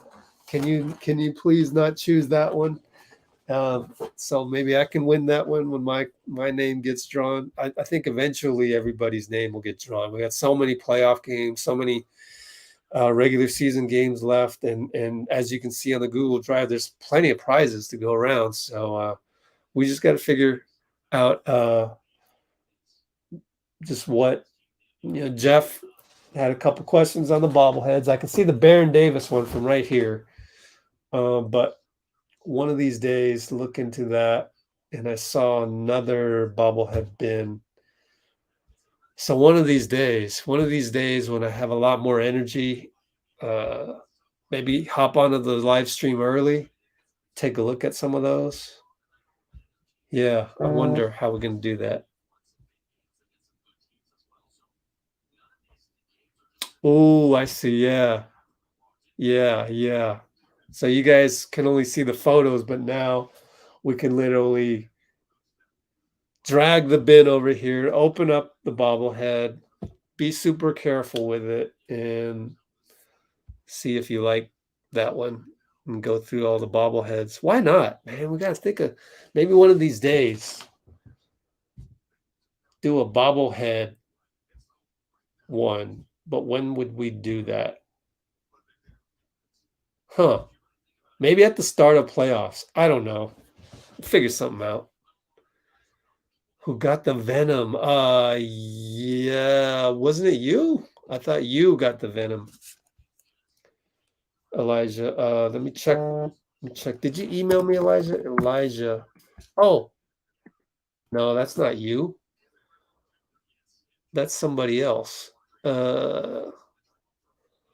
Elijah. And I'm losing track of who won. Elijah won, right? Who knows out there? Jeez, you guys have to email me. If you don't email me, I'm gonna forget. God, I gotta write these down. Where do I go? Elijah didn't win. Oh shoot. Somebody wanted the venom. Damn. Was it Roland?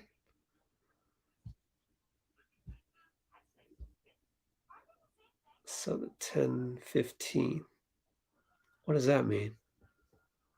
When the play-in is going on. Oh yeah, April 10th or something. Yeah, Orlando Magic. Let's go here. Who's on that team?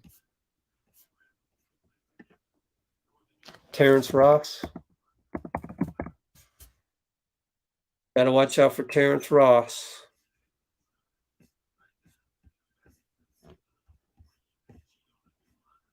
Gotta watch out for Terrence Ross. How many years? This guy is 31 already, and he's 1, 2, 3, 4, 5, 6, 7, 8, 10-year veteran.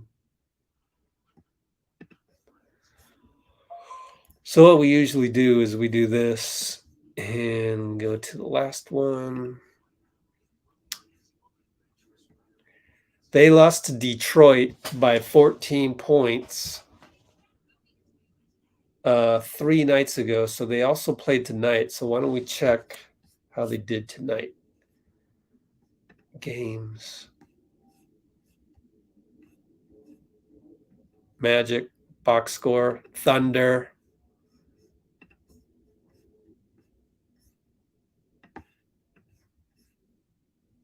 Who won?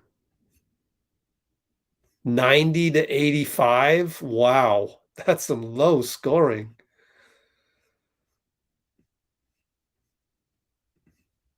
Orlando, Franz Wagner, only 3 for 12.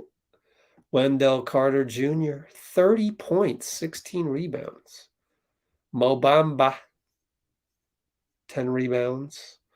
RJ Hampton and Cole Anthony.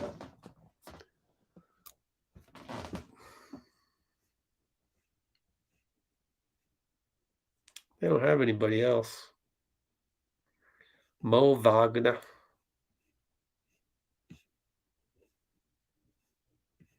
Terrence Ross did not play. Huh. Why is that? Is he injured? Let's check the NBA injury report.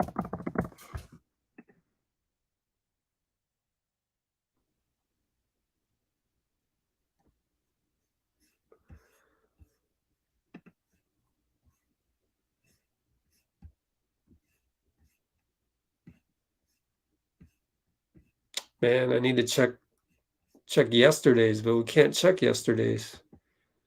Oh, that sucks. NBA injury report. Oh, I know what we can do. Hoopshype.com, Terrence Ross.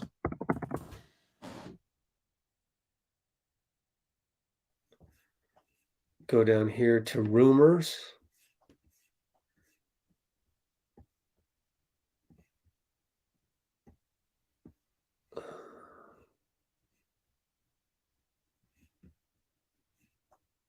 Nothing.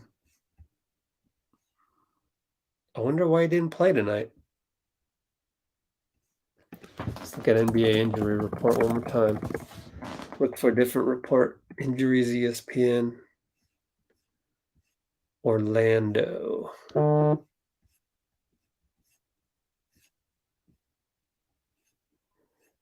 Orlando. Huh. He just didn't play tonight? That makes no sense. Well, we'll see. Jalen Suggs is out. Bol out. Completely out. So no Jalen Suggs, no Terrence Ross.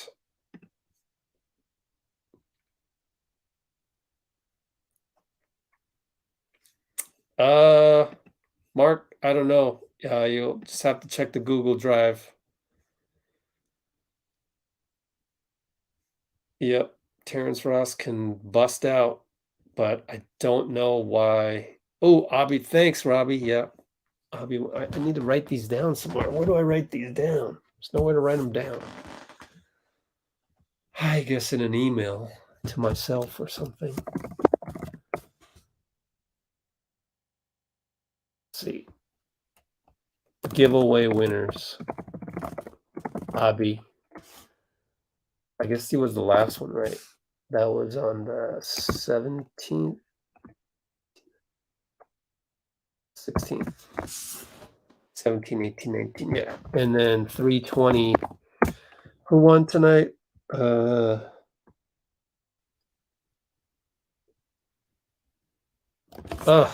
forgot his name. Oh, I'm so tired right now. Alex Irvine. Roland won before that. Jeff won the first one. What else? Sean also won that first night. There's Jeff. Anybody else I'm forgetting?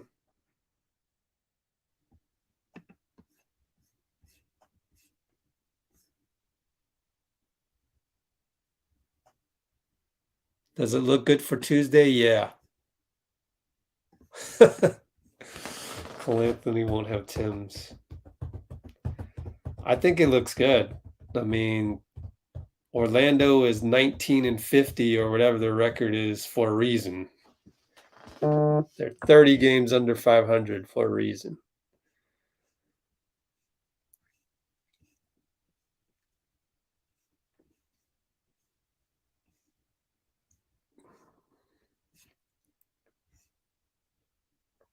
Roland wanted the Venom shoes, I believe.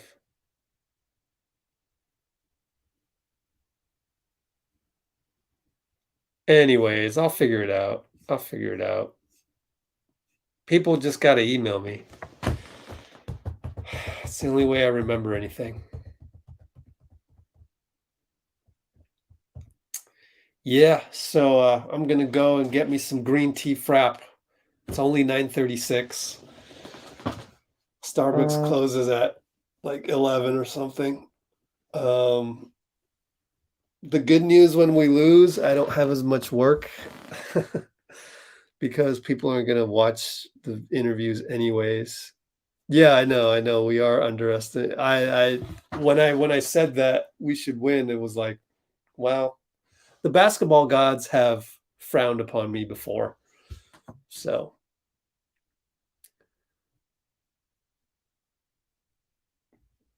Oh, Clay KT5 for Roland. Sure. You're right. Yeah, but actually I put Roland's name in the Google Drive, so that we're good on that. Pretty sure I did that.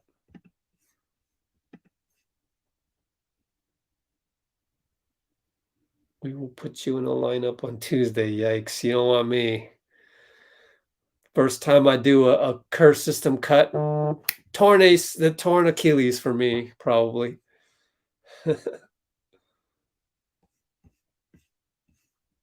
All right, and then maybe next time we'll get one of you guys on the live as well. Maybe Dean Chambers, if Dean is listening. But yeah, it's all good. We lost to a pretty solid Spurs team. That's the thing about the NBA is all these teams, man, they're pretty good. You know, of course we're missing a whole bunch of guys, but any given night, these teams are good. Like Popovich is leaving the Spurs with a pretty solid squad. I mean, they can do something with that, right? NBA standings. Let's go NBA.com standings. Where are the Spurs on all this?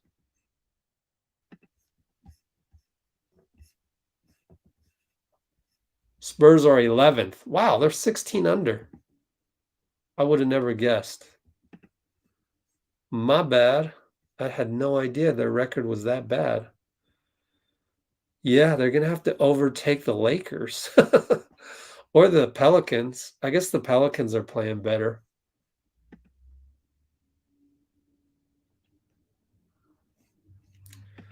All right, cool. So, yeah, good discussion, especially we did a good job here in terms of us having another loss and keeping the discussion going. So I'm proud of everybody on that. You know, we never relied on just the giveaway. The giveaway is just primarily I got to get rid of this stuff. I really do. Like it's just too much stuff. I like to keep it lean, and you know, whenever I move, a couple fewer boxes when I move is good. And I'm one of those guys that never likes to get comfortable in one place. So I might even move this summer. I might move one more time. You never know. But that's the thing about the Bay Area is you can be somewhat transient. And yeah, so the fewer things I got, the better. If there's any Jeremy Lin fans, I got a ton of like Palo Alto Vikings, Jeremy Lin jerseys. So there's that. I just don't know, you know, maybe one day when Jeremy Lin retires, there'll be a slight surge in Jeremy Lin popularity, and then I can hork those out, you know, $10 a pop or whatever, just get rid of them, you know. So that's me going on a tangent about me having too much junk.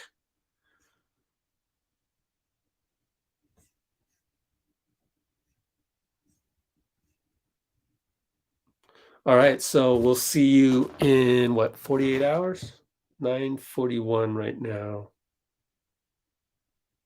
I enjoyed it. I mean, even though we lost, it's always a pleasure to come back and see the same people in the chat. Maybe we'll get Nightbot working next time. I don't know. I took a look at that website. I don't even know. Do they charge money? I can't tell. So hopefully Alex will help me out with the Nightbot. We can do the raffle better. And and see you next time too. I think we can win a championship this year. Yeah, it's still doable. It's still doable. You know, the other silver lining with not having Steph is that other teams don't know what to expect either. They're like, yo, we're playing the Warriors first round. Okay, dig up the tape from freaking March, the one time that they had Draymond and Clay on the floor at the same time. That's the game tape that we need to study for this playoff series. You know what I mean? So that's kind of a silver lining there. You know, you like that one? You like that one? I like that one. Now that's some positivity that I pulled out a rabbit out of the hat for that one. So I'm waiting for the last final comments on that one. Let me know what you liked about that one.